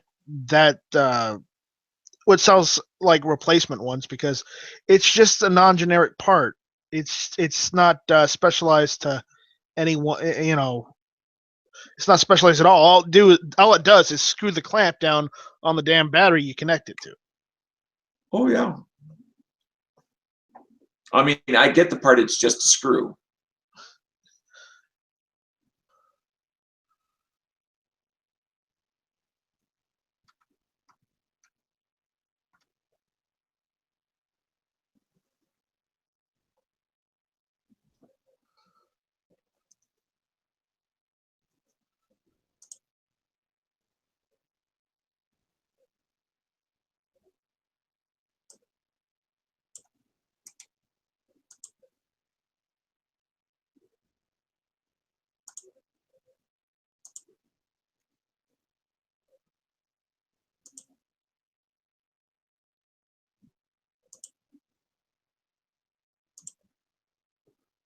I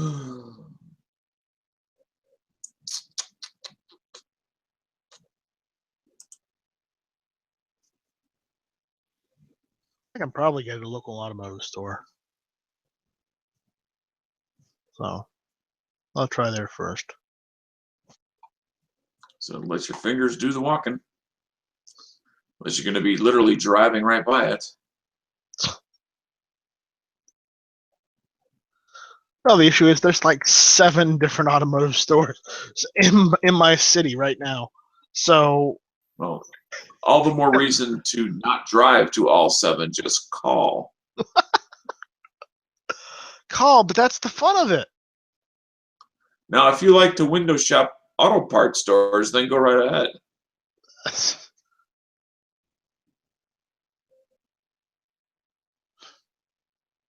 That's my point. You know, it's nice to see something interesting.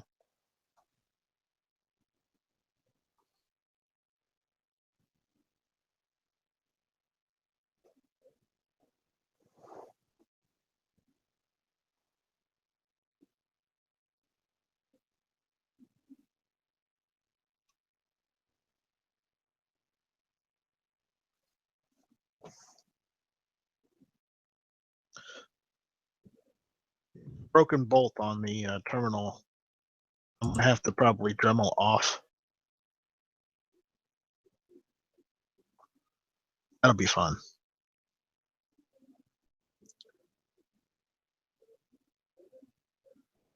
Well, it could have been before the age of Dremel. It is from before the age of Dremel.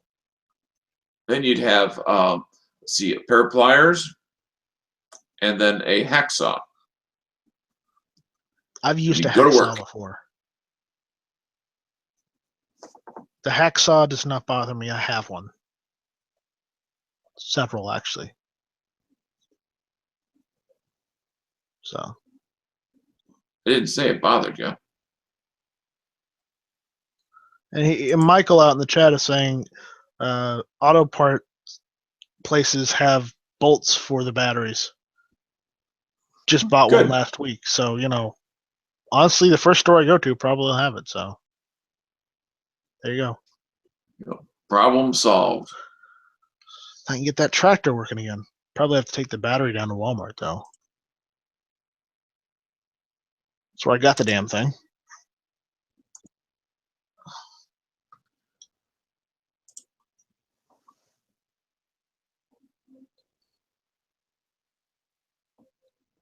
How old is the battery? About a year or so. Now, was there a drain that killed it? Yeah, it's called not using it for a while.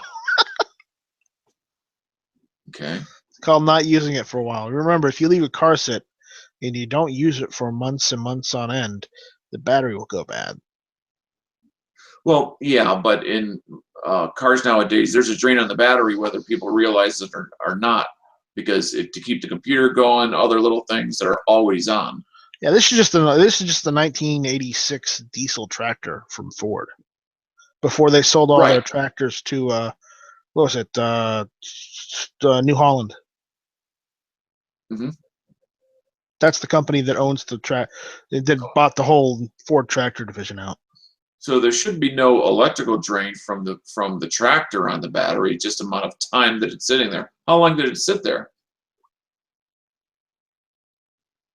Couple months. I've been using it in a couple months just because haven't needed to mow the lawn.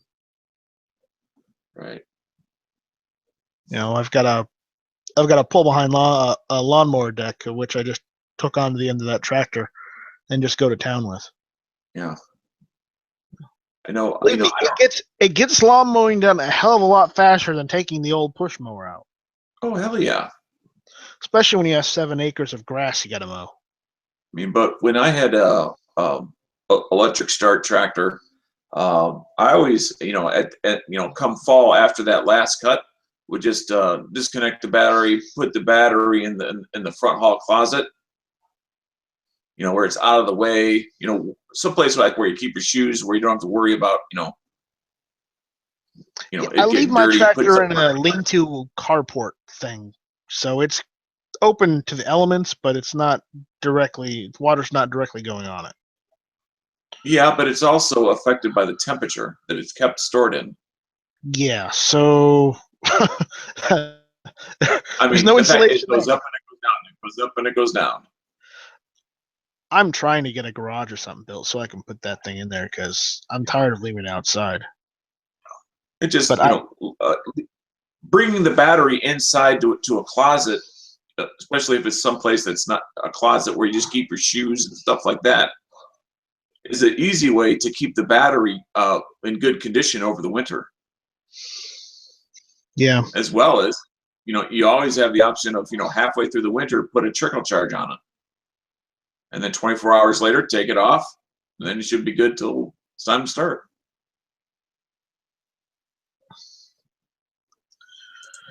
Yeah.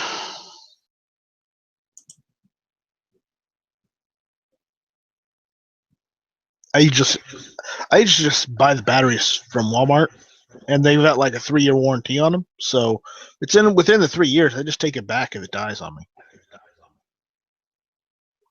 because it's within the warranty. Mm-hmm. So it's less problem that way. I suppose. I would just, and warranties are nice. It just would be nicer if you just didn't have to use the warranty at all because it just kept working. Right. So I wasn't aware, Dano, that you were a farm guy yourself. Not a farmer, but my folks had for 20 years a house out in the country. Uh-huh. And we had a tractor and a bush hog in the back.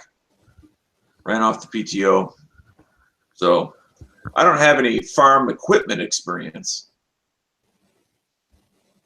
But that and the fact that for 15 years, we made automotive and commercial batteries where I worked. And I worked in that part of the plant of making them. That's interesting. Hey guys. And Tony, what's going on? Not a lot. Just sitting here munching on some Cheetos. Is that okay for your condition? Anything's okay for my condition in moderation. Okay. Well, I probably shouldn't dip bread in bacon grease no more, but But that's the best part. Wow. I'm sure it tasted delicious, but wow. I don't know. I did it when I was a little kid. Oh.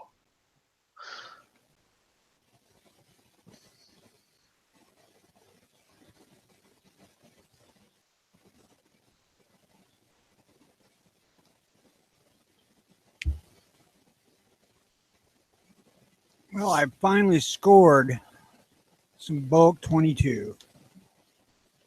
Oh. What'd you get? 2 buckets of Remington Golden Bullets. Ah, nice. Top shelf.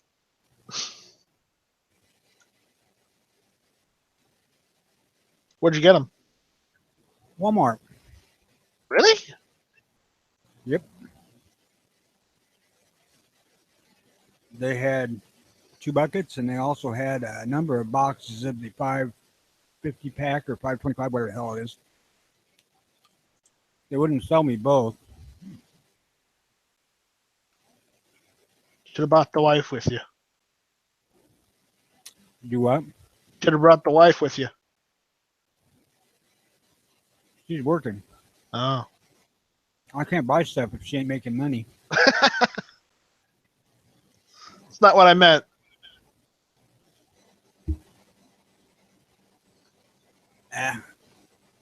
$2,800 is enough to make me feel comfortable for a while, on top of the 3,600 or so I had.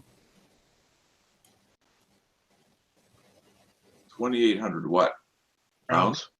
Oh. 3270 is what I had to start with.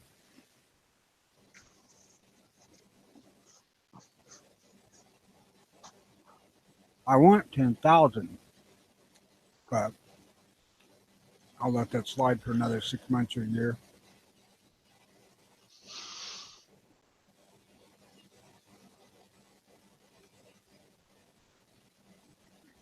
I really scored some powder today too.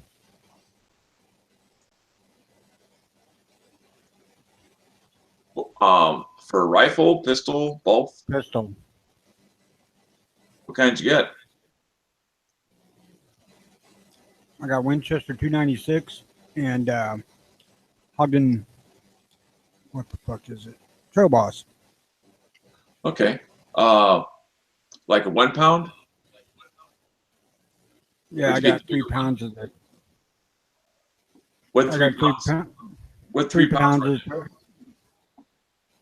3 pounds of Trail Boss and 2 of the 296.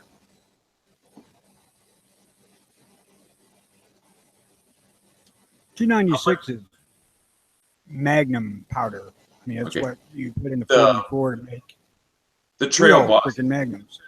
The Trail Boss for 3 pounds. What did that run you? It was 3 1-pound containers. Oh, okay. So, then what was 1 pound? Or actually, they're 9 ounce because it's a real bulk powder meant to go in cab action loads, from what I can tell. But it was $15 a Okay. bottle. Yeah.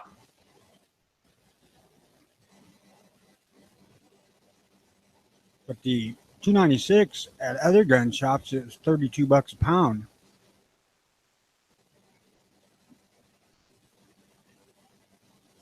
I walked into Big R and they had it for 22.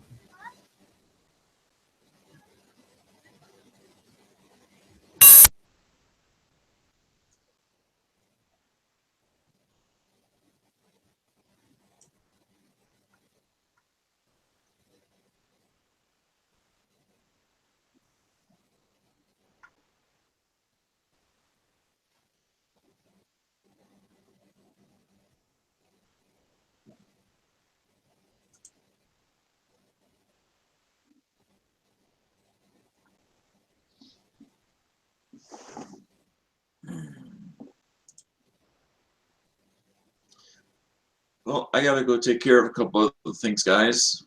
Nice talking to you, Tony. Moon. Nice talking to you guys. I don't think Squib is there, but if you're here, nice talking to you. And Smeggy, wake up and smell the coffee. We'll catch you guys later. Oh, wait a minute, Tony. I got a question for you. Yeah, go ahead. I yesterday got a percolator coffee. It goes on top of the stove. I'm having a problem, and of course the directions that come with the thing are pretty minimalistic. It's an 8-cup percolator.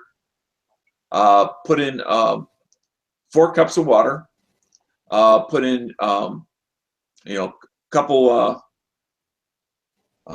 teaspoons of coffee, because I'm just trying to figure out what the recipe, how much coffee I should put in it. And after it got boiling, let it percolate for about 5-6 minutes of actual percolating. And I didn't realize this until it was all done, but the water was backing up in the filter container and spilling out through there's little slats up top where if it so it doesn't overflow outside the coffee maker. But then it allows the grounds to go down in the pot, which you don't want.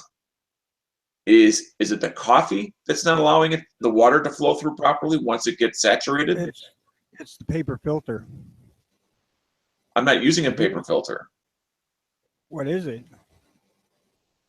Well, according to the instructions, you don't have to use one. So they're just holes, tiny holes in the bottom of the strainer. Are you putting anything? What? You just putting plain coffee in the strainer? Right, just Folgers.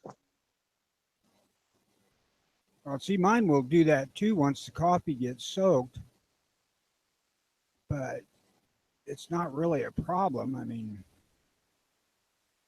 well, the coffee's also floating up top. It's not like it went straight down to the bottom. There's no lid on the top of that basket. Oh, there is, but again, there's right before the lid, there's these little cuts that if there's too much water in the basket, it will allow it to overflow down into the bottom. You To might look prevent- for. They used to make filter packs for those.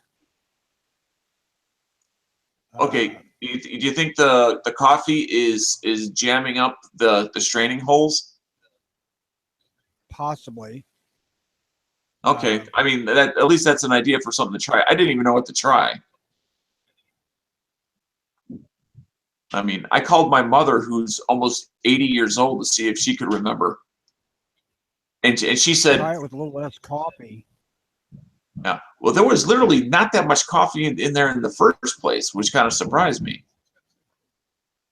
But yeah, okay, Mine I'll does that pick all up the some. time. I'll pick Mine up some of does it those all the disc time. filters.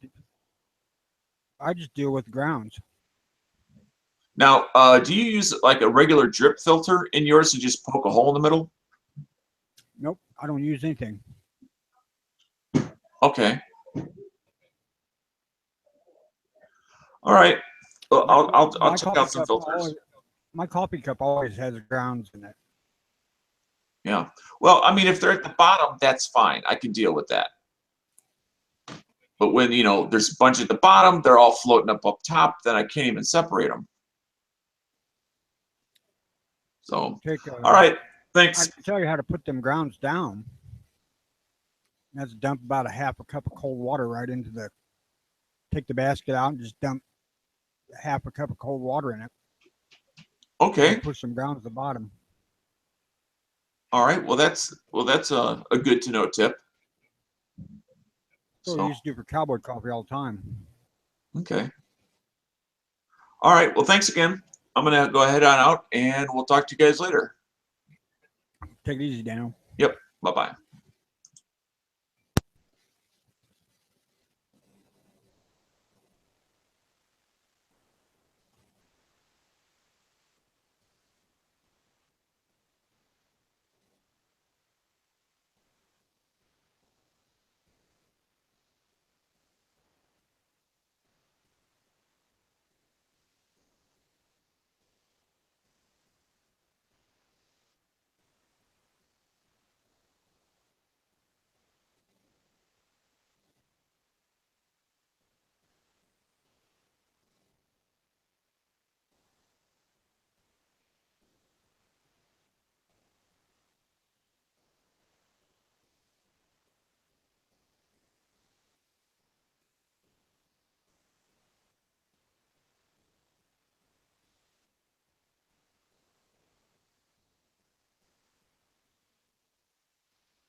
Man, my internet is all sorts of wigging out.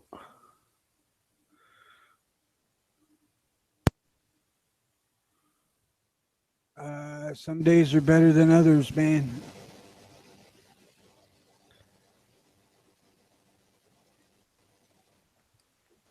Yeah, I don't know what's going on. I mean, it's not necessarily like my network's messed up or nothing. I just mean that I don't know, like trying to open stuff up and uh, like gun channels was being weird and Gun not channels like it. are always Not weird. well, actually, it's been pretty good recently for me. Um, but like I flipped back over to it and there was just like big like black patches, like it was not there or something. Like I don't know. And then if I scrolled up and down, and stuff would show up. It's like my thing's not refreshing or something. I don't know. Whatever. I know it was all working earlier. I took a nap. I get up, and now nothing's working right. I don't know how long it was, but I was sitting here on the Gun Channel's lobby page and nothing was going on. I didn't hear nothing, but I was logged into the chat too, and I looked at it and hell, my phone had shut off because the battery went dead, so I wasn't logged in at all. Uh, I don't know how long I was sitting there with the phone off.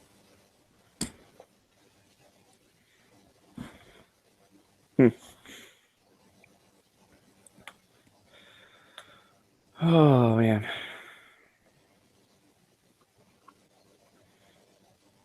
I went to bed yesterday at about 5:30 p.m. Lay down, take a nap. I woke up at 1. So I've been up since 1. I'm getting kind of tired now. Yeah, see, I was up late last night and sleep during the AK or the ammo sorting chat. I didn't last very long into it. I come in on the tail end of it.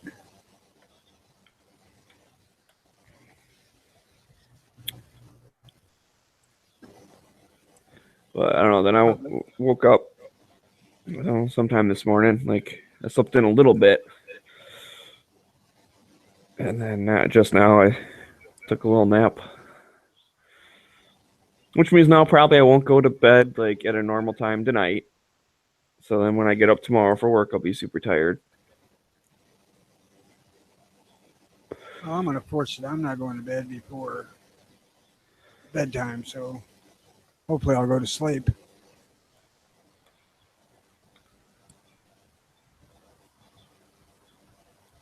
Well, I didn't really mean to fall asleep. But, oh well, whatever. I picked me up a new 150-mile TV antenna today and a tripod to put on the roof, but I just too damn tired to dick with it. I wiring up cables and whatnot, but man, I don't know. Hopefully it's nice weather next day or two and I'll put it up, wire it up.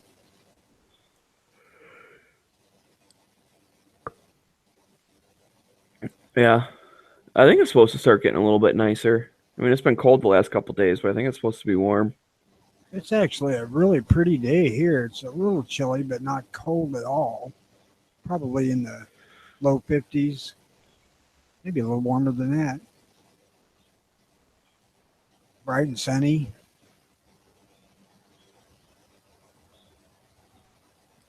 Yep. Yeah, it's pretty clear today here. So I went out and did some shopping today, get some stuff to work on the house, and of course the antenna and stuff I bought.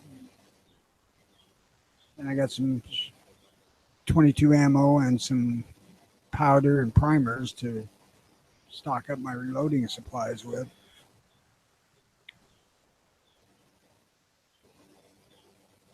I finally found Bucket's 22 bullets at Walmart. Oh wow, cool. Decent price. Yeah, they were $5 $100. Really? That's pretty good. Yeah, it's definitely substantial savings to buy them that way if you can find them. Yeah, I haven't seen buckets in a while, although I haven't necessarily been looking super hard. I just kind of notice if I happen to see if they have 22 at all. And it's like I at least do see 22 on the shelf now. Like it's always somewhat in stock. But I don't know, it seems to be like 8, 9, or 10 cents around, something like that. Yeah. So for 5 cents around, it's pretty damn good. Yeah. They had several of the 5.25 boxes in the shelf, and I asked the guy to get all I could get, and he said, "Well, I've got a couple of buckets here that just came in this morning. If you want them." I'm like, yeah, sure.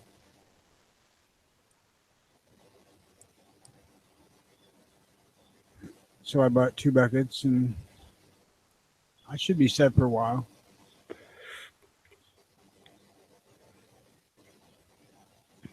Yeah. My dad's got a bunch of 22. It was when they was like first starting to come back, and he found it, and he was gonna just buy like a couple boxes, and the guy's like, we have a limit of 10 boxes. You might as well get 10. And he's like, oh, okay, I like that logic. So he did, but it's just like the regular like target velocity, and his Sig Mosquito does not like that. No, not at all. But we tried it with the high velocity ammo, and it worked. So it's like now he's sitting going, well, now I got a bunch of 22 ammo that I can't use. I said, well, just get like a bolt action rifle or something. Yeah, get another gun.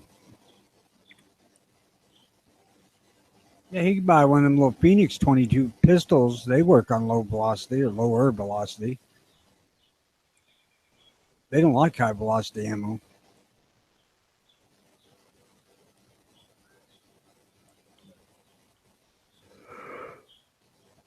Oh man. But the limit Walmart has is 3 boxes of ammo, 22 ammo.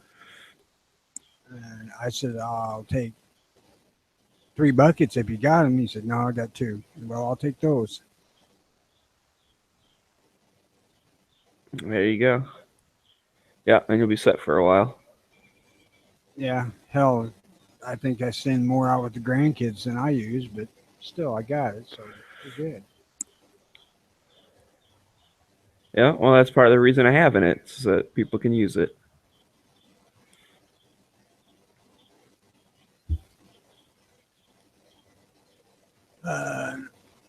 I found some pretty good deals on powder today, so I picked up some. Where'd you find that? Was that at the gun store or was that at Walmart? Actually, at Big R, which is kind of a, if you're not familiar with it, it's kind of a farm store like Farm and Fleet. Only it's more of a regional thing here. Yeah, I haven't heard of it. They had Winchester 296, which at the gun shops, it's running like $31 a pound. And they had it for $21. Oh, nice. Well, hell, I'll take a couple of those. And then they had Trail Boss, which is as far as I know, it's for cowboy action load in the 44 and the 45, 38, whatever, for $15 a jug, and I bought 3 of those. And then they had primers there that were they're about $1 cheaper a box than gun stores, so wasn't much of a savings, but I got them while I was there. Yeah, I need powder and primers. But I don't know if I'm ever getting my freaking bullets, man. I got an email a little bit ago that was like, hey, we got your shipment together. and sent the tracking number and stuff. I thought I might have gotten them on, like Friday or Saturday. Like I was like, oh, that seems about right. I think I ordered them like Monday or something. Well, I checked the tracking after I didn't have the box, and it's still at the stage that says, a label's been printed. Like it's never been like checked in anywhere. It's never been like. I'm like, did they even send the thing yet? Who'd they send it with? That's a good question. I don't remember.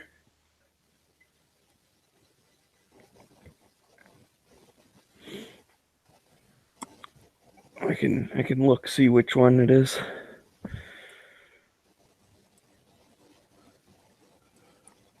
Oh man.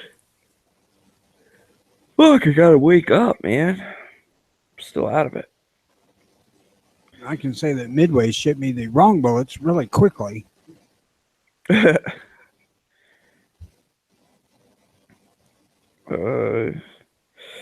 Just the regular post office.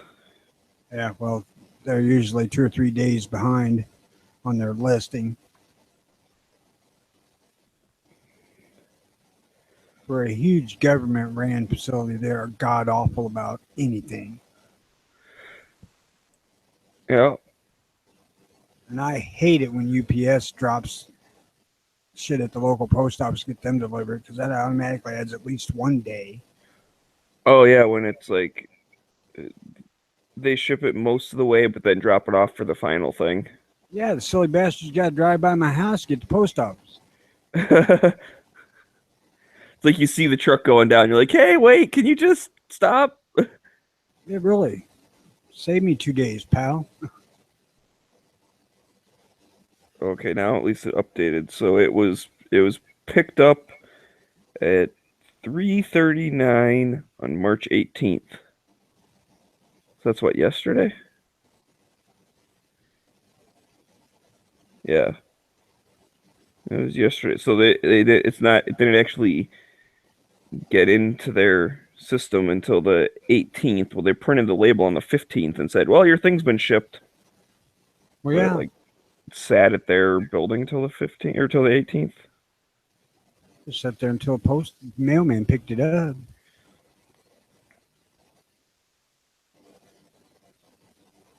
Well, you shouldn't send me a thing saying that you've shipped it just because you printed the label.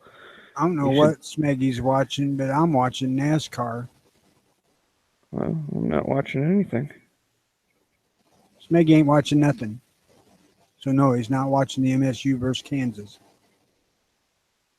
Oh, yeah, that's right. That's going on, huh?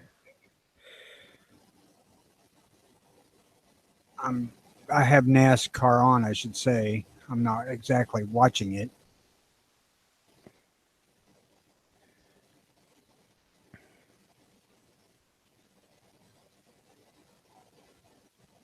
I'm trying to get a sudden burst of energy and ambition to put that damned antenna up. Yeah, do it later. I intend to.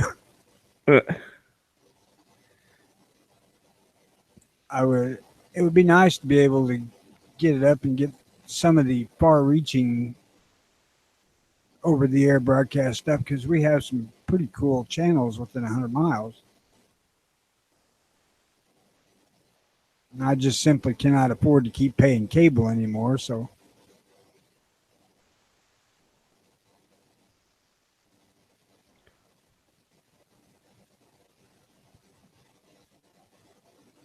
Hmm. 40-35. Kansas is beating Michigan State so far. Squib in Kansas, is he rubbing it in? Nah, he's from Michigan.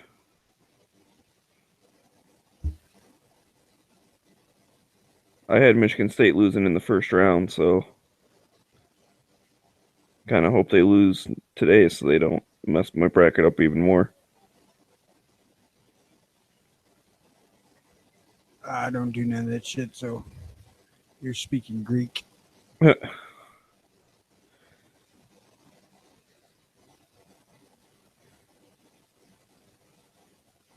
Oh, good. Michigan won. They beat Louisville. That is good. I had Michigan going into the Final Four. So that's a good upset for me. Woohoo!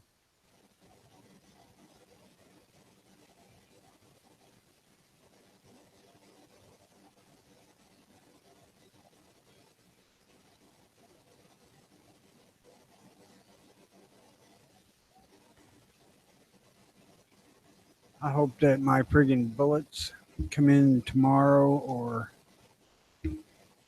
Tuesday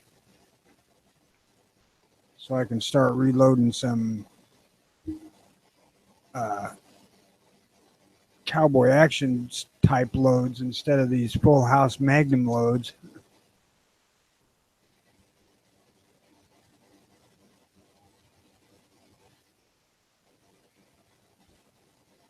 I don't want to load up these jacketed hollow points with soft stuff because it's just wasting money.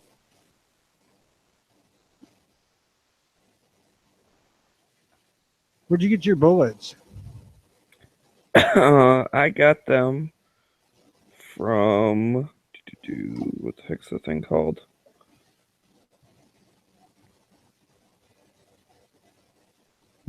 Let me see it here. Eagleston Munitions. Oh, those are them purple ones, right? They're blue, but yeah. You They're should powder- check they're out powder Extreme Bullets. What kind of bullets? Extreme, EXTREME. Extreme. Is that the one that's from like Freedom Munitions? As far as I know, Extreme is Extreme itself. Ow, fuck. That hurt. They're plated, copper plated bullets. Yeah, I thought they like kind of teamed up with them though. I haven't had any problem. No, I'm not saying there's a problem. I'm just saying that I thought that they were like partnered with Freedom Not that I know. somehow. Not that I know of. They're got their own website and they're selling them by themselves.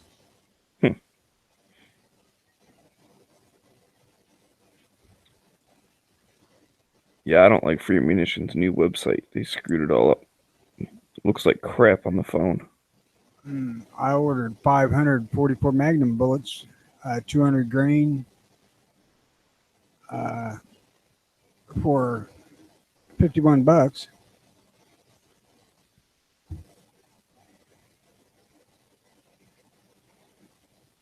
And that's including everything, shipping, tax. It's $51.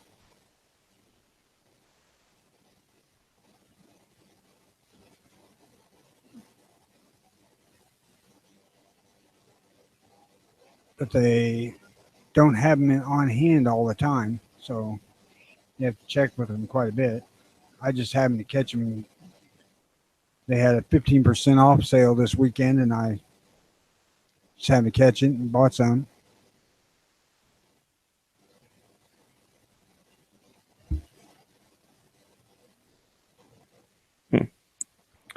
Yeah, okay. We feature the largest selection of extreme bullets. Blah blah blah. Extreme manufactures the highest quality copper-plated bullets and hard cast lead bullets.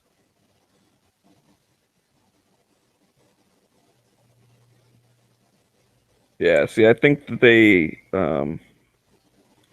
it probably is like a separate company, but I know that they work with Freedom a lot because I remember in the past I was trying to find it on their website now. Maybe they've split a little bit, but I remember before they would link to that website all the time, so you could just buy stuff like straight from Extreme, but you got to it even from Freedom's website. I've never seen the tie, but I've always bought them straight from Extreme. But yeah, I got those ones from Eagleston just because Ballistic had like a coupon code or something. That was, what was it, like 10% off or 15% off or something? So that ended up making it the cheapest. I was going around in circles. I was looking at blue bullets and black bullets, and then the Eagleston, and trying to find the cheapest thing. Because I was going to get the blue bullets because they were a little cheaper than black bullets, and I don't know. And then I asked about coupon codes, and then Ballistic was like, "Well, I got one for Eagleston. They're good." And when I used, by the time I used the code, it saved. It ended up being the cheapest.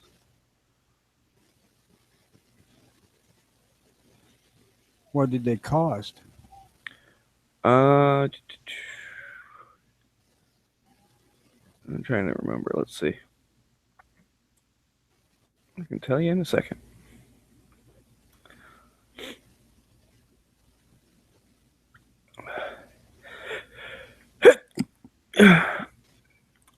So this is everything out the door pricing, but for 4,000 of them, it was $245.61.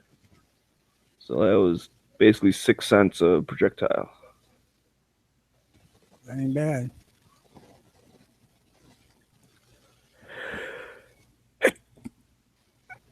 Oh, great. I got freaking something up my nose. About to go into a sneezing fit.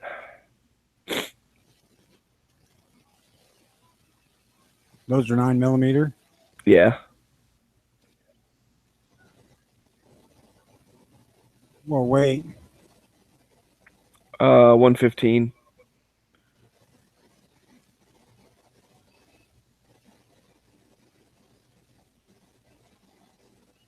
$115 of these are $35 for 500.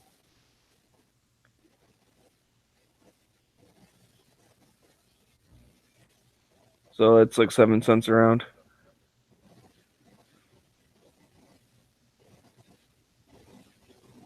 So, it's not that bad, but I figure when you're dealing with like super high volumes, like saving a penny is saving a penny. Right, but over the weekend there was 50. Well, fine, just leave.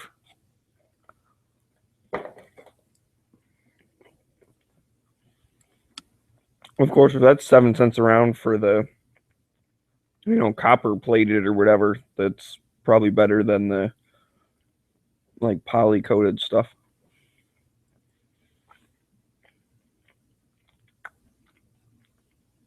Let's see if he realizes he's gone.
Hey, Tony's back.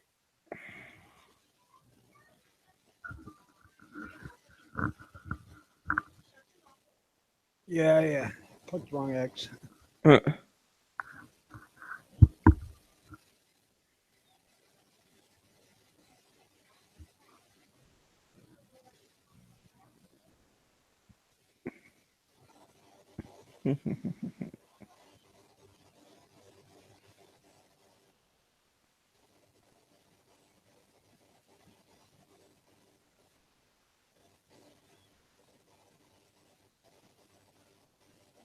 I gotta watch getting sucked into watching the TV when I really don't want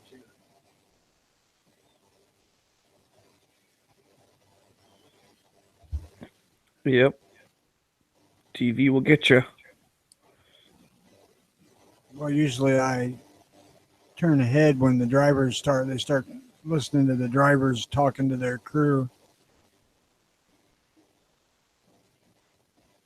Every once in a while, you'll hear a pissed off driver say things he probably shouldn't. Yep.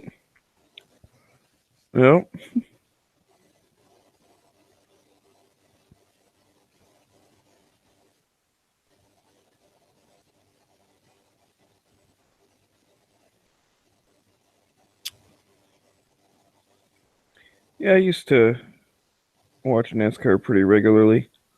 I've kind of been out of it for a while. I just kind of got it on because there wasn't anything else I wanted to watch. The TV guide pulled up, and I'm looking now.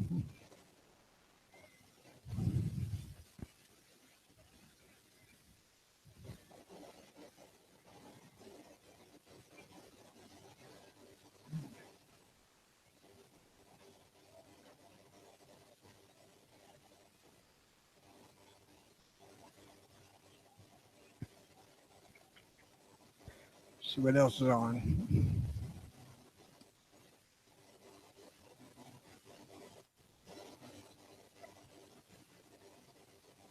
Damn it. Not much. Labyrinth. I need to put that new antenna up because that channel's a little far away. Yeah, it's like my TV up north. We only got 2 channels.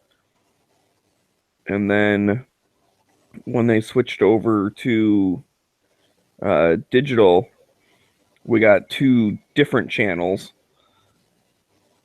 And then now we got like a new TV. Because we used to have like an old TV that was actually kind of cool for up there because it had a built-in like DVD and VCR like into the TV, which a lot of times, we'd bring old movies up there and stuff. But anyways, now we have like a new like flat screen TV, but we don't get any over-the-air TV now. Even though we use the same antenna, I think it like doesn't have a strong enough signal or something. Yeah, that's why I wanted this new one, because with this new one, I get about 60 channels. Of course, half of those are duplicates, but still. Right. Yeah, they might have going on? different stuff on every once in a while. What'd I miss? Tony got a really big rabbit. Where Rabbit the hell ears? did that come from? Well, because you got rabbit ears that can pick up channels from a long time away. I mean, rabbit ears, that's a huge Yagi. Well, I know it's a big antenna, but it's basically it picks up over the air waves, which means it's rabbit ears. Just because it's a huge thing you mount up on the roof and doesn't look anything like rabbit ears doesn't mean, it's not. I don't know. I think my brain's still half asleep. I think so too. It was a good joke in my brain, so obviously there's something wrong. So, what did you have to eat today? French toast? Did you go and get French toast? No, I did not. I really want some though. What you I do? had What you could do? yesterday ham sandwich and Cheetos. Ham sandwich and Cheetos is always good. you could get the ingredients to make it, and you can make some of it and then put it in the freezer. That way, it doesn't go bad. Oh, look at you, domestic night strike. And then use the use the microwave to defrost it. And there you go. It's good. And no, it's not domestic. I know how to fucking cook. All right. I know how to cook too. I'm just lazy about it. I know you are. But if you put it in the freezer, you don't have to worry about it too much like you would other food when you go away on business. Well, it ain't like it's a freaking all-day affair to make the mix for French toast. I know. The problem, since he's been going and working away from home lately, he hasn't kept his fridge or his pantry stocked. Yep, I am a horrible prepper. If zombies came today, I would die in a couple days. Like I said, I do have some long-term storage food stuff. I just didn't feel like making it. I mean, I do have some meat like in the freezer, but then I was like, do I want to like defrost it and then cook it and like do stuff to it, and I don't really have any sides to go with it, so. But if I had to survive, I probably do have some food. I'm gonna duck out of here for a while since how Night Strike came in. I'll catch you guys later. All right, man. Take it easy. I see how it is. How it is, I've been up since 1 o'clock a.m. I was going to say, you mean 1 o'clock in the morning. Yeah. Well. I haven't slept some nights, so I don't know what your problem is.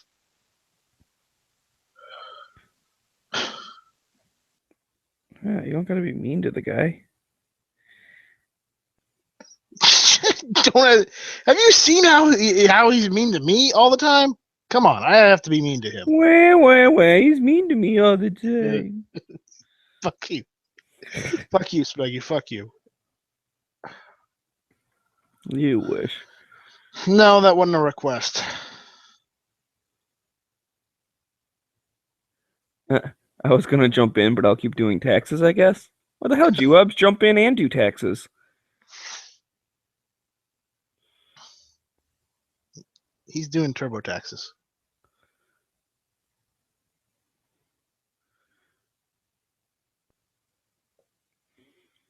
Taxes are dumb. Taxes are dumb. But we all have to pay them. Whether it's sales tax to income tax to property tax. It's awful. Well, at least property tax is nice because you you just basically set it up beforehand when you're like paying your mortgage, and they just put the money like in escrow. So to me, it's like, yeah, you're paying it, but basically they just take a chunk of money, from each payment you make on just your regular mortgage, and then when they're due, like the place just pays them for you. So that's nice. You don't have to think about it. I remember having a friend, I don't know what her deal was, but she's like, would just pay taxes, like regular. Like, oh, I got to go down to like City Hall and pay my taxes or something. It's like, what? Like, why don't you just have them, do it for you? Because it's whatever it is, that however much, they just take a little bit extra out each month, and it just sits in an account. And when it's time to pay taxes, the freaking mortgage place pays your taxes for you. And if you have more money in there, eventually, like, they'll adjust and then they won't take so much out, or if your taxes go up, then they adjust and they start taking more out per month. But really, you don't notice that change that much, And then you're guaranteed to have it when it's due, instead of like, oh crap, I got to come up with a few $1,000s or something. Because you've just been putting $40 away each month or whatever. Yeah. So, but I don't know. Property taxes doesn't cost that much. Well, no, I mean, that's the thing. I don't even really know exactly. I mean, I know I looked it up when I compared stuff. So I found like the different cities around here, different cities will have different amounts. On my back property, the property tax on that is only like $60 a year. Well, that's just because it's a chunk of land or whatever, Yeah. right? I mean, The house isn't even that much more. So, just saying. yeah, but and that's the other thing, you're not in a city and stuff, right? Well, my house is the back Well. property isn't. Right, yeah. So, Yeah, because once you get into city, because that's like where I'm at, I'm right near the border between two cities. Well, like the one city has almost like double the taxes as what I'm paying. And yet it's like if I go one street over, I'd be in the other city. But by being here, Right. it's like I have all the same like stuff. I mean, the school system is actually it's a little bit better here where I am now. But it's like why pay the more taxes when I'm pretty much in the same area, I'm in the same neighborhood.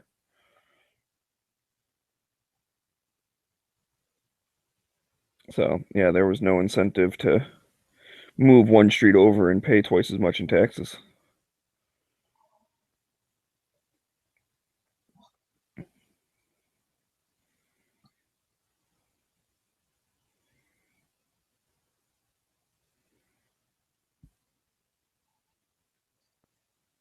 But yeah, my city's pretty good as far as like not taking too much taxes, but still being able to like provide all the same services the other places do. So it's almost like when I look around, like there's a couple of places around here that like taxes are ridiculous, and I'm like, well, do they like hire a butler for every single one of their like people or something, like every single one of their residents? Like why, what are they using all that money for?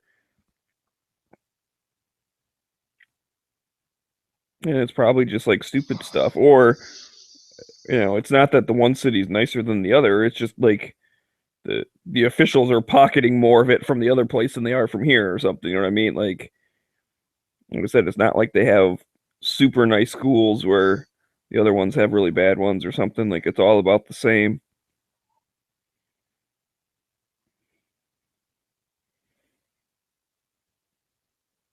Damn it, do I not have any dive spots? what's going on? I'm looking for a place to send my submarine, but I don't think I have any dive spots. Are you playing Battleship? No. Playing Boom Beach. So you're playing cell phone games? Yes. I have to check in like once a day and collect all my things, and then I'm done.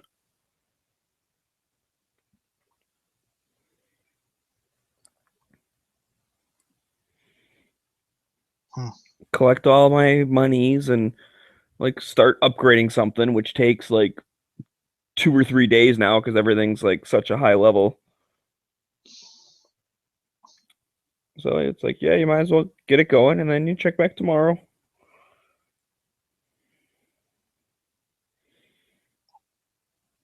I just jumped into Clash of Clans now too. But that one, I really don't. I don't know. I don't play Clash of Clans that much anymore. I've almost been thinking about getting rid of the thing. I don't play cell phone games. Unless it's Tetris, because it's Tetris. Do do do do do do do do do do do do do do do do do. Do do do do do do do do do do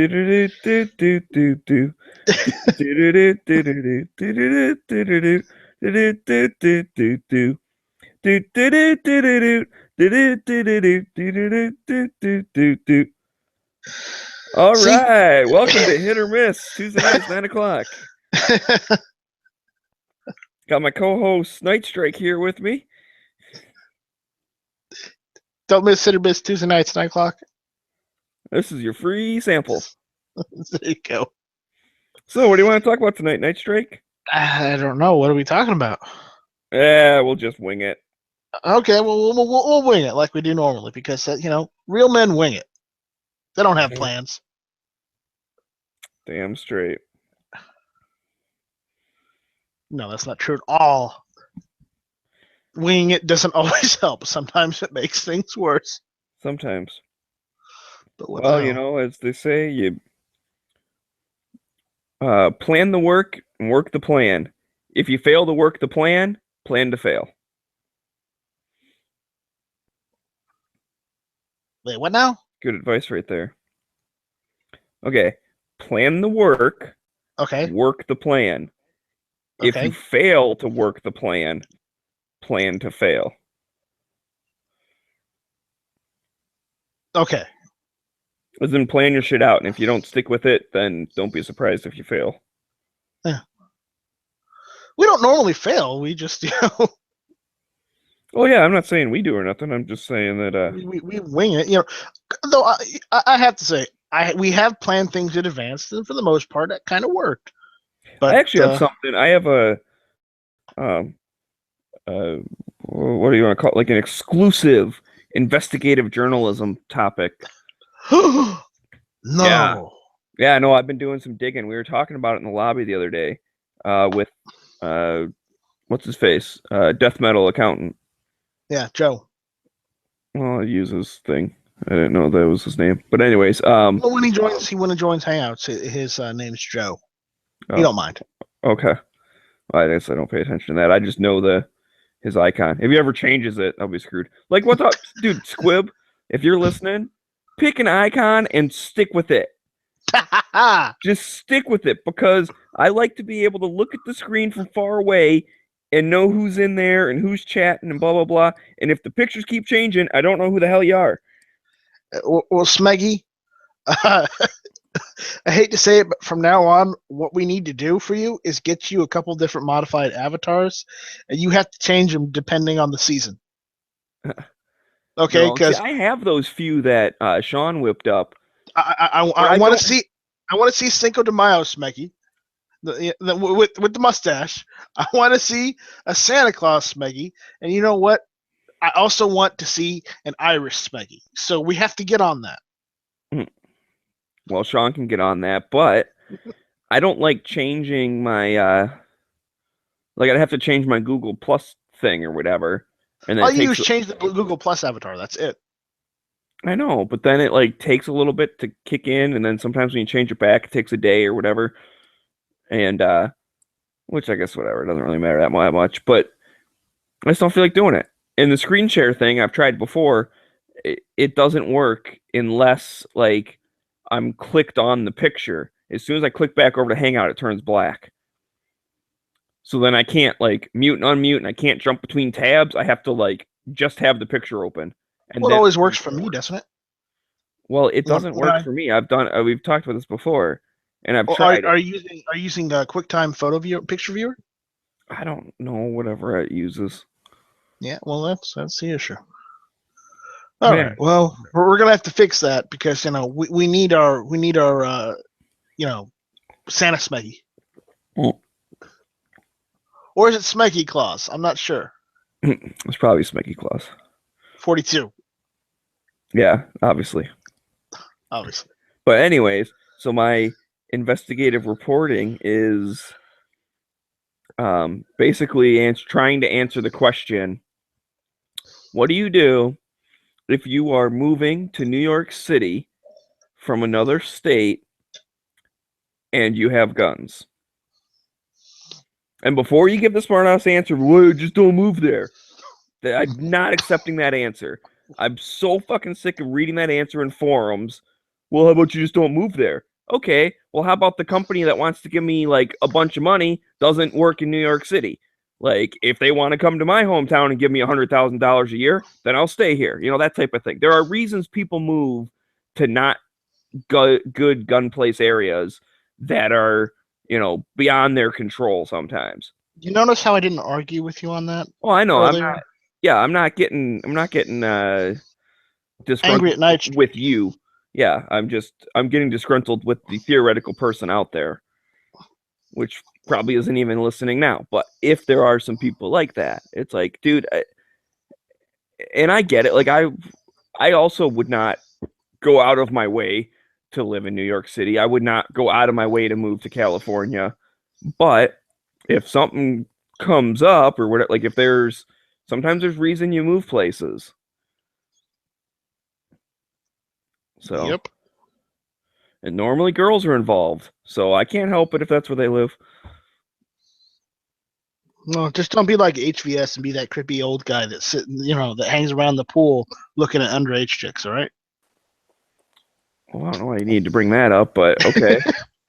That's not at all what I was thinking of. But yeah, it's like, so anyway, and then the other thing, as I've been investigating, there is definitely no shortage of people who are willing to tell you what they think it is when they have nothing to back that up.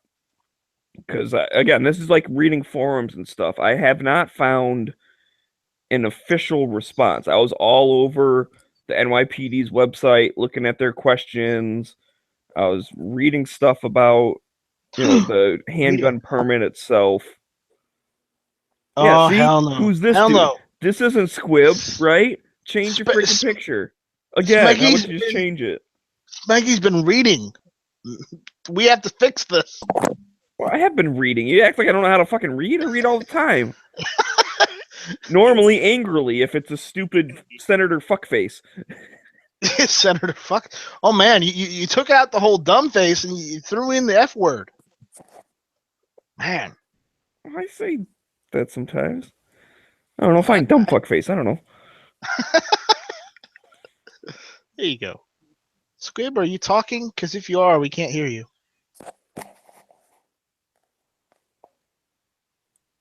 I hear some like scratching and stuff, like he's moving his mic around. Yeah. Is this better, guys? Is this better? That sounds about right. Why do you sound so far away? Because I'm on my phone. Oh. I finally used my phone for one of these. Hold on. I got a response. This is before April 25th. Oh, you're adding the effects. Yes, I'm adding the effects, but it's taking forever. Yeah. They may have gotten wise to me. Yeah, that's man. funny when a joke can completely be mistimed. Because you're like, oh yeah, well, I got something for you. Well, hang on a second, let me download the plugin. Oh, I have to attach the thing. Do, and then whatever affect your There we go. play.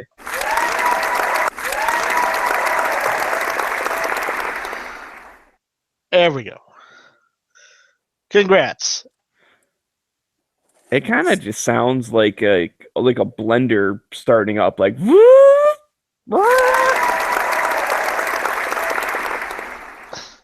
it's the echo. So are you going to call this a Sunday edition of Hit or Miss? Well, we gave out we just gave out like a free sample, like a little teaser. What they can expect. Yeah. So we got the intro music and introduced ourselves, and then called it a day. And I'm teasing my in-depth investigative reporting, which I don't know if I'll be ready by Tuesday. It is seriously hard to get a solid answer. I have many opinions. I have many people who think this is how it works, but I have yet to get any official, like, this is how it works. Now, some of these places posting are, they are gun shops in like New York State, or they at least are somewhat familiar with some of the like licensing requirements and stuff. But I find other stuff that's talking about like buying new guns, and that's not what I'm looking for. What if I already have 50 handguns and I want to move to New York? Like, what do you do? Well, that makes me think of something. So in Michigan, we've got to register our handguns with the state police through the local police department where we live, right? Yes, that's correct. We move out of state, with those handguns, what exactly are we required to do? Or is it just something where there's some sort of reciprocity where wherever we move, they already know we've got those handguns? Or Well, if you move out of state, the other state wouldn't have access to Michigan's registry or anything. so So would wherever you, well, would they hypothetically be unregistered, although lawfully obtained handguns? well, I don't know what you're getting at there. I mean, that's if the other state doesn't require registration, then it just doesn't matter. You bought them in Michigan legally. Yes. You lived in Michigan when you bought them. You were able to own them by law. Right. And then you moved to another state. Right.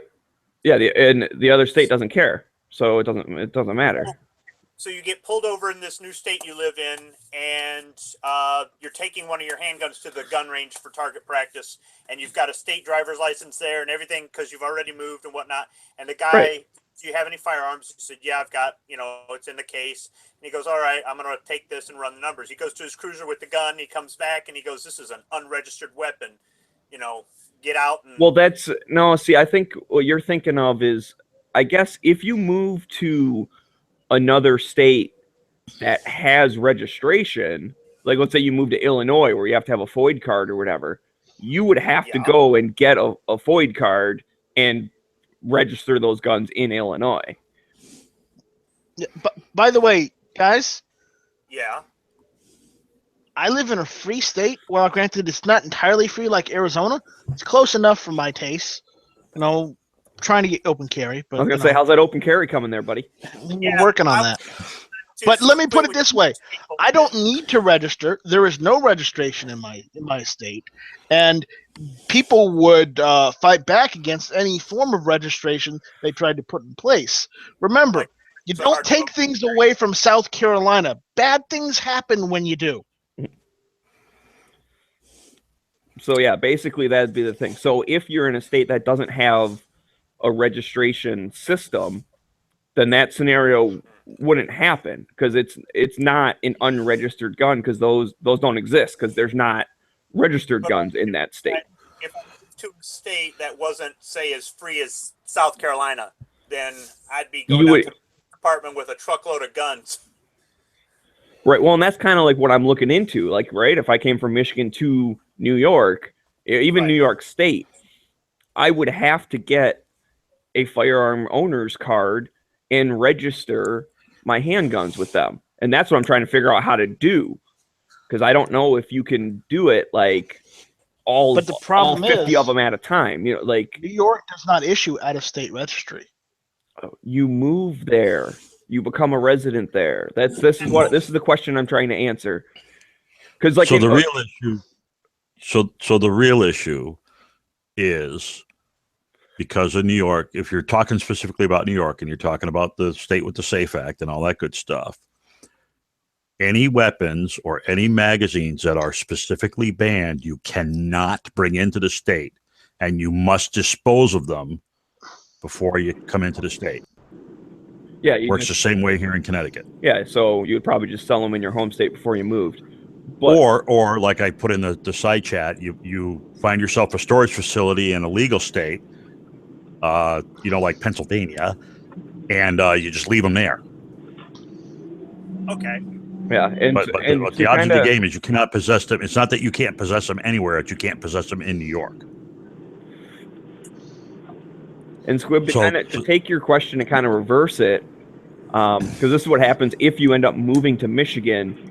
You have, I think it's like a month to register your handgun. So you have a little bit of grace period while you're, unpacking, while you're finding a place to live, while you're getting settled into your new job. Like while you're doing whatever it is you're doing, they'll give you a grace period because they can see like, oh yeah, it says here, your residence is still like that other place.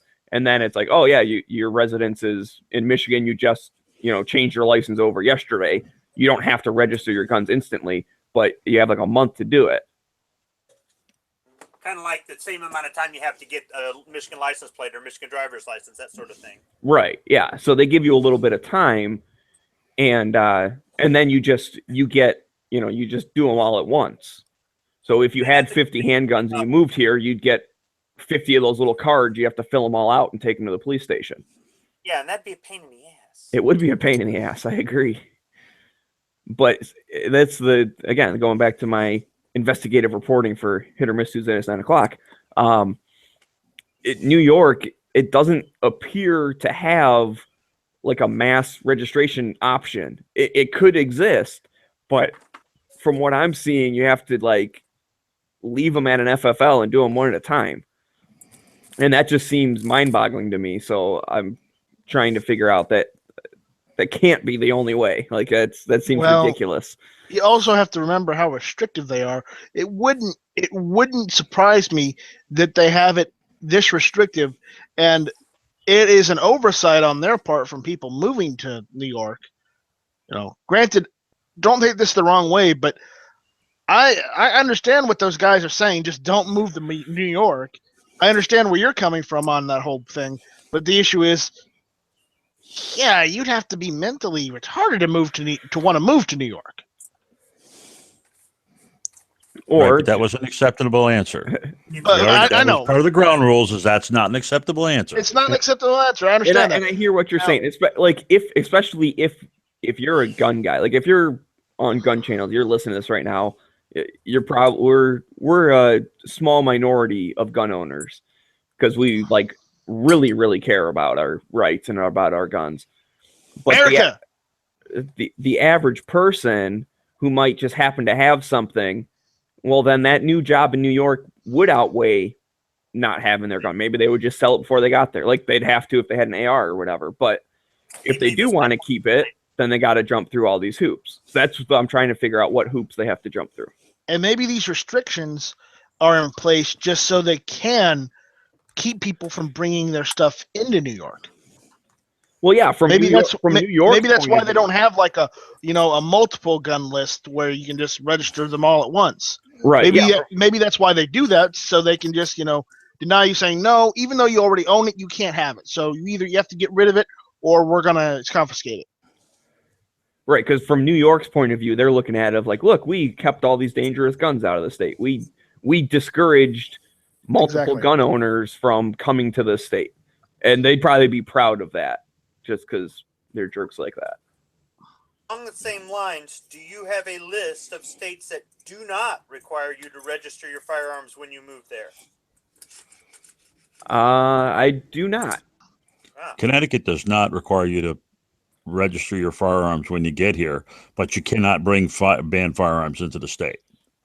So all the other firearms you have that are legit, you don't have to specially register them. So you guys don't have like a handgun registry or anything? No, we don't do that. See, the only time they catch us is when we transfer. That's what's kind of cool about the U.S. and kind of frustrating is that, all these states, like, they can experiment with different laws, and what I would hope has happened is like the ones that work, like the other states adopt, and the ones that don't work, the other states don't.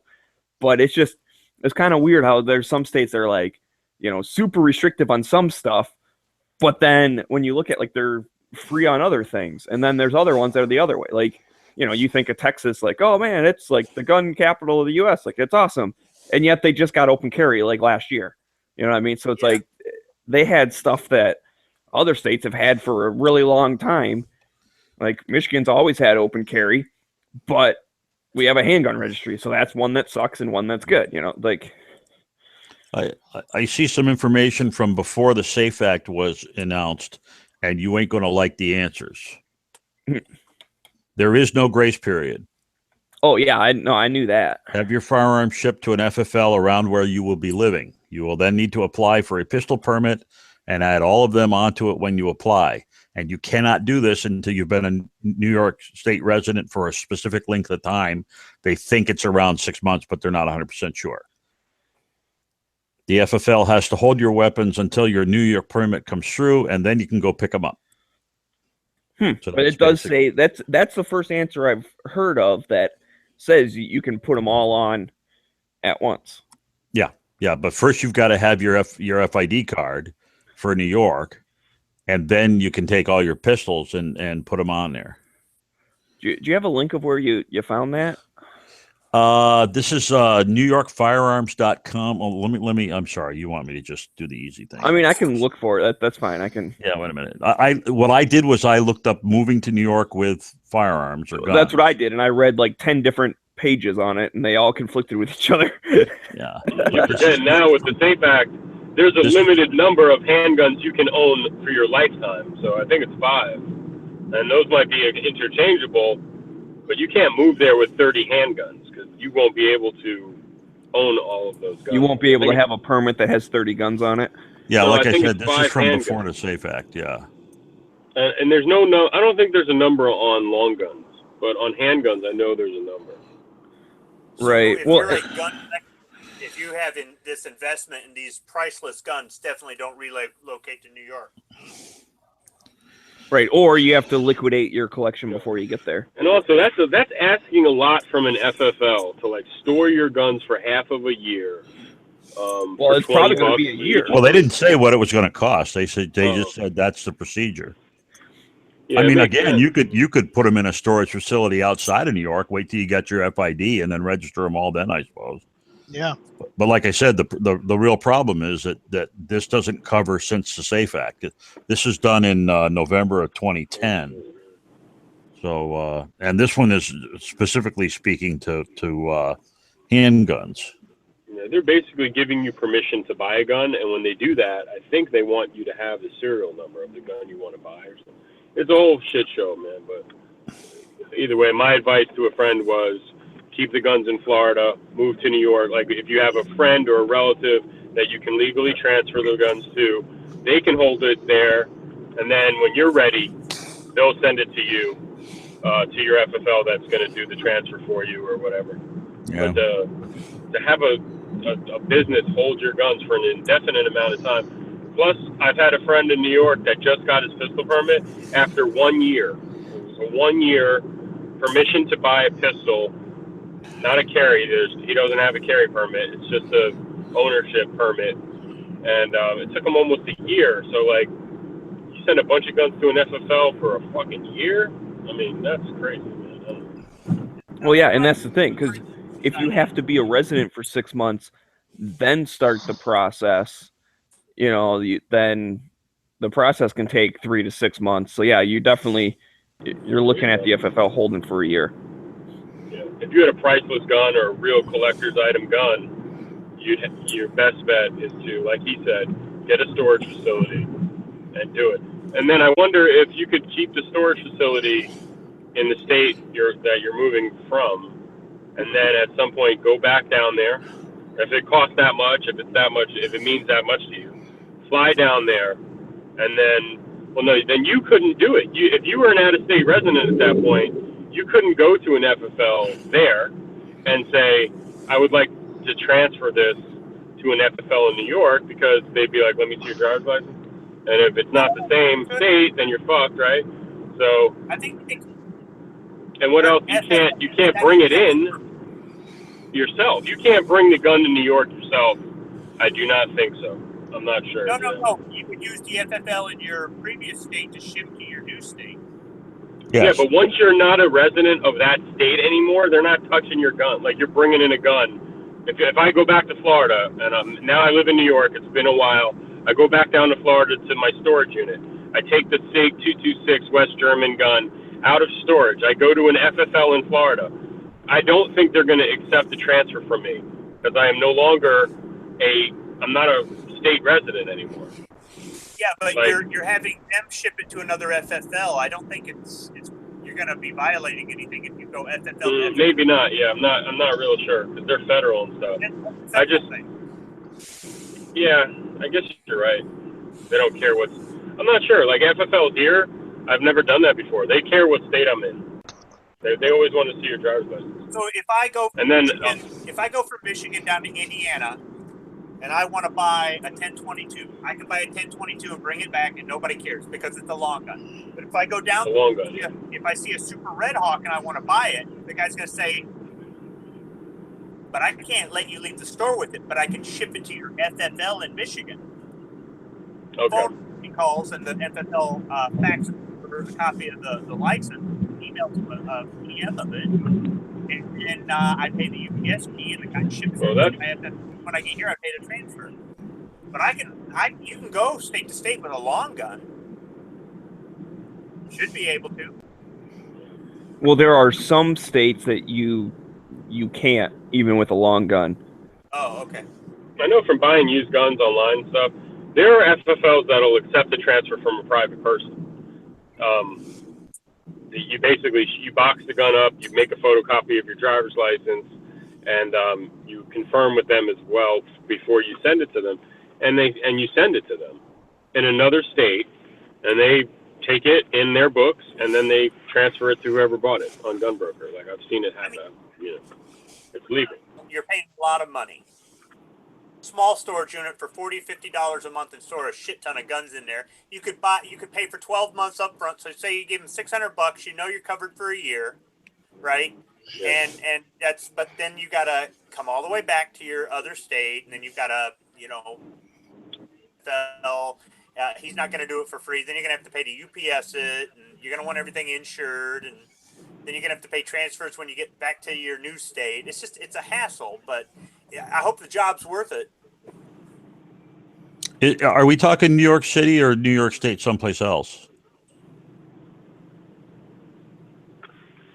Well, New York State is one of the biggest states in the country. There's tons of places to live. If you're going to the city, I mean, you're fucked. I mean, you're really fucked. I was going to say you're screwed. So long guns doesn't look like it's a problem because it doesn't look like there's any special permitting required for long guns. But a handgun, you have to have a permit even to own one in your home. Hold on. Permission to buy one. Act. No. A permit is required to possess a handgun in New York State, period. It's been like that. It's been like that for a very long time, for decades. No. This is as of February 2016. In New York, it's been like that for decades. Aren't you disallowed to have like a bayonet lug and more than 15 rounds in your rifle as well? Wait a minute. I obviously am talking about legal, not banned long guns. No. They've had the assault weapons ban since '94. Right. It never sunsetted. So. Right. So anything that's an assaulty weapon, you can't own it no matter what you do, and you can't grandfather it. You go to a fucking Gander Mountain or a gun shop, any gun shop in New York State, in the whole state, and you say, "Hey, can I see that Beretta 92 FS?" And they say, "Let me see your Ford card. Like, let me see your."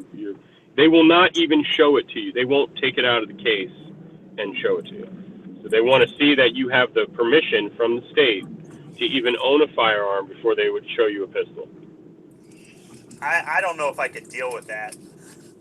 Yeah, well, I mean, that's just the way it's been. Maybe not in the 80s and the 70s and shit, but that's the way it's been for a long, long time. So. EB's got a lot of information on this. I grew up in New York, man. So 31 years I grew up in New York. Sorry. Born and raised in New York. So. What part? And you sound pretty normal. Yeah, well, half and half. I mean, I moved to New York City when I was 11 or 12, and that was it. So I was upstate a little bit, and upstate was the same shit. But people always say like, "Oh, upstate's a different story." Nah, the pistols were fucking pistols, man. Like you couldn't own a fucking pistol unless you had a fucking permit. Like that's it, permission to buy. If you're used to that, then it's a whole different story than if you move there and you go, "Hey, wait, what?" I mean, if you grew up with it, it's probably a lot easier to deal with. Yeah, you don't miss what you don't have. Yeah. Right. Here's Meg. Here's a URL to USA Carry forum. That's from this year or early last year, February 2016. So. Right. So that would at least be after the state act. Yeah. Or the Safe Act, which should be called the stupid dumb act of dumb 16. Dumb. They're not done either, man. They're not even close to being done. Oh no, they want to make that they want more and more restrictive. Well, now they think they want a $500,000 insurance policy on any. If you own a firearm, the state wants to there's some politicians that are writing bills where they want mandatory insurance policies a $500,000 liability. And I'm sure it's not going to be that expensive, but it's just another fucking way to fuck you. Well, what they're trying to do is they're trying to make it so that the poor or the middle class can't own firearms, and only those people that are in power can own firearms. That's what they're trying to do. Yeah, they've been That's been going on other places for a long time anyhow. Remember, with Democrats, it's do as I say, not as I do. They do weird, shady shit. Like I remember, I had a family member do it, and he hired a lawyer who had an ad in the back of like the Daily News or like the New York Post, and it was a former NYPD cop who his side business was helping you get your permit to own a handgun, not a carry permit, but just the permit to get the gun. And he was telling my family member exactly how to do it, because if you didn't fucking do one thing out of order, if you did one thing out of order, and the way they set it up was to fuck you, it was something like you needed 5 references, right? And then the fine print was like, only 2 of them could be related to you, or something like that. Or only 1 of them could be related to you. But like most people would do that, do the whole fucking form, pay the money, and then they 6 months later they'd come back and tell you, oh, you know, it said 2 of your references were related to you, and we're only accepting 1. You have to start all over. So they were doing shady shit like that, like not telling you the fine print or not really explaining it to you the right way. Well, still taking so your that money. You would do it multiple times, and then eventually you'd give up because you'd been like 3 years trying to get a fucking permit. Yeah, and that's the thing, especially for a new person moving. Like in my hypothetical, I'm saying, you know, some dude from a different state gets a job offer in New York City. Okay, great, you move there. Are you gonna know anybody in that area? Like, because don't your references have to come from? No, that I'm not sure. But they called his job. They called his fucking job. They called his wife and asked his wife if she thought he wanted to kill her. This wasn't for a carry permit, and this was 20 years ago. So, like, it's really crazy, man. Like, you know, they asked his wife, why do you think he wants a handgun? Like, do you think he wants to kill anybody? And she was like, no, he wants to, like, target practice, man. Like, you know what I mean? Like, what the fuck? This wasn't even for a carry permit. Like, this is just for to have the gun. So, and that's 20 years ago. So I can't imagine how fucked up it is now. And it is what it is. But Mayor Bloomberg in New York City, what I'm describing was New York City. He said he had given out more handgun permits than any other mayor in the history of New York City. That he looked it up. And it was and how like gun 5? friendly he was. Well, he gave like 10 more than the last guy did, right? There's a few hundred of them. That's about it. In a city of 9 million, there's like a couple of, you know, pages worth. Because I remember in the New York Post, there was the Daily News. One of those papers, it was the Daily News because they're the liberal schmucks. Every few years, they would publish everyone's carry permits. So, right in the middle of the fucking paper, it would be like 2 or 3 pages of, in really small print, people's names and that they had a carry permit, or it would either say like permission to own or carry. And they were all rich and famous. They were either rich and famous or rich. There's like Robert De Niro, Harvey Keitel, Howard Stern, you know, all the friends of, you know, the famous people of New York, Donald Trump and all that stuff, people like that. And then you would see it would be like ex-chiefs of police and shit like that, or, you know, family members of them. Anyway, it was fucked up because, you know, it's an invasion of privacy, or whatever, in my opinion. And I bet it hasn't totally changed. Legal. It was totally legal. No, I'm sure once in a while they do that. That newspaper will publish, because it's public record and there's nothing you can do about it. No, I meant the list. No, the list probably hasn't changed much. A few people added on there. It's fucked up is that The way that permit works, I know from my stepdad in the city. If he had a handgun permit, the Floyd thing, he bought 2 handguns, and he didn't get the carry permit. And the way they did it in the city at the time, and they probably still do, is it's called it's like a fixture, or it's a premises permit for that address to have the gun. So if you moved like out of that apartment to another place, You'd have to get then I think you had to like redo the whole fucking thing.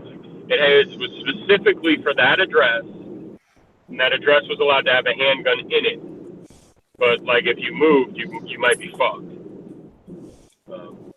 And when they moved, sure enough, he had to sell the guns. It was weird.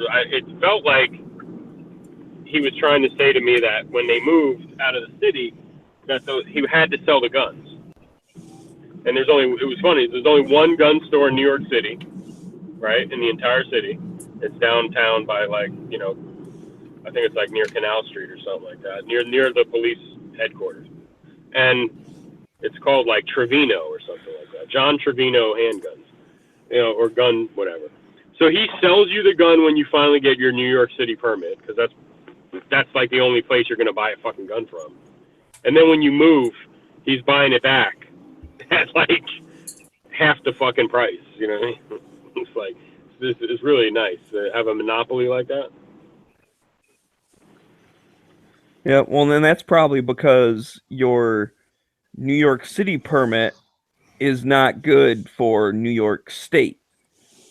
So probably even if you're moving just within the state, you go up to like Buffalo or something, you have to reapply for a pistol permit like at your new place. No, and then that I'm not sure about. I'm not. I know really the sure. two permits are different. The New York State and the New York City, possession permit are different. Yeah, in New York City, you have to have a permit just to possess a long gun. Right. And that's because I remember reading some of these things where, let's say you have a permit for a shotgun or something, and then you're going out of the city to, go clay shooting or whatever, that it's not legal. Like you have to have a New York State permit for your long gun in order to like go trap shooting or whatever. Yep, that's right. I just put up a link for you to the NYPD firearms licensing fact site, so that helps. Oh, okay. I'll check. I didn't find exactly what you were looking for. Yeah, I've checked out the NYPD before. I didn't see exactly what I was looking for either, but maybe I see moving to another residence in New York City if you got that kind of money. But certainly there's information on how do I get the license and all that. And there's also a link to changes for the people that currently had permits that when they did the SAFE Act. So that should probably tell you which things are now verboten. Right. Verboten. Yeah. It's an interesting question. It's off topic, but on top. But I have a rifle/shotgun permit already. Do I still need to be fingerprinted for a handgun license? I'm clicking on it right now, so I don't know the answer. I'm going to guess the answer is yes. Oh, absolutely, yeah. Which is going to be dumb as hell. Yes, New York state law requires all handgun license applicants be fingerprinted. But you got fingerprinted for your rifle/shotgun permit. Like that. Why? They don't keep those records, probably.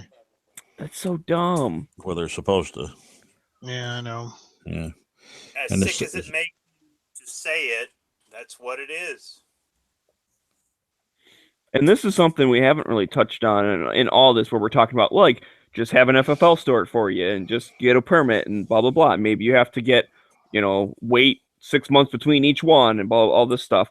Is that we're kind of completely glossing over the fact that, like, a gun permit in New York is fairly expensive. So you're adding, another couple $100, let alone, like we said before, do you really think an FFL is going to want to sit there and hold your gun collection for you for a year or more?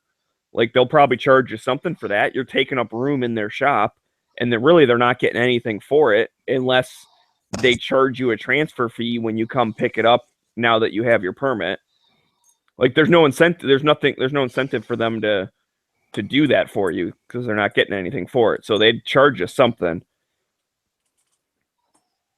And that's the whole thing. Even like getting the permit to buy a new one and stuff. Like they really do not want poor people to have guns. Yeah. As much as like liberals and Democrats and stuff are all for champion, lower income people and like we need to help them and blah blah blah. Oh well, I think they should have a gun. Oh no, nope, they don't have enough money, not allowed to have a gun. I mean, seriously, that a couple $100 can make or break people. I mean, especially people living like paycheck to paycheck, where they might save up $20 a month. They got to save up a few hundred just to own a gun. Then they still have to buy the gun. So I mean, that's a big price. That's a big cost increase. You're already paying taxes on all different kinds of things to fund the government. This is just another fee or several fees on top of taxes. I'm not saying that there should never be any fees, but if they make it so that it's difficult for you to do something, and I mean, their salaries are being paid by your tax dollars. It's just it's more of a. Well, yeah, and that's what I'm saying. It does not take $200 worth of work to take a piece of paper and type it into a computer and then, deny you or approve you for a permit. Right. Like that does not take someone making $20 an hour, 10 hours to do. Nope. And I get it. Maybe there is some overhead and stuff or whatever, but you're right that they're government people. They should already, like the offices are already paid for by the taxes and whatnot. But that was one of the things, what state was it that wants to increase their permitting thing like a crazy amount? It's mine. Yeah, Rhode Island? No, Connecticut. $300. Yeah. It's currently 70. Right. For and renewal. And then for they want to take the initial price from 140 to 340. Right. Yeah. Yeah. Yeah, that's right. So I remember like crunching the numbers and it was something like, yeah, your first gun ends up costing you about $500-600 when you count the classes you have to take and all that, and the fingerprinting costs, and then the permit fees. Right. Well, and then the whole. No, that's a permit just to own the gun, right? No, we don't do that in Connecticut. Holy shit! It's a pink. Hey, you don't need a permit to own in Connecticut. You need a permit to purchase. Yeah, but you have to. I thought you had to. I mean, a permit to purchase. Yeah, right, but then you said you had to renew it. So, well, that's your carry permit. They're talking about the carry permit.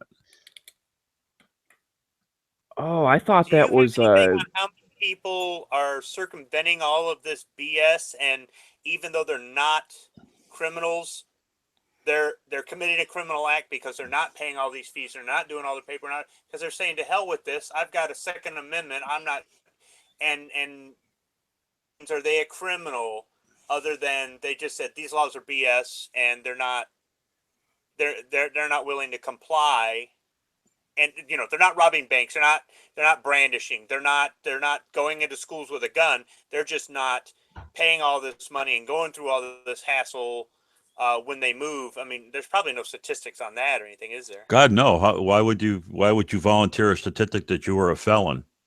Right. No, what I mean is when they make these laws that difficult, some people are just going to say that forget it, and by no other means this has made them a criminal, even though they're not doing things that you and I would consider a criminal right act. Well, and that's the thing. So they use those, they just wrap those up with all the other criminals, and so they go with basically what you just said, either willfully or because of ignorance someone moved to New York and never registered their pistol, and they only have one pistol. It's grandpa's gun. They got it, in their closet for 20 years. They don't even remember it, whatever. And rifles and shotguns are now registered in New York as well as part of the SAFE Act. I just read that. So you got a guy in a holding cell and he's looking at the other guy going, "What are you here for?" And he goes, "Man, I knocked over a liquor store. What are you here for?" I didn't fill out my FOID card. Right. Well, or even worse. So it's like you're sitting in the cell and going, "What are you here for?" "Oh, I shot my old lady." What about you?" "Well, I forgot to I forgot to renew my registration or whatever." Like maybe they got it whatever it is, right? You get to the anti-gunners, and they're going to say, those are 2 gun crimes sitting in jail right now. One of them's a murderer. One of them didn't renew their pistol permit in time. And in their book, they're just as bad. That's gun crime. And they'll use that in statistics of like gun crime is going up.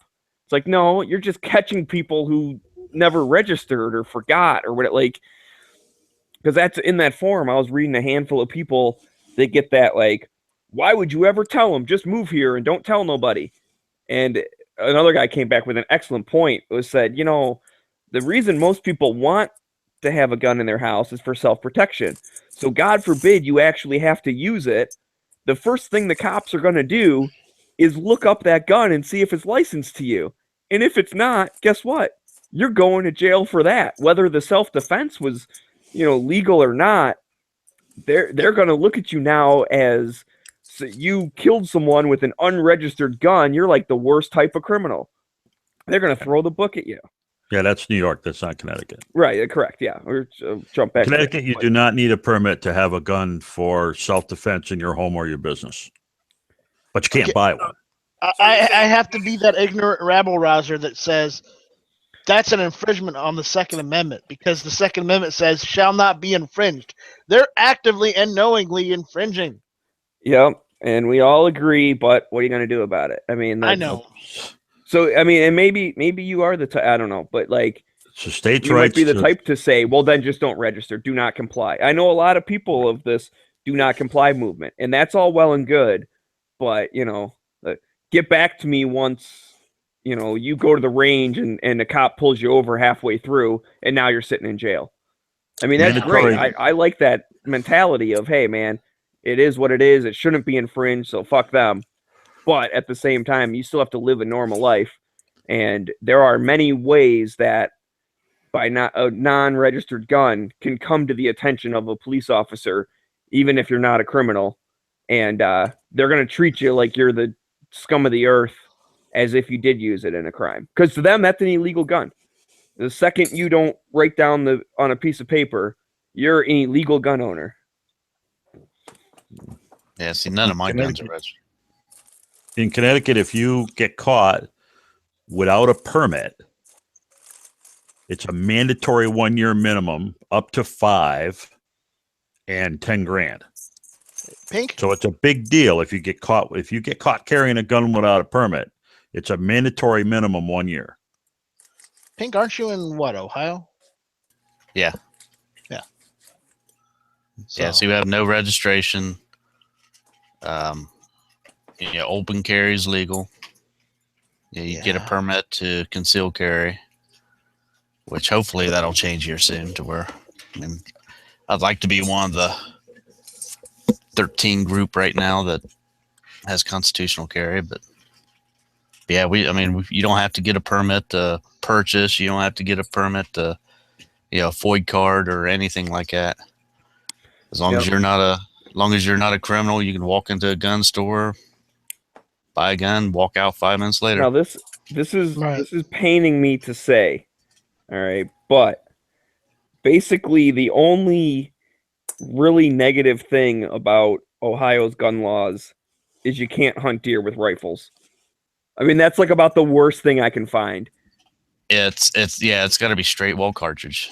Yeah, that's, I mean, honestly, that's about it, because you're well, then you can use a rifle as long as it uses a straight wall cartridge. Yeah. Well, so you can use a 357 lever action, or you could use a 4570 or any of those guys. Right. Yeah. I mean, that's when I said rifle, I guess I meant, you know, a necked cartridge. And most people get lever guns in 4570 to go deer hunting with. Yeah.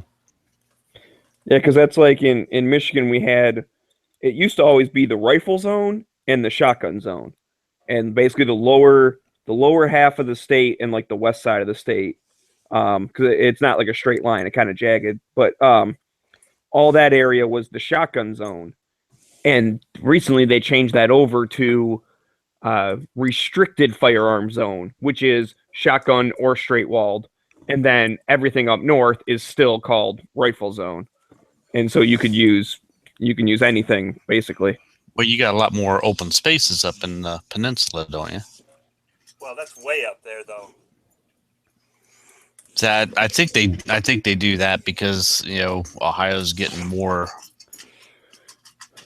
densely populated now. Right. Well, and You could use also a see 30 Ohio. carbine too. That's pretty zippy. I mean, What? A 30 carbine. Yeah, it's Yeah, as kind long of as a it's straight wall. it's kind of a dumb rule to begin with on any of them because it's like, okay, are you really like you're gonna shoot at a deer? Let's say you miss. That rifle round is gonna go far enough to like hit someone's house or whatever, but the straight walled cartridges isn't. It's like, is there really that much stuff that where you're shooting, if you do end up missing, like that's gonna make the difference? Is that this one has a little more power than the other? Like it's kind of dumb, especially because most people, will hunt from like an elevated thing or something. What you guys have that in Ohio, right? Can you hunt from a tree stand with firearms? Oh yeah. Yeah. So if you miss, it's going into the ground 5 feet over. You know what I mean? Like because of the angle. But I think it could just be because Ohio's so freaking flat that the likelihood of hitting a hill or a tree or something's like non-existent. Yeah, unless you live in the hills. Because you guys ain't got shit there, unless you're down south. But anyways, but yeah, honestly, like Ohio is probably pretty well up there. I mean, the fact that the only other negative you could say is that you're not constitutional carry, but every other thing that I would want to put a check mark next to, you have, shall issue. Okay, good. It could be a little bit better with constitutional, but shall issue is pretty damn good because they just give it to you.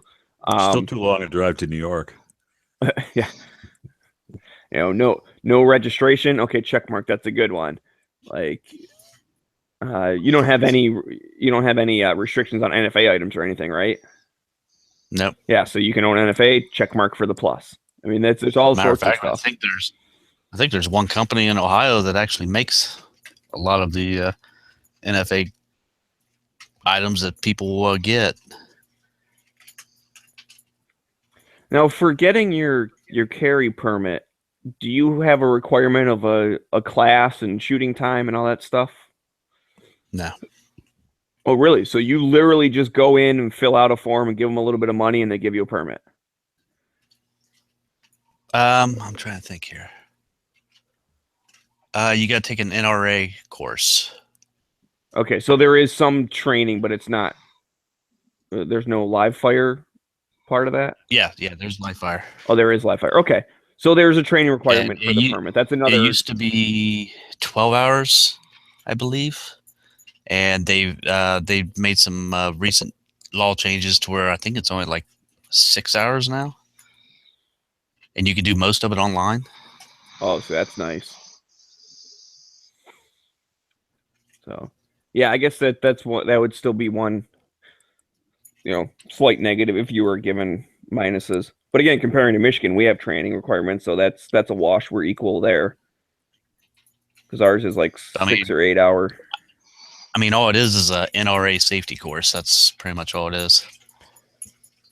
Yeah, this one, I mean, I don't know the exact requirements of how you become like certified to teach CCW. Like you have to be a certified CCW instructor, but if you have if you teach the NRA thing, like that kind, like if you're a certified NRA instructor, you can basically just say like, hey, I want to become a CCW instructor. And they say, okay.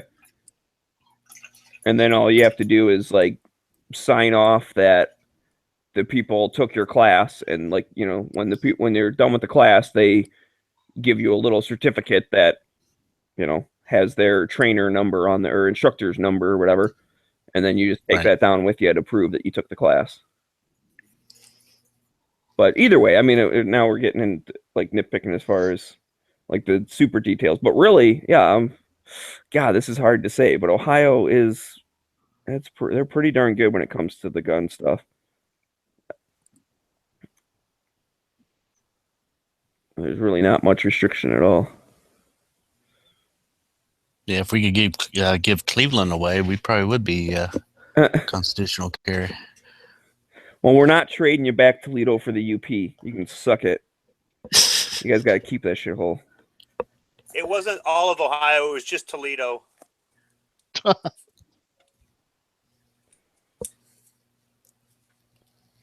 But Anyways, yeah, dude, I would love to get rid of Michigan's handgun registration. Such a pain in the ass. It's cost me money. Yeah, that was. Now, that luckily, was- you don't have to that pay was- for it or anything. It's just basically a freaking postcard, and you fill out the seller's name, the buyer's name, and the serial number of the gun. And the seller keeps a copy, you keep a copy, and the state police gets a copy. And the only reason you keep a copy, technically, they say keep it with your gun for the first 6 months. I normally would just like toss it underneath the foam of like my handgun case or whatever, and then it just stays there. Like I still have mine in the plastic case. Although when I go to the range, I just conceal carry now. But that's just so like if you get pulled over in the meantime, and they're like, "This isn't in the computer system," you're like, "Well, I just submitted it last week or whatever." So that's why you keep the hard copy.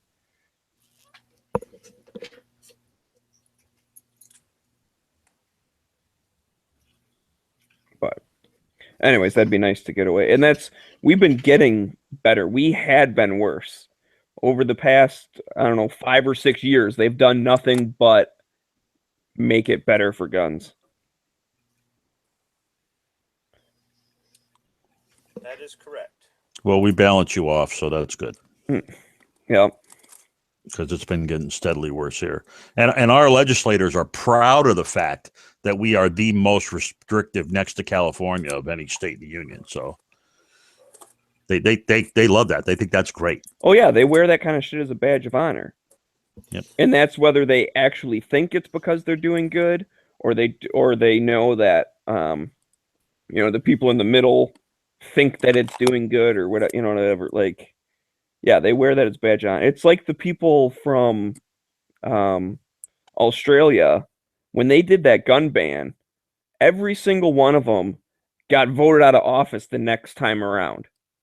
You know what I mean? Like, they didn't necessarily get recalled, but the next election came up and every single one of them lost because the people of Australia were like super pissed off. They took their guns away, and they wear that as a badge of honor. I'll still remember there was it was like a Daily Show segment where they were interviewing one of the main like senators or whatever they call them over there of the gun ban, and he's sitting there like smiling and kind of laughing about it. He's like, "Yeah, man, they voted every single one of us out of office next time."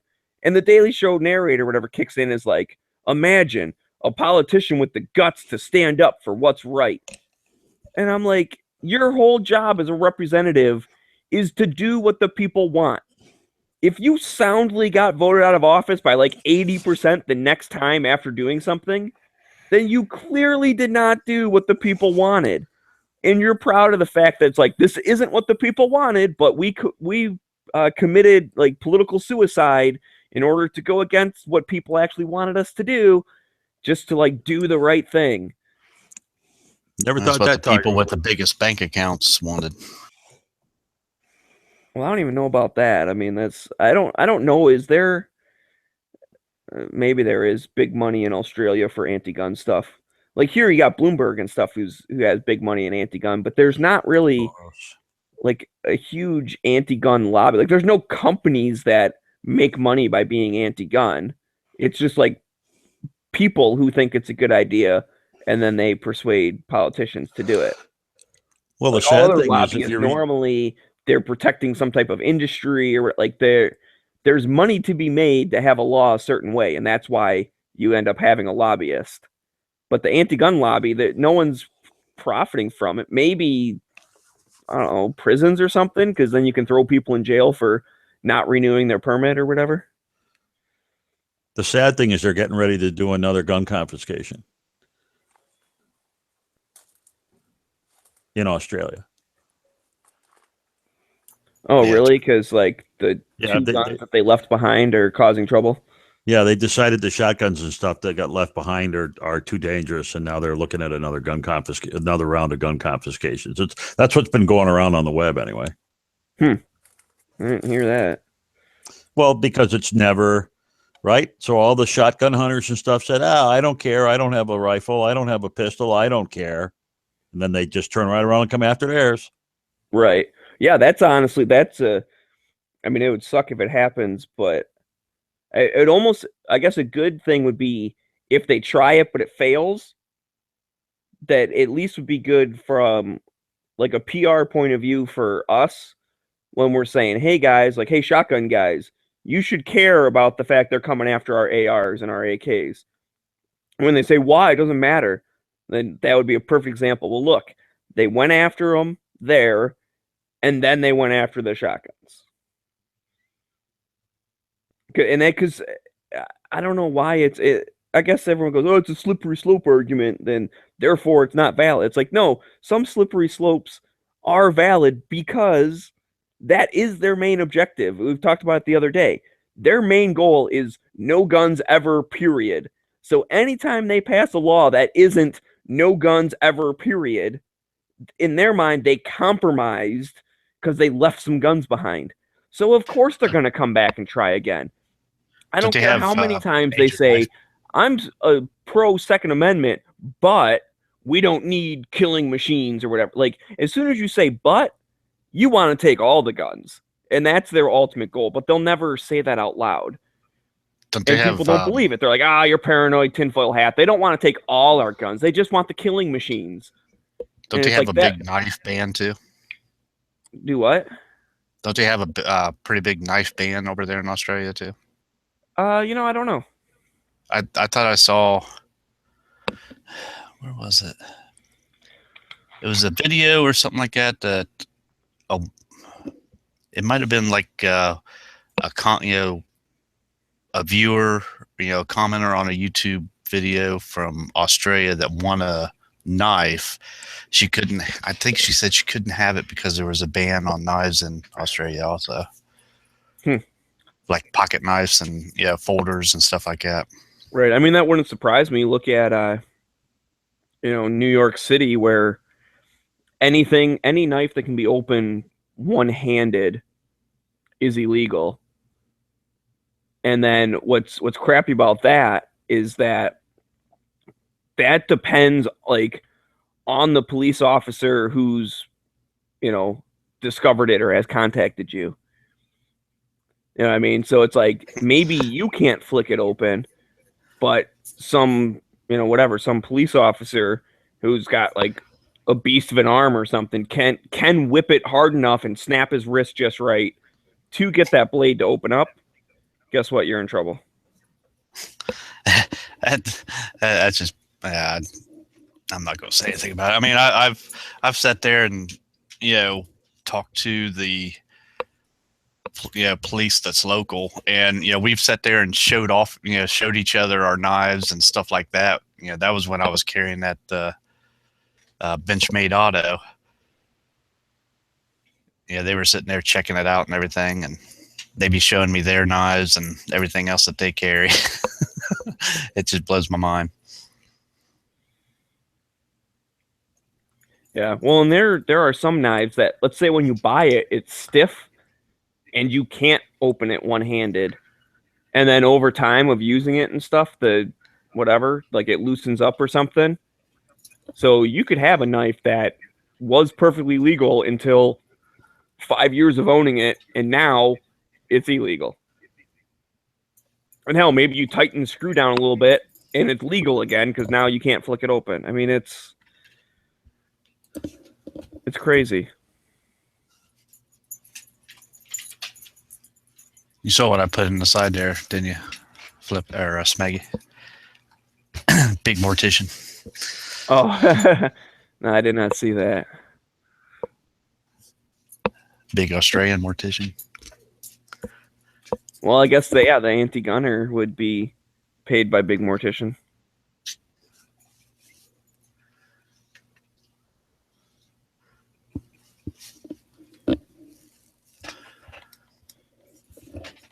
All right, let's see if this works.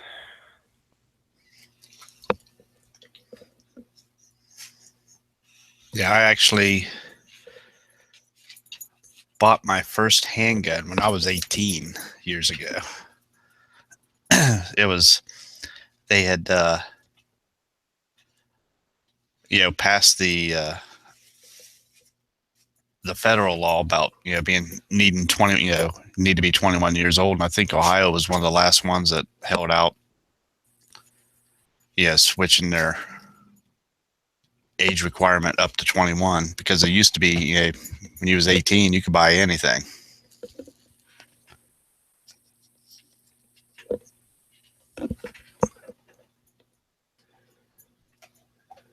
Which, I mean, that's, oh man, that's the way it should be.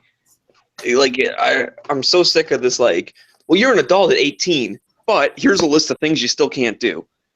It's like either make it where 18's an adult, and, you know, it's even with, like, the drinking stuff. Like, you know, I think people had a really good but you're not old enough to own a gun.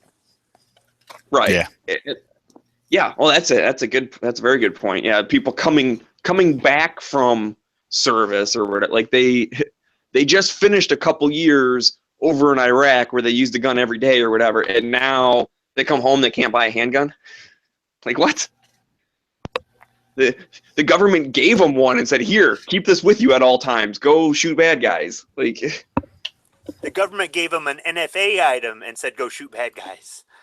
Oh, that's a good point too. Yeah.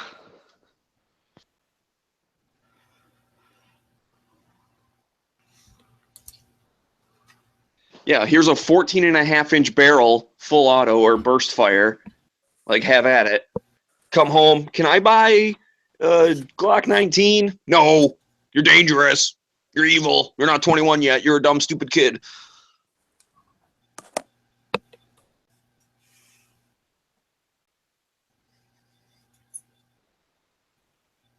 Yeah, I can remember when they switched the drinking age to 21.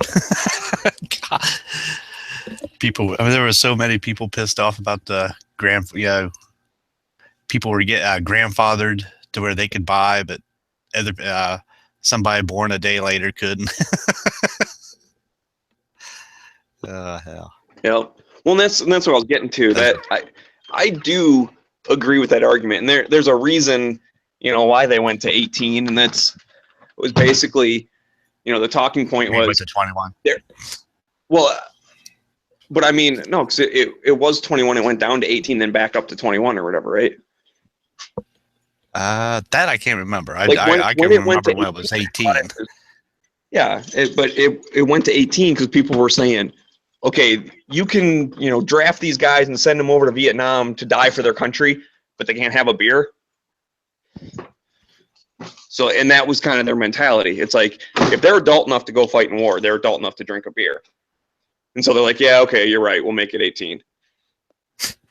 Hell, my dad used to tell me stories that he came back from the service, and of course he was over 21, but he would go into the bar, and yeah, they would serve him, or they would card him and question him, and his 16-year-old brother was sitting at the bar drinking already.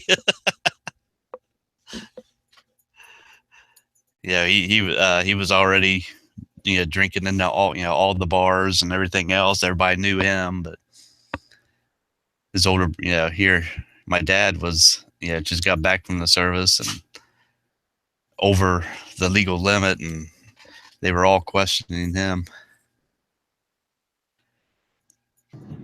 Yeah, sometimes it's good to be a regular.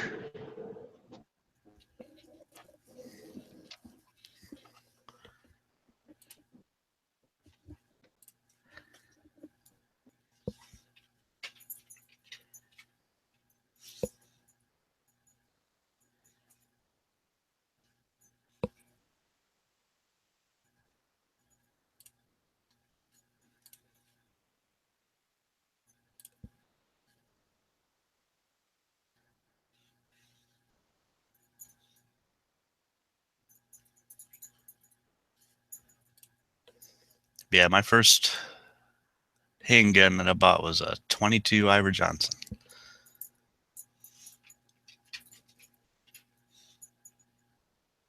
Came with a leather cowboy holster and everything. Ooh, fancy. Yep.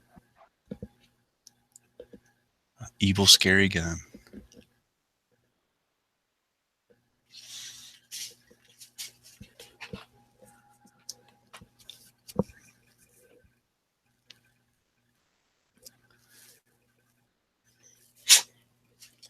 Yeah, my first rifles were pretty much free because I bought a gun cabinet. I had a couple 22 rifles in it, and guy didn't want them. He's like, "Here, take them." I was like, "Okay." I feel like that just happened recently to somebody. Oh, really? Yeah, like I feel like I've heard that story, but it wasn't like a long time ago. It's like somebody just did it, like I don't know, a few months ago or something, and there was a couple guns in the thing, and the guy was like, "Yeah, I don't Well, care." I know. I talked about it a couple months ago because I had posted pictures on Instagram. Oh, maybe that's it. But it happened a while ago, though. Yeah, it happened. That was when I was 18, 19.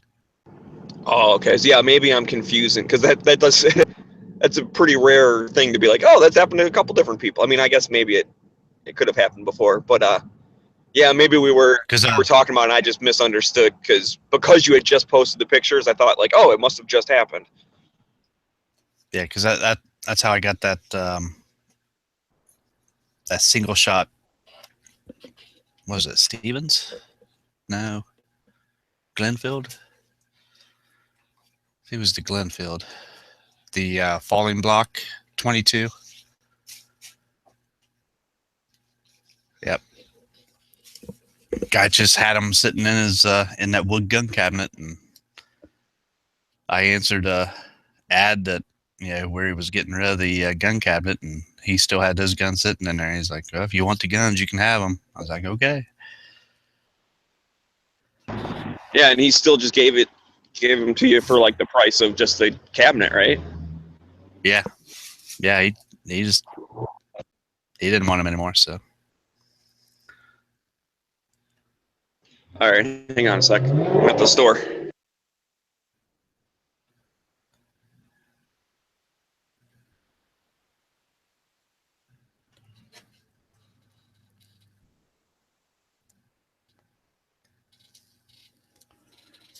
Hell, I mean, a lot of my guns that I've gotten have been like that. A little single shot Derringer, my neighbor was out talking to me at the fence line and sent his wife in to the house, came back out and was like, "Here, I know you like to collect guns. You can have this one." It was that old twist barrel Derringer.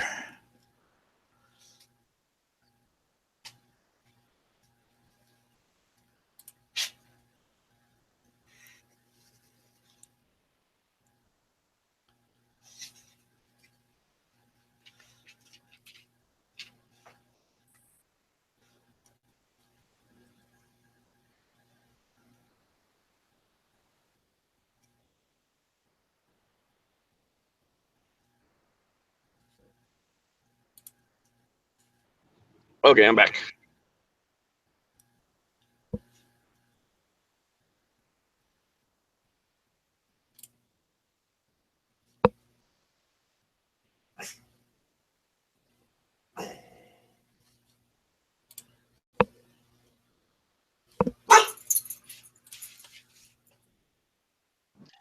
Yeah, I know you can get a ticket for texting and driving. Do you think you can get a ticket for hanging out and driving? Hanging out and driving. What are you talking about? Being in a Google Hangout while driving? Oh, anything that you don't need to look at your phone to do, I think you're okay. Because like you're allowed to use it for navigation and things like that. So.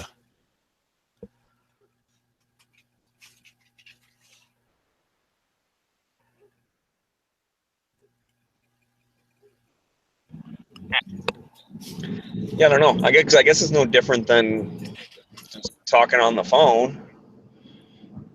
Right. Like especially like if you just had your phone on speakerphone. Hell, I can even put it to like be on the the headset mode where you just like hold it up to your ear. But I don't like that because it's harder to like mute and unmute. That's the only thing I'm looking at it for, right? Is to push.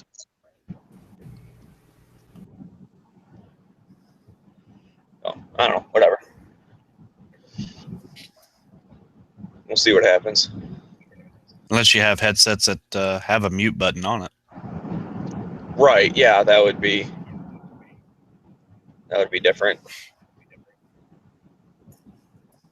I can always just stay unmuted. I just don't want to necessarily give off a bunch of different road noise if I'm not talking at that time.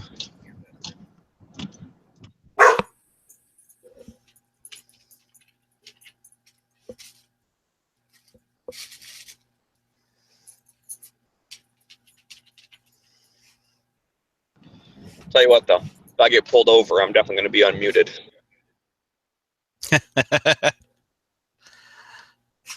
Be turning the camera on.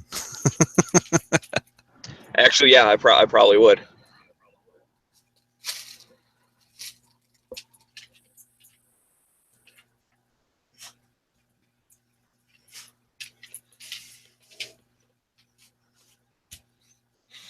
I do not consent to searches. I do not answer questions.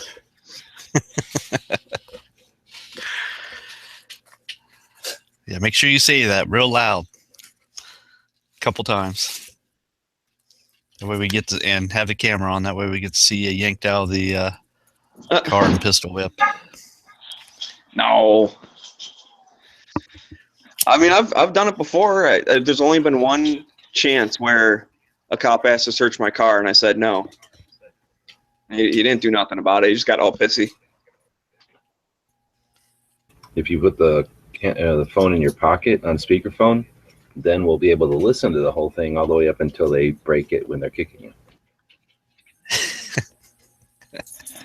Yeah. Well, there was someone, I forget what story it was, but like someone was recording the cops or whatever.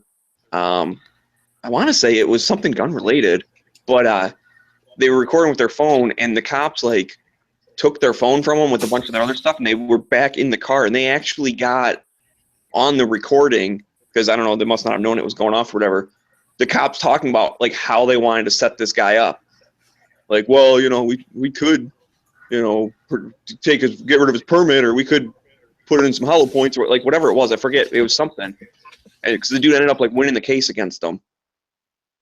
We ended up like suing him or something. I forget. I just saw that the other day. I don't have all the details, but it was something. Yeah, he left his phone recording, and then the cops took it, didn't know, and they were discussing about basically how to set him up. And he has it on video, or at least on audio. I know that one video has been going around about the lawyer who was an Uber driver. Cop was telling him that he couldn't record him, and that it was a law, and the lawyer was like, really? It's like, I'm a lawyer. I never heard about that.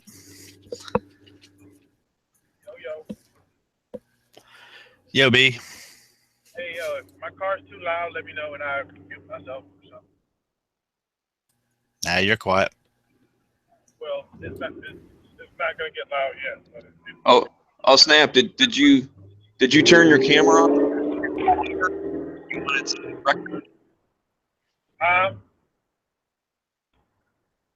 did I?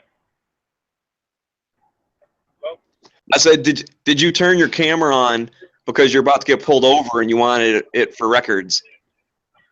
No. That's what we were just talking about. But if I do get pulled over, someone make sure they pull that clip. It'll make YouTube go. Oh shit! Is that a? No. Okay.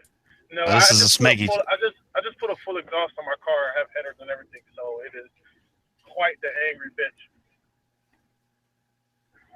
Yeah, this is a Smeggy chat. Just remember that one. That way you can pull it. Yeah, can you imagine, man? Smeggy 42 has been subpoenaed. Like I show up to court in a snowman suit or something.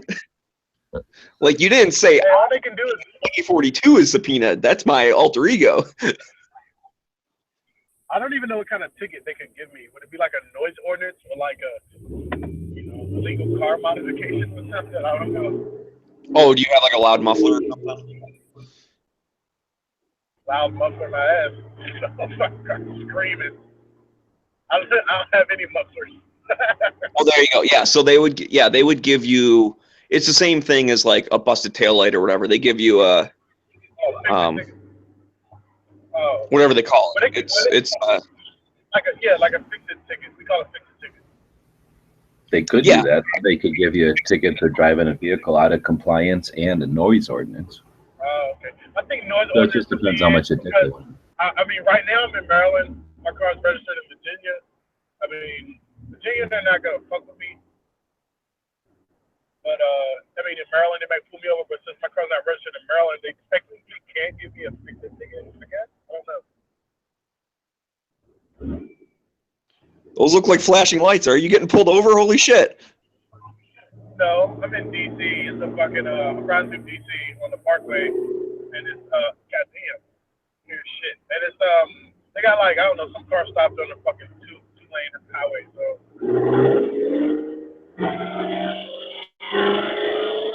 Oh, okay. It's just like we got to be careful what we talk about here, man. I wish you the best of luck, dude. Knock on wood. No, I'll be all right. I mean, I've been driving all day. I don't think I'm gonna get pulled over. I mean, I'm not getting. Stop talking about it, dude. No, you're jinxing yourself. Just shut up. So guns are cool. But how about this week is guns? I got a gun for the RMR.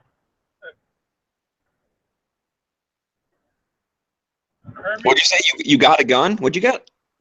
I got a Glock RMR. I have a 8.5-inch 300 blackout upper. So I bought.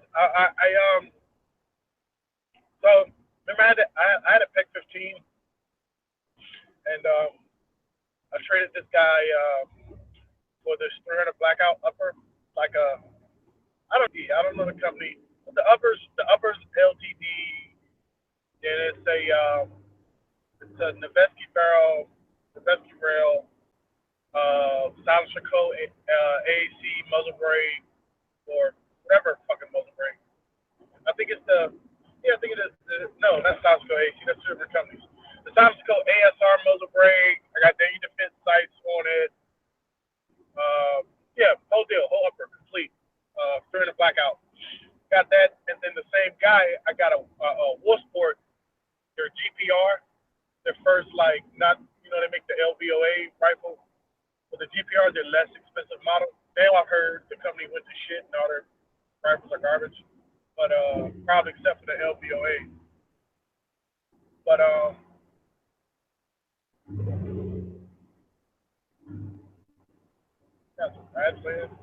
Well, that's cool. Getting new guns is always fun. Yeah.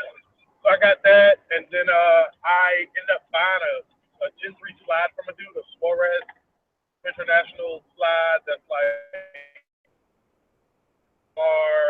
President Heights. So it's like that. Used Gen 3 for like $100.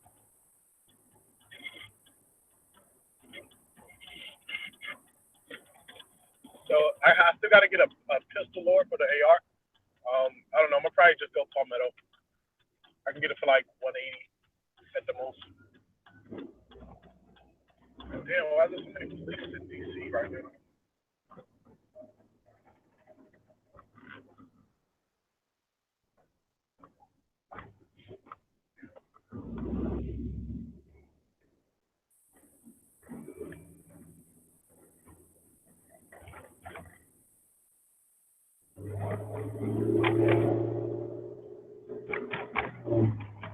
Alright.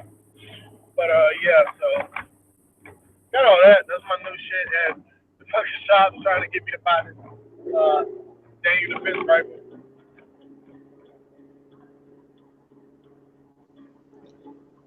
Yeah, I don't know about buying like a complete down defense rifle. I mean, they seem kind of expensive.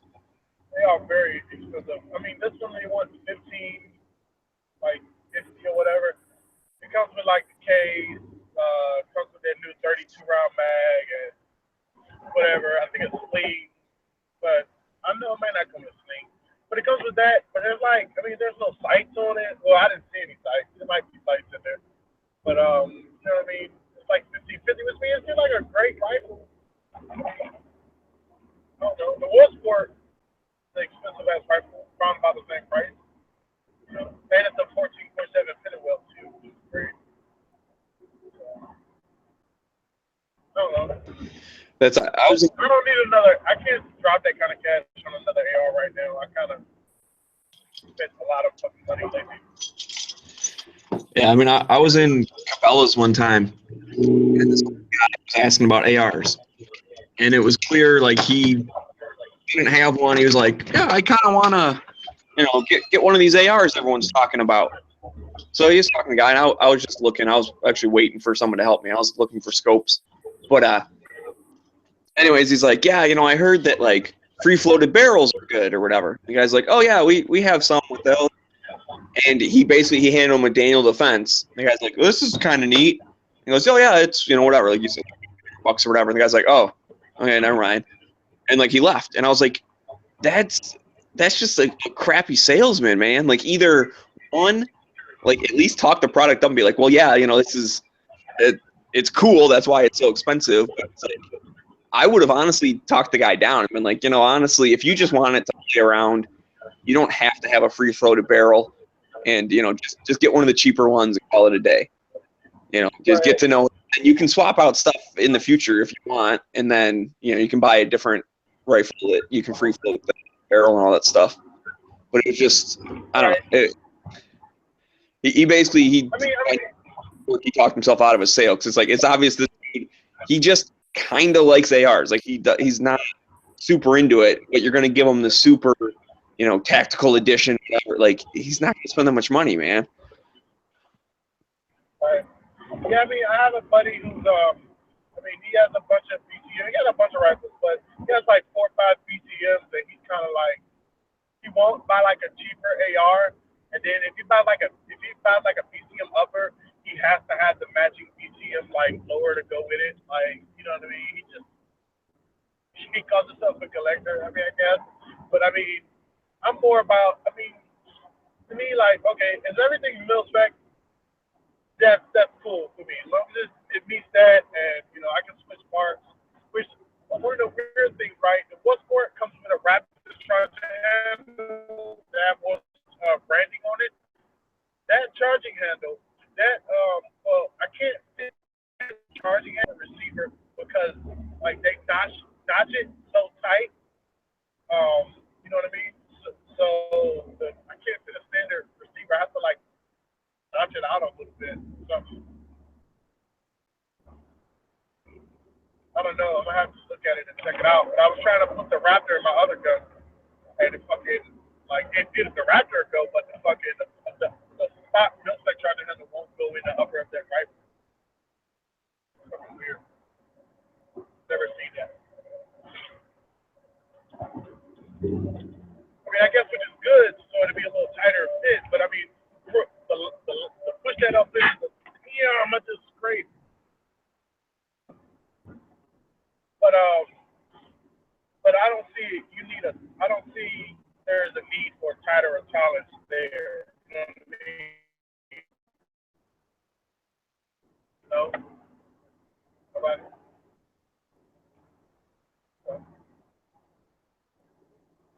So you're talking tight tolerance on the charging handle? Well, don't they do that to keep the charging handle, the keyway that it goes up into to go to the top of the upper, you gotta push it into you put it in. You can't on the Woodsport, you can't put a regular charging handle in it because it's so tight.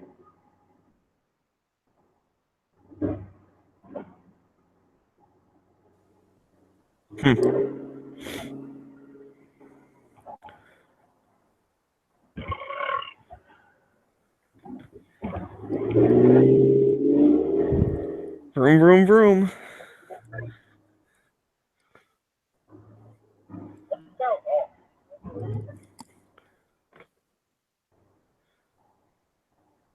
Uh-oh, what's G-Webs looking at? Looks like he's looking at Vans. Oh shit. Free candy.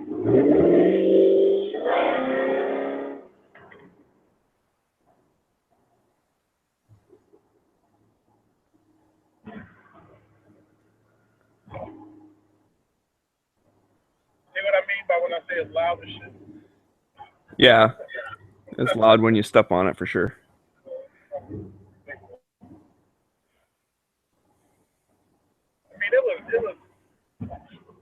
It wasn't live. Well, I guess I think it got live before, but this is a whole nother level.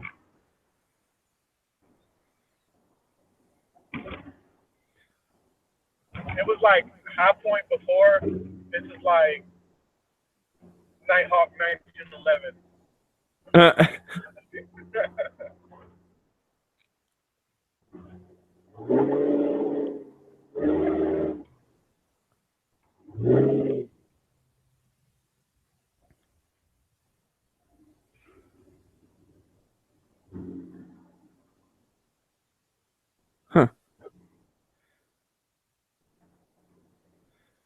That's interesting.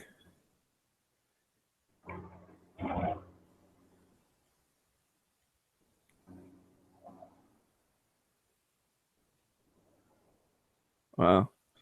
So I just noticed there when I clicked on Juab because I wanted to see the pictures of the vans he was looking at. Well, I happened to notice when I went over to Gun Channels, like it was locked on his screen, but I never clicked like present to everyone. I just clicked on it like for myself to lock in.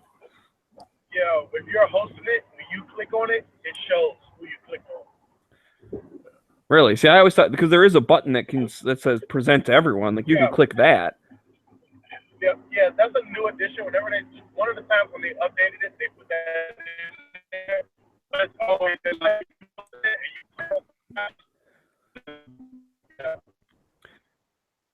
So if I click on Night Strike, it'll be his icon no matter who's talking. Yep. That's interesting. You just figured that out? There's like 100 that he did where it's just locked on because he's always looking at Night Strike. Yeah, that's all I ever do is click on Night Strike. I just love seeing his picture. Or if you, I don't know if you still have it, but like how we used to mute the chat and go, walk away to where we couldn't hear it. Yeah, it would do that too. It's like lock on the last person that was talking and not change the picture. Oh, really?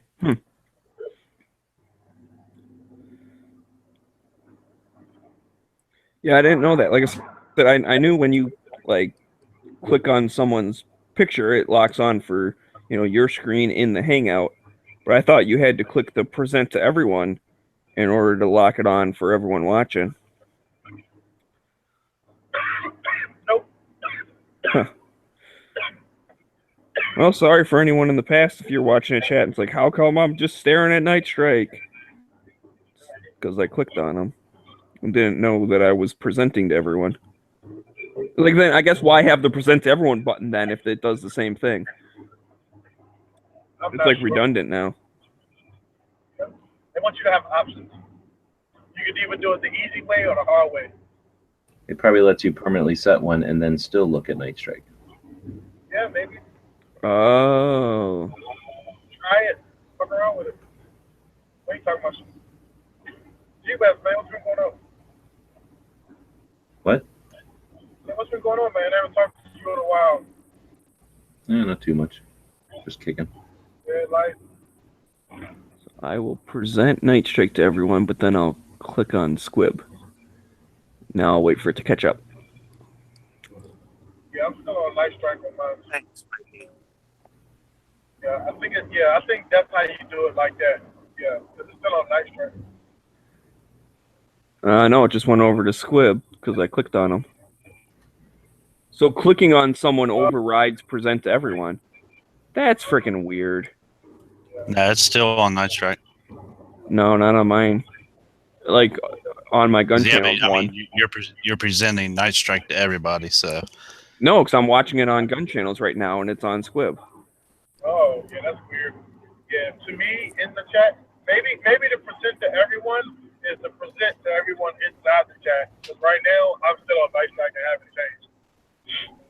Oh, I'll hit stop presenting. Not on Hangout. And it gives a notification when you hit present. Maybe that presents it to people inside the chat. Maybe it's for, because Google uses Hangouts for like meetings. Right. So maybe it's a feature they added for themselves. They thought other people would like it because I think that only presents to us to that. They also can do like 100-person hangout. So, Yeah, I mean it's it did present to everyone in the outside world until I like that van right there, the one that's pictured in front of the motel. That's the van that I'd want right there. yeah, but even when you clicked on this, well, it didn't change much. Yeah, it didn't change on the inside, but I'm saying on the outside. Because I went over to Gun Channels and I got the video running on my computer and Gun Channels just muted. And when I hit present everyone, the outside world and everyone in here saw Night Strike. Then when I clicked on Squib, everyone in here saw Night Strike, but everyone on the outside world saw Squib. And then when I unclicked it, it went back to him. Then I stopped presenting. So it should be jumping back and forth between our icons now. Right. Yeah. I mean, I think for us in here, there's no lag for us in here. Right. Oh, and Pink's I got gotta a run, guys. So I'll talk to you later. All right. Thanks, Pink. Yeah, late chat's up and running. Looks like yours is going to run for another hour or two. So. All right. Yeah, I'm copying your link here, so I'll be able to post it later. Here, I'll put it in here. That way you don't lose it. Talk to you later, guys. All right. See you, Later. Pink. God, everything's all glitchy. I gotta take some pretty pictures. So Mark will post them on the Instagram page. He won't post my crappy pictures. Yeah, Hangout's being all glitchy today. I sent him a picture and I was like, bro, post this, but don't tag me in it. And he's like, we're not posting that crappy picture. You know, he said no. So I hit him a day later when I seen it. I was like, bro, why you won't post that picture? He's like, I won't post that crappy ass picture. I was like, all right, let's take a pretty picture then. He's got standards, man. I don't take pretty pictures. I just take a picture of a gun, put it up. Hey, that's the one. Gee, I'd get that one. I don't have $4,500. Oh, okay. I'm just dating. Nice looking van. So far, I like this blue one the best. Yeah, it's pretty. It's only 7,600 miles, 76,000 miles on it, Oh, okay. I didn't notice that. and the inside looks pretty decent. Yeah. Got a bed in Is it. that a conversion? Yeah, from is this the Winnebago one? No, I don't know who did it, but it's a nice looking one. Yeah, I like it this. is. But then this one is actually looking the best. 82,000 miles for only $3,000. Mm-hmm. Air conditioning works good. New tires, runs great. And this looks like a nice place. You know, the area that he's in. Solar Yeah, panel. I'd say they'd take care of it. What do you plan on doing with the van, G-Beth? Just looking at them on Craigslist. I don't have any money. I mean, if you were to get one, Drive around. that's it. Like No, I'm consider just- it like the other one. I was going to drive around like I did in 2012. So, spend more attention on gun shops. Right. What about what about you got the cop car? Yeah, still got the cop car. The van just gives me a portable office and a hotel room. Yeah, like that back's pretty nasty looking. I like that. I don't like the $5,000 price on it and the 290,000 miles. I don't know what this guy's thinking. This is bullshit. I'm closing this one. So I was But just looking at new trucks, brand new trucks online. They're about 30 grand for your basic entry level full size truck. Just to give you an idea. They give you one picture of this one, and this is the picture. Here you go. Not exactly putting your best foot forward there. Everything you need to know. It's only $1,500 though. It says clean. Title clean. Or the title's clean. That doesn't mean that just means that there's no holds on it or whatever.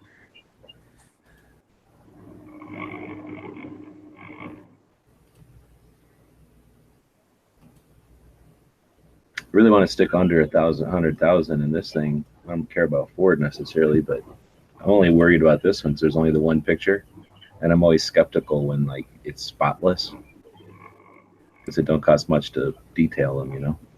Mm-hmm. But it also far isn't away like he doesn't have a leaf or nothing out of place, so he could just be that kind of guy who keeps his shit up. Yeah. But new tires and says it works. So. Or it could have gotten stolen and then recovered by the police, and the insurance company had already paid out the money, so now he's just trying to unload it. Could be. If Dead Horse was here, he'd say that the Fords, their front ends fall apart at so many miles, 100,000 miles or something. But he ain't here, so I'll just buy it. I don't have $2,900 either, though, but at least that's the one out of the ones I'm looking at I think would be the coolest. I don't know if it's got the kind of doors I like, but for that kind of money, who cares?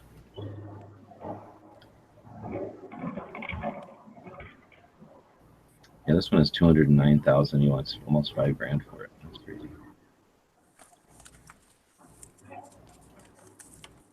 I figure mine's at 230 and it blew that distance, so I want to keep it under 100, so I'm not changing an engine out right away. Yeah, that's a good benchmark. If you keep it under 100,000, you'll pretty much be guaranteed no engine failure. Go over 100, and you're going to have to start replacing stuff. Like this one's right at 100, and it's only $2,200. It's nice and grody, but it's got these big windows on the side. I don't know if I like that or not. Dig that door with the windows and shit. Doesn't look like a work truck, really. No, that definitely just looks like a van. Yeah, that's one of those free candy joints right there. That's not That's not a free candy van. There's too many windows. Yeah, you gotta have the one little corner window to be the rapist. We did that to my boy. He had a work van at work one day, so we took a bunch of electrical tape and free candy on the side.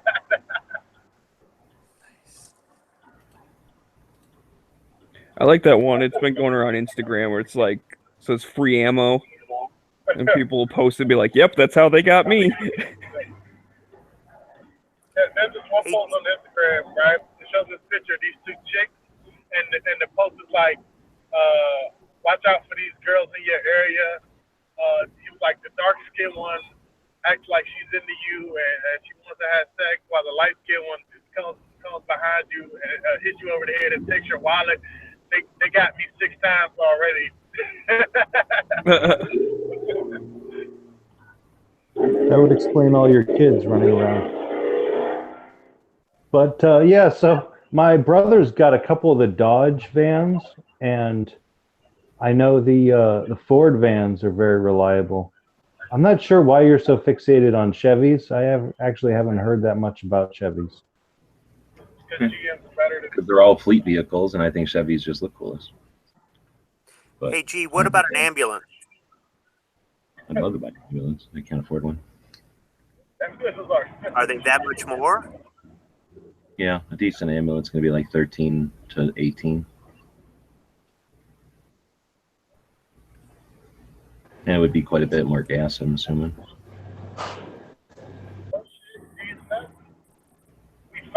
What about something a little bit more expensive and just get a used car loan? No, I can't handle a loan. I already owe money for taxes for prior years that I'm paying off.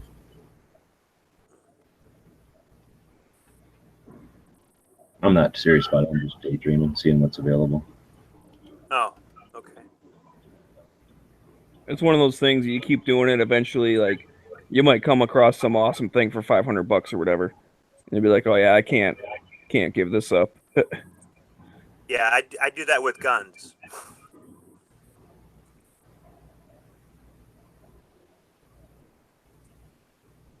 Hey, are y'all on Tax Swap on Instagram?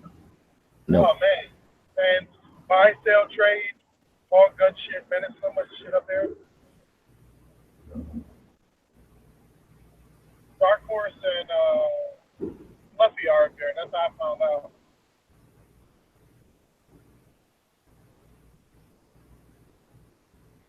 Pretty good. It's like the guy has like 4 different Instagram pages now for like miscellaneous shit, gun shit, gear, some of the shit like that.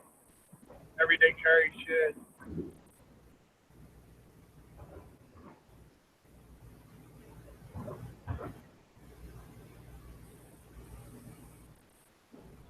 Yeah, see that Dodge van, $950. That's what you should be looking at right there. Where? This one? Yeah, the B200. I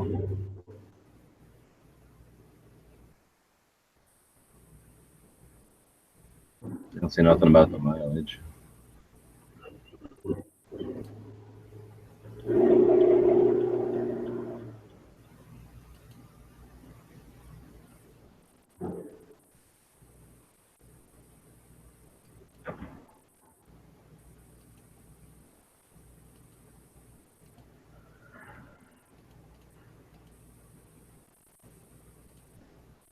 That's pretty rough.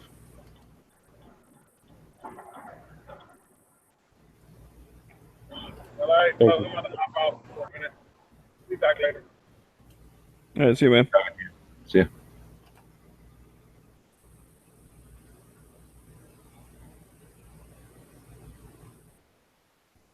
What is a Freestar? That's like a small van, I guess. Yeah. Yeah, I looked at one of those online today too. They're also running at $30,000. Yeah, 2004 for $2,200. You can't really. That's not like a stand-up in it van. It's just like a big truck, I guess. It's just like a minivan thing.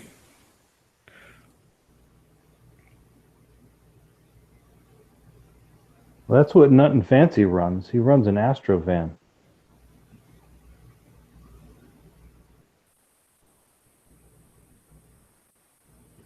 Yeah, he's got Air Force pension. He's probably doing all right.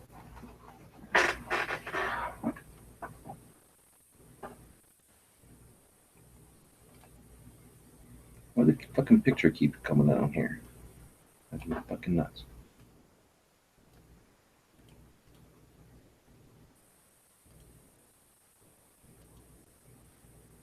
Get this shit brown color one. This one's got that roof thing up on top. I guess if you're going to make it a conversion man, you might as well have that roof thing so you can stand up a little bit higher. So what's the deal with that ladder? You got to climb up the ladder, the back, to push the top up, or how does that work? No, it's just when you throw shit up there, normally people can't reach up on top of a van, so it just gives you a way to get up there. And it looks cool as shit. Oh, there's some rack up there? Probably not. But if you have to get up there to do something, or if you're gonna, you could probably still strap something to the rain gutter across the top. I always wonder about that. When somebody's got a ladder going up the back to their roof, I'm thinking, they must be spending a lot of time up there to have a ladder. I'd be hanging out up there. I put this wicked motorbike up there and pops wheelies while he's driving.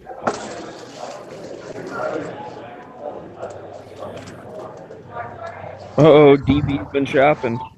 Yep, I'm eating. Got this good Japanese bakery next to me.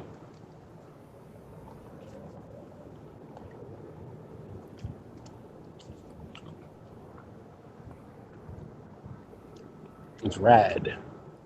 And what kind of food is a Japanese bakery make? You name it, they got it. Cheesecake, pastries, all types of Japanese shit. Hot buns, like pork buns, chicken bun, like savory food. Yeah, and there's a lot of Japanese people in there who are here for college. Like, so it must make them feel at home.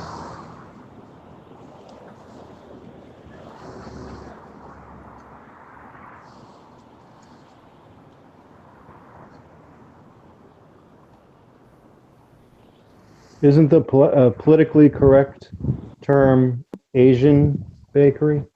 No, because it's Japanese. So I think as long as you don't say Oriental, we're good. Well, I think stuff can be Oriental. It's just the people aren't right. Orientals. It can't be an Oriental bakery. Maybe it can, but it's Japanese. It says Japanese. Yeah, I mean, if you know the specific one, then yeah, just say the specific thing. You say Asian if you're not sure if it's like which one it is. But like a Korean restaurant or whatever, you can call it a Korean restaurant. That's what it is.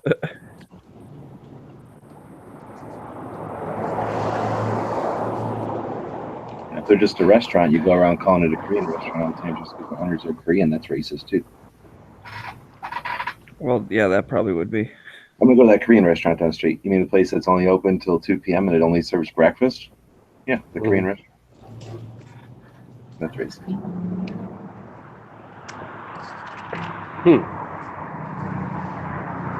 Someone must be smoking the strongest pot ever. Why, Ever you just smoke like pot, smell it right? driving by? Yeah, a car just drove by. I'm walking, and a car just drove by, and it was like, holy shit. If I was RoboCop, I would have just ran after them, like doing 60. Shot their tires out. Like, yeah, pull over. You must be smoking the strongest pot I've ever smelled. Was it a 3/4 ton Dodge pickup truck pulling a fifth wheel with Canadian plates? With Canadian No. plates. Just saying. He's probably smokes rags.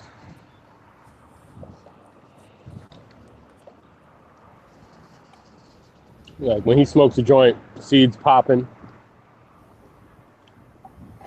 He rolls up the seeds.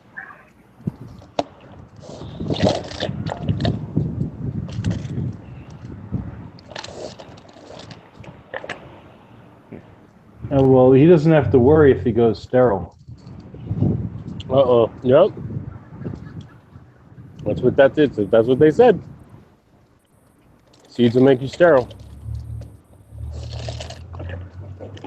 So does yellow number 5. But you don't see me stopping to drink Mountain Dew. I look at it as a benefit. Well, you're going to want kids one day. When Emperor Trump makes it mandatory. Yeah, when you hit that midlife crisis, and you realize you have no purpose in life, you're gonna wish you still had some boys down there. You know what I'm saying? That's what I'm gonna do. I'll just be like, yeah, I'm gonna wait till I'm 55. And be like, man, I got nothing going on, man. I'm saying you're gonna wish you did it though. Well, I guess what's good about the Mountain Dew one is I'm pretty sure once you stop drinking it, they come back. It just kills them off. It doesn't actually permanently affect you. Mountain Dew is like toxic sludge, man. That shit is, Oh, it's the best ever. the sugar, the amount of corn syrup. And did you guys saw the new Logan? Yep. X-Men. And you notice like they subliminally hit you with it. Like, what's up with all that corn? And he's like, man, that's whatever. That's Monsanto or whatever. Like, and then at the end, the guy was like, yeah. For decades, we tried to get rid of you mutants, and all we had to do is just add some little shit to the corn syrup. You motherfuckers, genetically modified corn syrup. Because people argue, a lot of people, smart people, will say there's no difference between corn syrup and sugar syrup, right? There is a difference. There is a difference, yeah. I agree. I mean, listen, I still drink this stuff, so whatever. But at least, like, you know. Is there Mexican Mountain Dew? It's not bad for you. I know it is. I just choose You're to gonna do it get anyways. Mountain Dew throwback, and it's the same thing as Mexican. Oh, okay, cool. Because I've had Mexican Coca-Cola and shit. Yeah, because they use real sugar, yeah. They refuse to drink the corn syrup stuff. Well, because their government doesn't subsidize a shit ton out of corn to make it super cheap. They don't But then encourage farmers not to grow corn by paying them to leave the fields empty to make corn prices go up. It's like the government pays twice, once to make it cheaper and once to make it more expensive. Mm-hmm. Make up your mind, dude. Well, it also makes it syrupy.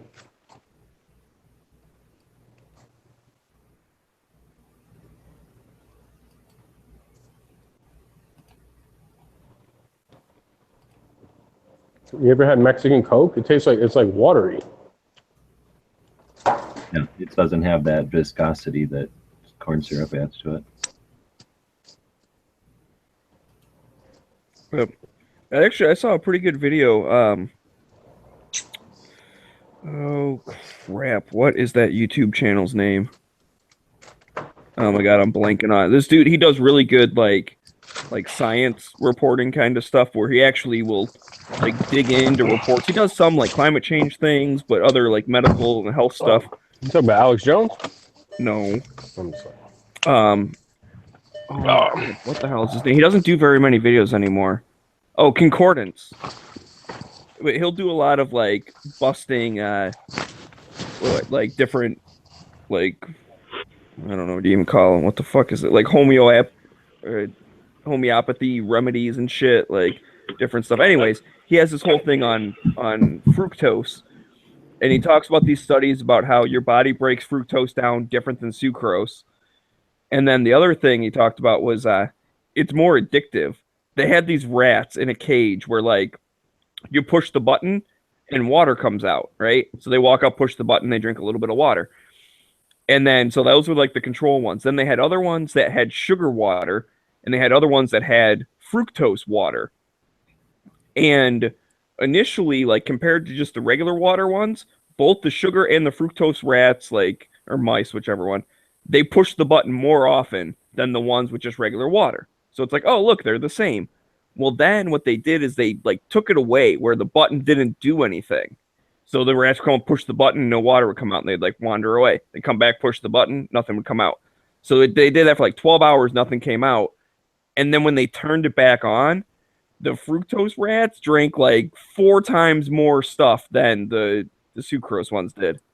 Because it's like once they finally got it back, they're like, oh, fuck, it's back. And they were like hitting the button every 2 seconds or whatever.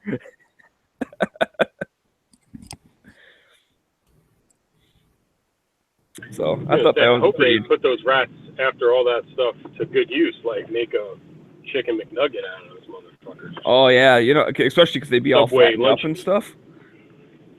Yeah, it's real good. Subway just got busted again, dude. Like with soy, they were putting soy meat, soy filler in their chicken. Like these motherfuckers can't catch a break, man. Like, so they have yoga mat buns and soy chicken. Delicious. fucking Subway, man. Like they got caught putting like rubber in their bread.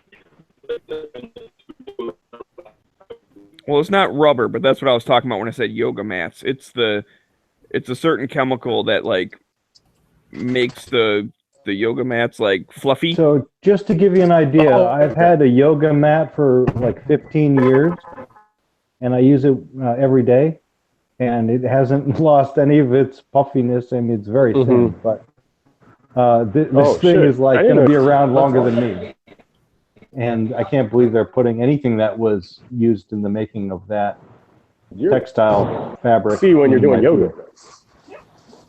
What's your EDC? No, I use it for doing abdominal exercises. Abdominal exercises, like you know, because that's so if you have a sit-ups? bad back. I think they're called sit-ups. Well, not the ones I do, but you do Pilates. You know what? I went onto YouTube and I said lower abdominal exercises, and a bunch of chicks like doing all these exercises came up, and I picked one that made sense. And I've been doing it for years. So because the stuff that you probably saw was like stuff that stuff women do to get their vag really tight. What are they called? Kugels? Kugel exercises? I'm barely just keeping ahead of myself by I hope your vag exercising is every tight. day. Yeah, yoga mats in food, not a good idea. Well, they did take it out once people came up with it, but it's not like they just chop up yoga mats and put them inside the bread. But it is whatever that, I forget what the chemical's called, and it has been an accepted practice that bread makers use to make their bread like So more. what's it? A puffy. chemical that it's like carbon dioxide and it just produces bubbles in. No, the it was like mixture? it was a rubber, man. I swear, it was like a vinyl or something. It was some nasty clean or something. It was edible, but I'll look it up. I mean, it's look it up, obviously 'cause it wasn't. It it wasn't went through yeast, the but- testing. It's not like they fucking put poison in there, but Mhm. because the FDA would have had to have eventually approved it. I don't care. I don't care what they got, man. It's when Subway got that like $5 foot long. They can have soy chicken and all that yoga mat bread and all that stuff. Man, I don't care. Yeah, I'm good 88 with it, man. azodicarbonate. Oh, The chemicals used to gee, bleach extra flour MSG. and make dough stronger and more rubbery. Man, that's like craziness, man. I don't want that in my bread. I am sorry, dude. They can't do it to me. Almost 500 foods contain the yoga mat compound. You know That's what's in not Parmesan cool. cheese? With some Parmesan cheese, Uh-huh. milk, and rennet. No, it's like wood resin. I mean, it's like nothing. Wood pulp. Yeah. Wood pulp. Why is wood pulp in Parmesan? To give it bulk without tasting like anything. So they take basically clear wood pulp and it's like 30% wood pulp. Yeah, not if you get like Maybe go. regular like Parmesan Except go to cheese the or store. whatever, but Dude, like that go to super the powdery store. stuff that lasts 10 years. Nope. I'm about to say, are you talking about government cheese? Because government cheese is like not Parmesan. It's called cellulose something or another. And look at any Parmesan cheese you can buy on the shelf that isn't like an actual brick of cheese. I'm here now. I'm gonna do a shit right now. I'm here now at the store. Cellulose something or another. That's the wood. I'm gonna find me a good ass Parmesan right now. Not a chunk of it from your fancy boutique salon, but like Yeah, where you order one slice a day. What are you Just talking give about? me I'm not one talking slice about of boar's that. head and Man. one piece of Parmesan cheese. What's a cheap ass? What's a cheap Parmesan? Like a It's Polly that or green something like that? color. It's that green container. Like the Kraft one or whatever. The Kraft. All right, I'll go there. They got a You special can go section to, for like that. the Grey Poupon version of that kind of cheese, and it'll still have that cellulose shit in it. Yeah. The only way you can get around it is to buy a block of cheese and grate it yourself.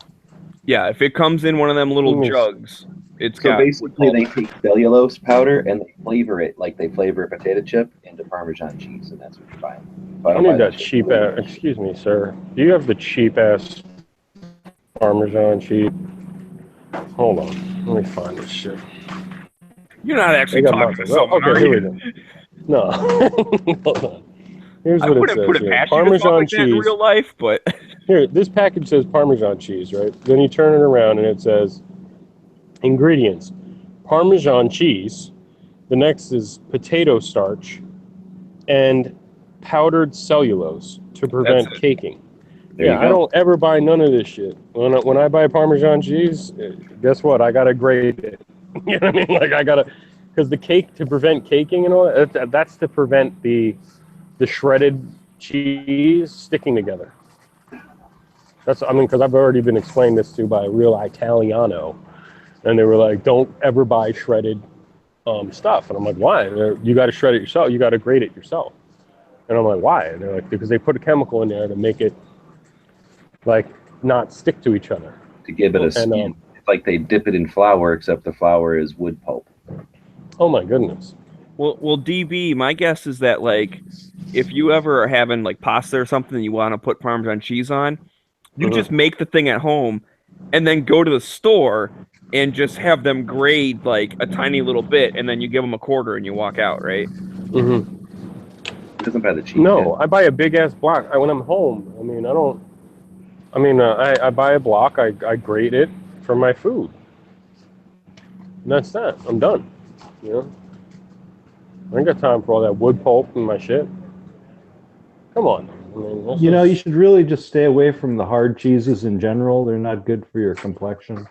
I thought they were good for you, and it was the soft cheeses that were bad for you. All cheese is bad for you. No, the hard cheeses like that, or the aged well, they're not supposed to be so bad. Everyone who's ever ate cheese died. Everyone who's ever had ice cream died too. I mean, it's everyone who's ever been like a real fitness junkie has died. It's true. And they have bad knees. Anyone who's ever done CrossFit tears their fucking tendons and shit. I'm saying now true. that one's like that's a legitimate like, hey guys, like what the heck are you doing? Yeah, deadlifts and squats, like with as much weight as you can. No thanks. I ain't got time for all that shit. I'm too fat. You don't have to do it to the level of the most weight you can possibly do. The squat is supposed to be good, I guess, because it involves so many muscle groups. So you can do it at a moderate weight and not hurt yourself. Only thing I'm deadlifting is a fucking Pop-Tart. You know what I mean? So straight like that. Well, I mean, I suppose if you did it with dumbbells instead of barbells, but every time I see them doing CrossFit, it's with huge barbells, and you're not utilizing all of those muscle groups that you could with dumbbells. So what's up with that? Is it really for fitness, or is it more like just a balls out competition? I don't get it. I'm trying to do some, it's all about vaginal exercises. That's what it's really about. Just try to eat right. Go, exercise a little. And don't carry a gun. Don't be a gun guy. You know what I mean? Don't be a paranoid gun nut. That's my goal in life. Always worried about that. Yeah, what are you scared of? Your small penis? The worst part about those cowards is that they're bringing the guns to the bad guys, where a bad guy would probably not even be able to have access to one because of their bad guys and the laws prevent it. But then when one of them cowards comes along and drops it in front of the bad guy, that's when the problems happen. Yep, Nancy Pelosi's on the song.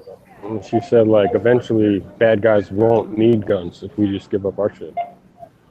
So I'm good with that. I think she was right about it. So basically, that's interesting because I haven't heard it said like that before. Are you talking about where she said when the bad guy sees you don't have a gun, he'll put his gun down? She said, no, it was a metaphor or something. Yeah, I know. She was basically, the way you're saying it, she says that, when there's no lethal resistance, then bad guys won't take lethal force to the game. But because they'll already beat you up. Well, but she won't suggest that it works the other way, that when there's lethal force and the potential of lethal consequences, that the criminals won't do it and that crime rates are going down. She won't acknowledge those two things that are going hand in hand. But she's going to imply that the same dynamic will happen when you remove the guns. That's interesting. Well, that's true. I know no one ever called her on it. No, but the way she said it, she made it sound like the immediate bad guy in front of you will drop his gun if you drop your I'm positive she didn't. Yeah, I know that's what it sounded like. I'm sure that's not what she meant. That's the way she said it, though, and that's what everybody understood it as. So they weren't going to go, come on, lady, you're saying the fucking same thing for your side that you won't acknowledge for the other side.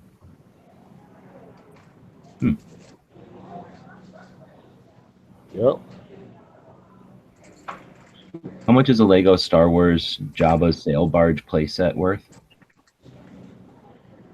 The original, or how it depends how old it is. If it's from this year, it's not a lot. I noticed that like any Lego Star Wars stuff.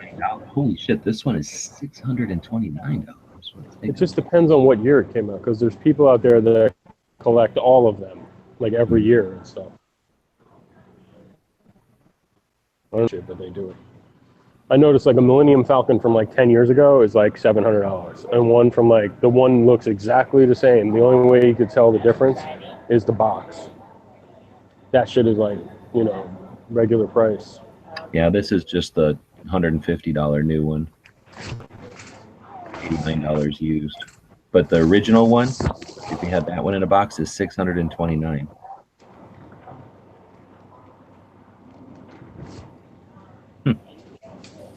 $705 on eBay. Yeah, I mean, it's all about the odds. What are the odds you're going to buy a toy and never open the box in 1980? They have some at auction here. I was just going to see if there was some reason people are paying $70 for I'm doing it right.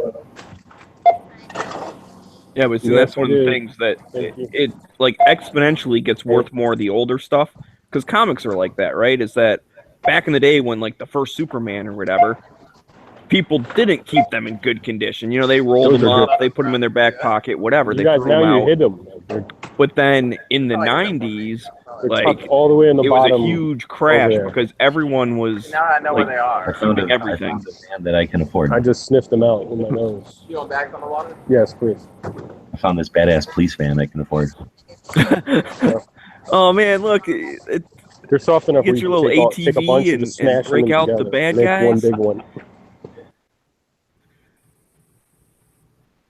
Yeah, that's true. That toy is suggesting like you can play letting people go from being in police custody. Like you can play release the murderers at home. Yeah. Although I don't know, maybe that guy was in jail because of an unjust gun law, so that's a freedom fighter on his four-wheeler. Mm-hmm. Yeah, but you can never really trust the police. So to give them a truck all of their own, that's asking for trouble. I mean, there was even a song written about it. See, that thing's only worth $32 on the internet, and people are bidding $70 on it. They're stupid. Like, oh, I want to get that. I'm not even going to look at all how much it's worth online. I'm just going to buy it. This Hobbit. Have you ever seen an auction go up higher than the buy it now price? Oh, please. Because I've seen that before and was like, oh my God, you guys are idiots. You could click the buy it now button for $15, but instead you're bidding like $25. No, not when there was a buy it now, and they might leave that on for reference, but there's no system I'm aware of that once people are actually competing for it, that it's going to let you go backwards to the buy it now. You know what I mean? The buy it now usually dies as soon as there's one bid. That's the incentive, is to get in on it before it bids up. Anticipation that it might go higher than it. No, but you can, I guess I don't know for sure once it goes higher than the price, but there can be like a couple of bids, like let's say, you know, like $5-10, the buy it now is at 15. You can still hit the buy it now button and just be like, you know what? I don't want to take my chances waiting at 10, like just I'm the highest bidder now. I'm just going to get it right now for 15. So it doesn't go away just because there's bids. I guess it's possible if it goes up to 20 that goes away. But I swear I've seen it before where the buy it now button was still there. It wasn't something I wanted, otherwise I would have done it. But I was like, wow, this thing is your people are bidding higher than the buy it now price. And the button was still there. So maybe that's why they were, because it like once someone bid 15, then it went away or whatever. Yeah, but it doesn't make any sense. Like, oh, it's up to $45. Click, I got it for 15. That's what I'm saying. Yeah, that's what selling it would not be happy about that. Well, no, he wouldn't. But then he'd also be like, "Oh crap, I set my buy it now price way too low." It's obviously people want it more than that. Like people are willing to pay more than that, but I don't know. It's one of those like flukes or whatever that I have seen before. And I was like, that's weird. And like I said, maybe you're right. Maybe it just shows you could have bought it for 15 if you would have, you know, back when it was bidding at $5 and $10, you could have bought it at 15. But people bid it up over that, which is dumb of those people. Well, yeah, I feel like maybe that's what you're saying is not right. Well, I've seen it, which is why I mentioned it. Well, I'd like to see some proof. Okay, let me go ahead and find an auction from 5 years ago when I was like, huh, that's kind of funny. Mm-hmm. That's convenient. And all of a sudden it's years ago. It was years ago. I never said it wasn't years ago. Convenient. It's convenient. It's not convenient. I wish it was yesterday because then I'd be more likely to find it and then I'd prove myself right. Because I know what I saw. That's why I remember it, because I was like, wow, that's crazy.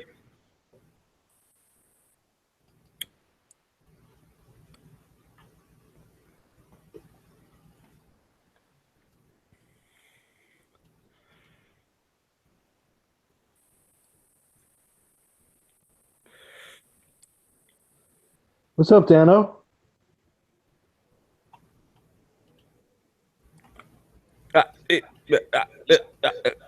Stop that. Just wiped out while laying on the couch. Because of driving over the holiday weekend? Oh yeah, and it always throws me off when I stay super late. Make a bunch of money? Yeah, I did fairly well last night. Do they get all drunk and like double Uber you?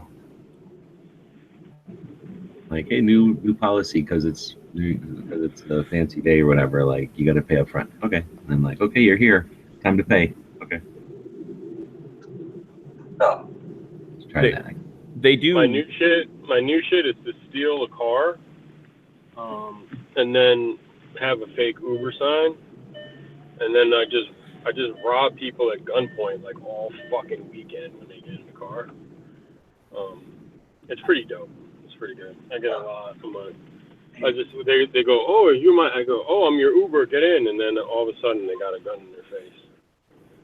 I listen to you guys while I'm doing that shit. So. The magnetic stickers on the top of my car, anybody can buy them. I'm just kidding. I don't rob anyone at gunpoint in a fake car, in an Uber car. Yo. Oh, really? We thought you were serious, DB, because you're known to kidding. always tell the truth and never say something for comedic effect. Joking.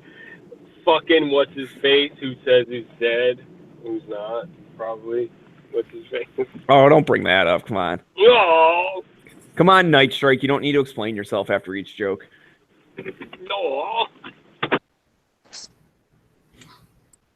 You know what you do to make because I was watching CNN at my family's house, and I haven't watched like television in a long time, and I realized like they turned on CNN, and can you guys guess what they were talking about on CNN for like the entire time? They kept going to different news, but it would always come back to the same subject. The strippers that Trump hired to pee on Obama's bed in Russia? I wish, dude. I wish. It was Russians. Like, they're in Russia asking Russians how they feel about Russia hacking our democracy. It's a nonstop. It's a constant theme. Like, it's the news, but like the Russians were funny as shit. They're like, you're giving us way too much credit. Like, and like, our government sucks at like doing to stuff. have the United States as your puppet government now. Yeah, one Russian in Russian was like, we have a saying. They had like translation like underneath. We have a saying here in Russia. It says like, the dancer will always, like a bad dancer will always have an excuse or something, like it's their shoes, it's this and that. Like, it was like a bad dancer will blame their shoes. I forgot what the saying was, but it was really funny. And anyway, so. Yeah, and the other Russian saying relating to dancers is, once you are a bad dancer, then you now prostitute. The other one is so I just feel like every chance I get now, I just want to troll people about the Russia thing. Or if like my family, I was waiting for them to ask me like, how do you feel about Russia like hacking our democracy? And I'm just going to be like, I just hope they continue to do it. If every 4 years, I hope they continue to hack our democracy. If they can keep it up, man, keep up the good work, man. That's all I'm saying, man. It's funny how they pivoted off of Trump's tax return real quick. No, you know why? CNN was talking about it. Comey's going to be on the Hill tomorrow to discuss the evidence if Obama was listening to Trump, right? So that's going to be. Well, maybe in a way they're just acknowledging that Obama's a communist. Like, that's what I was thinking. Either way, the commies were hacking our democracy with like Sanders and Clinton, and it just didn't matter. It was all being hacked by commies. Well, and there's still that whole thing of like, oh, it's unfair because they uncovered our dirt but didn't uncover his dirt. It's like, well, you're still admitting that you had dirt. Like, the stuff they found was still bad as far as like, you know, giving the questions to Clinton before the debate and so she could beat Sanders and all that shit. Like, it's really like, well, you broke into my house and stole all my illegal drugs, but you didn't break into my neighbor's house. It's like, you're still a bad guy. It's just, yeah, they didn't get the other guy also because they have their own reasons or whatever. But it doesn't justify you by saying, well, he's got bad stuff too. They just didn't release it. So the guy that gets pulled over in a car with a bag of cocaine in the trunk because he didn't put on his turn signal was profiled. All I know is going up. Not his 5 fault. please. Thank you. Just picking on me because I didn't put on my turn signal.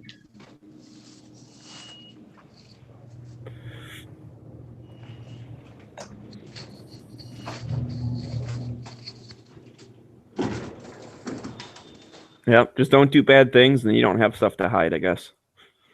Pretty much. This moron half of it could have all been avoided if, when he got phished, Podesta emailed his internet security person or something, and he's like, Yahoo just emailed me and said need my password, and they said, this is in the WikiLeaks. They were like, don't do it, it's a scam, and he did it anyway. It was in the emails. That's how they got it. Are you serious? It was a fishing I swear to expedition? God. Yes, that's how they got his password. The Russians. I have a hard time believing anybody could be that stupid nowadays. Except for the mentally defective. It's like, could you imagine if she won and then they're like, oh, I got this email asking for the nuclear codes. Should I send it?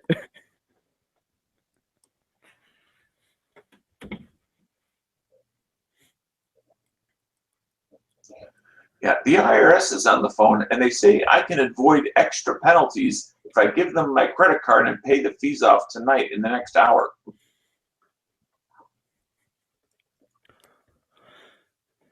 Yeah, and the web address is, seriously, guys, this is a real website.com. What I like about when they do the phone service like that is you can use any number of credit cards, to stack up what you owe them. Like I can pay it off on 3 or 4 credit cards sometimes that way. Yeah. It's like, well, when I went to their website, it had the real, it even had a picture of the White House.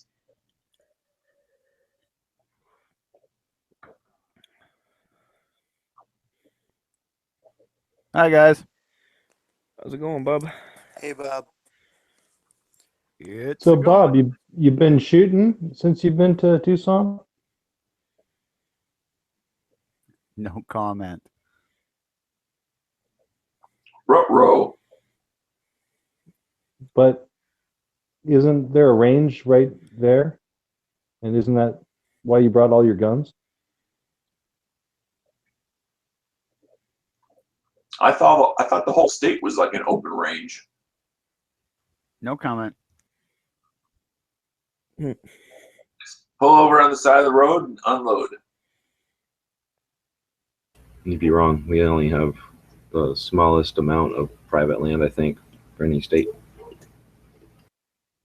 There's a lot of state land, and you can't shoot on that. And then there's BLM and forest, you can shoot on that. Well, whose land is it when you say, well, people just drive out to the desert? Usually forest or else private land.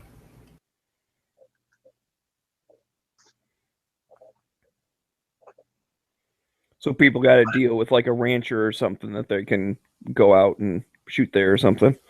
This land is your land. This land is my land. From California to the New York Islands. Want me to keep going? No, really do not. This land was made for you and me. Dano, Okay, that was keep your good day night, job. guys. But what if his day job is singing? You drove him away, right? That horrible singing drove him away.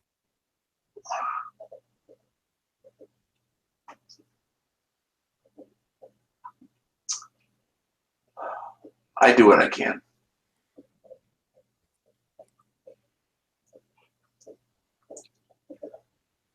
So I don't know. Anybody want to talk about airplanes? Not really. Windbreakers? Windbreakers? No, I don't want to talk about windbreakers. Don't need them out here. Good God. I mean, all these years you talked about your high power, and now you have it in America, the real America. Yeah. And now, like, when are you going to shoot it? Are you just going to sit there and look at it, or are you going to go shoot it somewhere? Like, just carry it around. Good doing that. You know, they do have this thing called indoor ranges. Oh, but they cost money. Hey, I'm going to be at Big Sandy this weekend. I'm getting there a day early. I'm pretty sure I'll be able to talk to somebody and go, yeah, can I go shoot out there? And they'll go, oh, hell yeah. So don't plan on it. Well, I don't plan on it, but I'm just going to ask anyway because it doesn't hurt to ask. Well, till they say, fuck no. Get out of here. Leave me alone. It's fine. Why do you always expect the negative result, Dano? You're so Dano's downer. He's very pessimistic.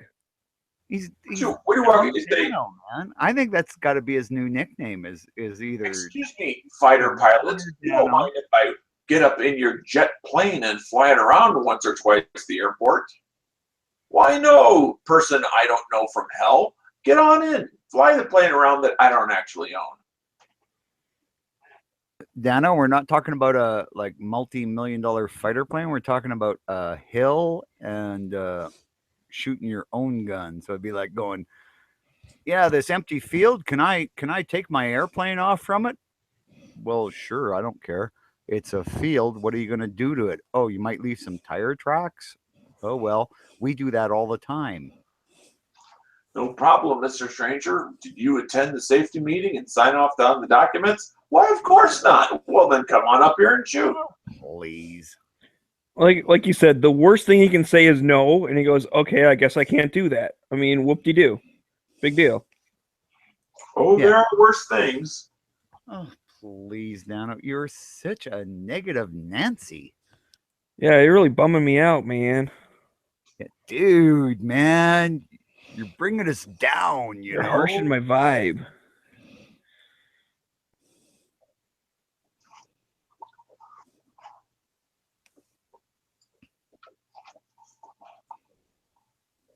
Oh, what the hell? My thing's lagged out. No, I'm going to lose the game. No. No, why is my thing lagging? It's because you're streaming and trying to play an online game at the same time. It's a phone game. There ain't nothing fancy about it.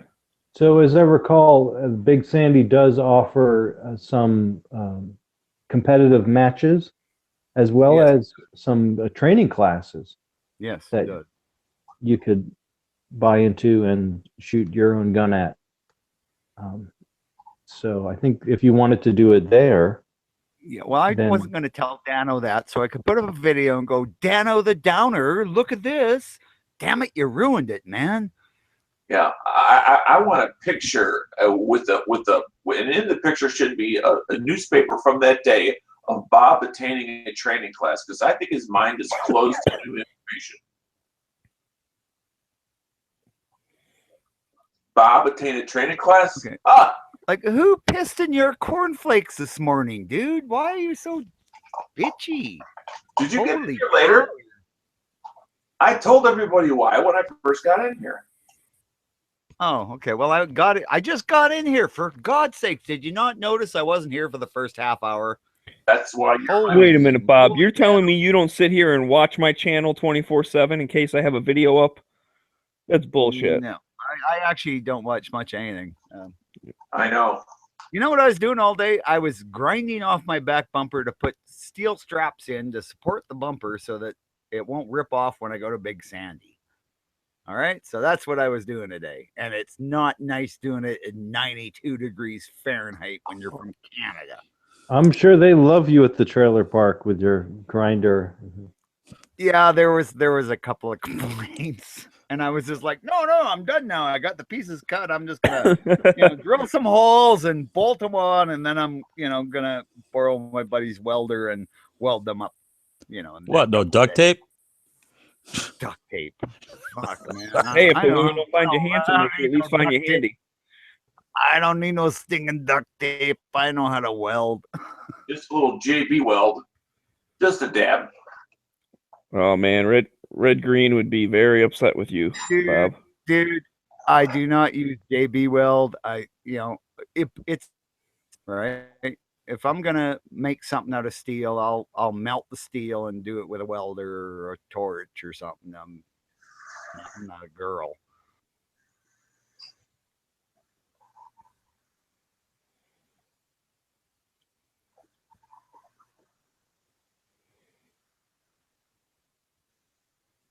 So what happened last year? The bumper fell off because the departure angle was not adequate. Well, last year because the trailer, it's an older trailer, so it's designed for older half tons, right? That aren't 4-wheel drives and sit really stupid high like mine does. Well, mine doesn't even sit. Mine's stock 4-wheel drive Dodge that high. So my trailer sat on an angle.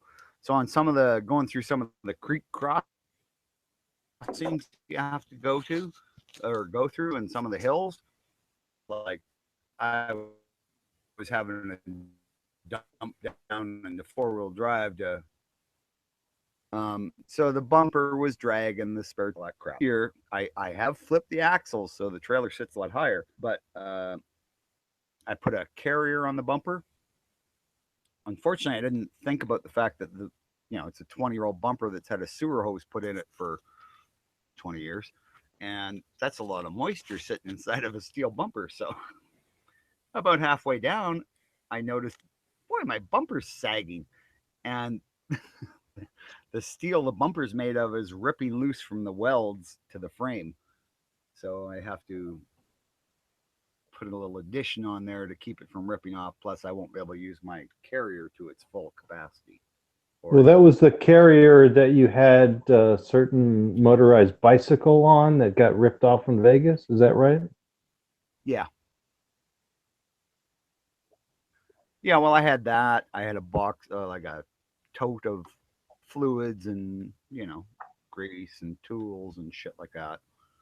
And, the carpet that goes under the canopy when you're set up and, lawn chair, like my ripped off as in stolen or ripped off as in like an accident? No, the bicycle was stolen. It was somebody cut the cable that was chaining it up to the trailer and took off with a motorized bicycle that, I had brought down for something to do to fiddle around with while I was sitting around down here for, in my spare time, right? I was going to just, because it needed a new exhaust manifold bolt that had snapped off. So I was going to tap that out and replace it. And so it didn't have an exhaust on it, didn't have a fuel tank on it. And it was a crappy Walmart bicycle. I was actually thinking I might pick up a better bicycle for it, but it was like an almost brand new 90cc 2-stroke bicycle motor that went really fast. So you gave somebody a whole bunch of chores. What? Yeah, well, yeah, they got some chores, but they'll probably sell it for like $50 or maybe even sell it for $10 for scrap. I don't know. But like the motor was brand new and I'd bought it cheap and, it was just going to be my project over the, winter while I was down You there. should be able to get a tax deduction as a donation to the Cretans of America. Yeah. Well, I can't believe that they actually like stole the bicycle that had 2 flat tires. Because I mean, the bike had been sitting for a couple of years, so it had flat tires. Yeah, they had no idea what a piece of shit they had stolen.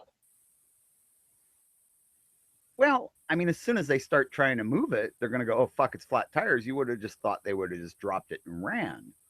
Yeah. But I guess they kept going with it because of the motor was worth something, probably. But, I mean, they don't have the exhaust for it. It's got a broken exhaust bolt in it. I mean, it's like, wow, you got to be pretty freaking desperate to steal something like that. most people, I think, that steal things don't steal them to use them. They steal them to sell them to then get what they actually want. Well, yeah, I'm sure. And I'm sure it went to a pawn shop and got, sold for $20 or something. Which, but I only paid 50 for it when I bought it. So it's not like it was a big money out of my pocket. I was just cheesed off that they'd stole it. I thought that's, you're pissed off at the same time. You think, how sad is that you steal a piece of crap? And to think that your high point could have been called into use. No, I would never shot someone over that. I mean, it's $50. I would have went, I probably could have caught them because they're pushing a bicycle with 2 flat tires, and then, head with high point. More than likely, I'd be carrying my 45 single action, which is way better for whacking people over the head with. Wait a second. You've got a high power and a high point now? No, not high point. It's and I shouldn't have said 45. It's a 357 Magnum single action Colt revolver, right? Well, it's a replica. It's a Piata. But yeah, 357 single action, bird's head grips, 4.5-inch barrel. The minimum barrel you can have in Canada, believe it or not.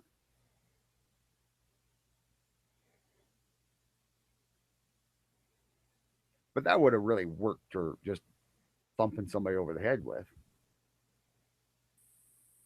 Yeah, those cables, they don't really stand up to thieves.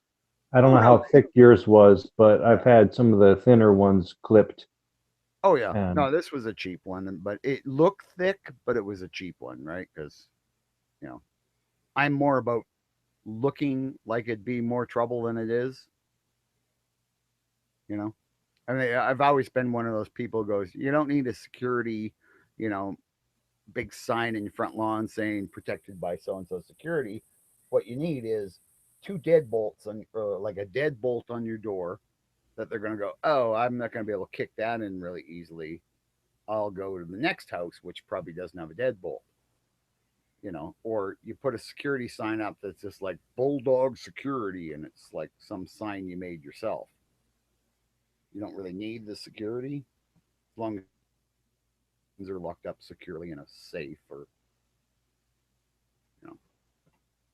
So, yeah, I never worried about shit. Like, I don't care if they steal VCRs and TVs and VCRs. How dated is that?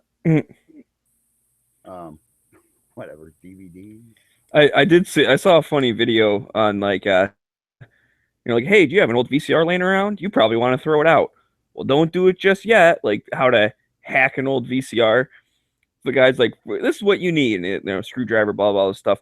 He goes, first take the top cover off. Then take, this piece out. Underneath here, you'll find a new iPhone. He goes, now look at this part. Wow, look at that, a GPS. And he's like pulling out all of this like new technology. Like, bet you didn't know that was all in there. You know where that comes from, right? What that's a response to? The 6-volt batteries that are full of AAAs or double A's. Well, no. There's 6 volts, that big square one, right? Yeah, something like that. Right. But you know what? What you can do with the old VCR is put it under your nice stereo system and put your good DVD or Blu-ray player into it. Nobody's ever going to steal it. If they break into your house, they're going to go, fucking VCR, are you kidding me? Hey, I've heard of people That's doing an it. interesting theory. That seems like a lot of extra work because, I mean, honestly, who even takes DVD players anymore? I mean, you can pick those up for $10. Yeah, but you think about it. You take one of those big production TV screens, right? And you put that up and you cut all the shit out of it. Get that Fresnel mirror for setting steel on fire. And you put your LCD or your newest TV into that frame, and people are going to break in and go, well, I'm not going to try to steal that. It must weigh a ton. And plus, it's like, like ancient technology. And meanwhile, your nice new high-tech TV doesn't get stolen. It's all about outsmarting the criminals and mostly criminals aren't very smart. Otherwise, they wouldn't be criminals. Unless they're Wait a politicians. minute. Wait a minute. G-Webs is tearing into a 6-volt battery as we speak. Well, he's found a video of someone doing it. Look, 4 batteries inside of the one battery. And I've seen this where 4 or 32 AAAs or something. I wonder how many people have gotten injured doing this.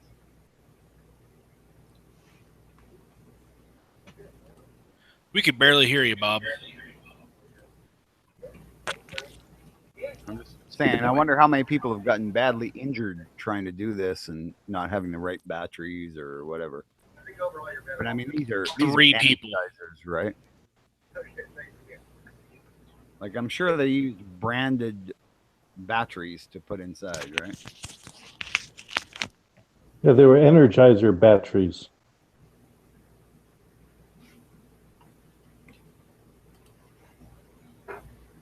Connected in series or parallel? If they were going to be, if that was a 6-volt battery, you'd have to connect them in parallel, right? Well, if you want to add the voltage together, you put them in series. Yeah, positive, negative. Yeah, I don't know how many volts is like a C battery or a AA or whatever. I don't know what those are. 1.5. All those tubular batteries pretty much are 1.5, except for you get in creeds and stuff. But Unless they're NiCads in there, 1 1/4. Yeah, your AAA.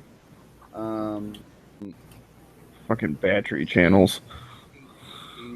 These are all 1.5 volts. I used to use those for the glow plugs on my airplanes. Man, you're trying hard to talk about airplanes. I ain't taking the bait.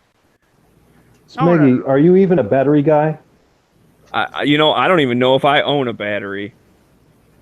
Well, you probably do. You have a flashlight? No, I don't own any batteries. Got a laptop. Yeah, you drive a car? I don't have batteries in my laptop. This is a solar-powered laptop. Your car.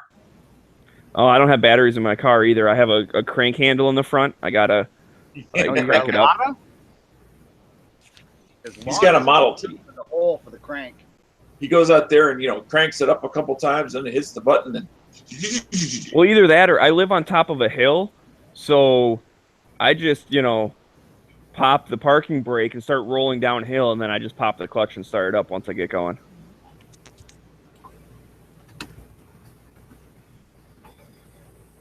So yeah, I'm not a battery guy there, Clay. I don't.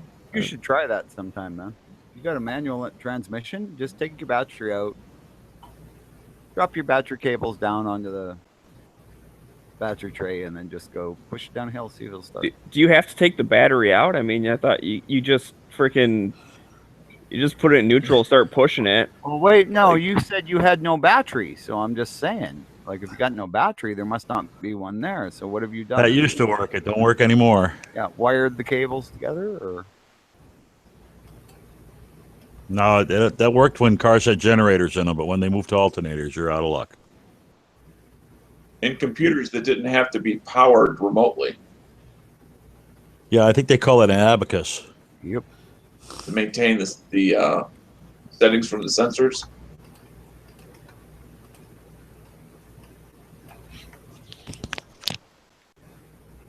Okay, well, I was just going along that whole joke of that I don't have batteries.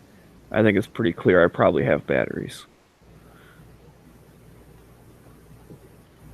Yeah, but you don't even know what the numbers are. Yeah. What the voltages are? I mean, like, good God. I know what a 9-volt is. It's got 9 volts. Good to go. Seriously? Have you stuck one on your tongue lately? Not lately, but I have done that before. Is that European too? A 9-volt? Yeah, a 9-volt battery would be European. Yeah. I use a 9mm smart gun that has a 9-volt in it to make it work. 9s on everything. Millimeter. Millimeter, not even millimeter, millimeter. It's rubbing off, right? The G-Webs is running off on people. Now they're all like 9mm are horrible. Oh my God, it's terrible round. Oh, Yep. so wimpy. You might as well shoot 22 short. Oh, that's what those little mini revolvers shoot. What do? Oh, they pretty much bounce off everything. They bounce off everything, huh?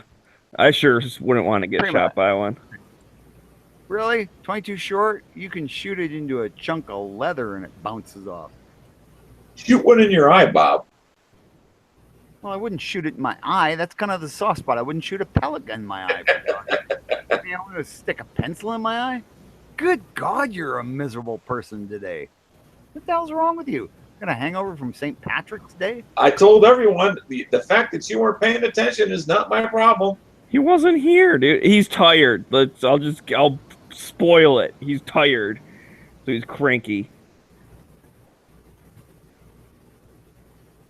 And now I'm getting cranky from the negative vibes. I always thought the Dano was an Irishman. Dano, Well, you no, he know, looks Irish because he's got that red hair, but I mean, that'd be an Irish boy. and that, red nose and Dano go bra. No, see, if it was O'Dano, he'd be Irish. O'Dano, exactly. That my personal sec is at danger. Dano O'Dano. he is more than likely partly Scottish. That may be why he's such cheap shit, but Bob, if I could reach through the internet and choke you, first thing to do. Man, I'm glad this Is that- hangout's gonna end in 5 it's not minutes. my fault. That's It's why he not got my so fault upset you're not about going that to show Scotch up tape. to the Tulsa Gun Show this year. That's why he got so upset about that Scotch tape. Exactly. That's my tape. My That's tape the is tape. that tape. That's the tape of my people that you're preventing me to have of yours. Even though I've got no scotch. Tape. Well, if you're not Irish and you're not Scotch, what's the excuse for the way you look?